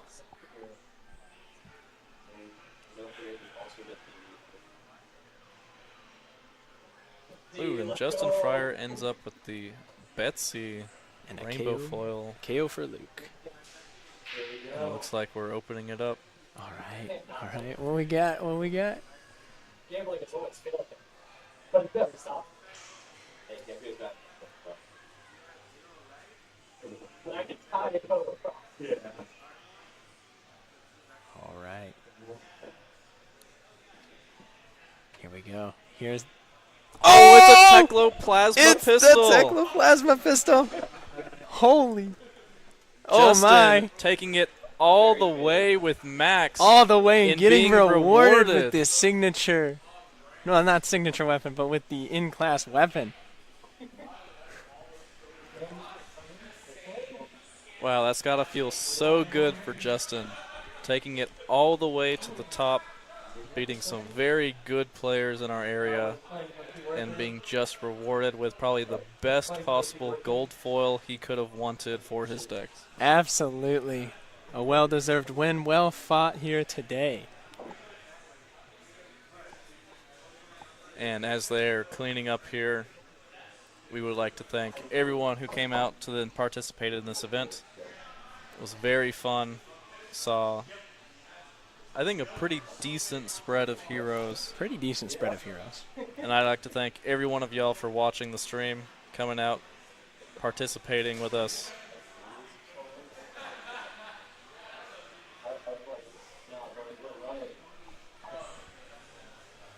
You have any last words to say, Justin, before we close it out here?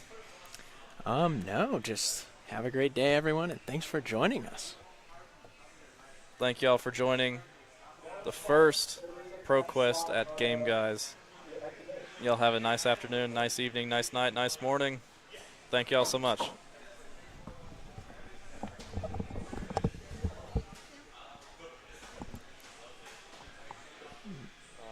We kind of just like signed off.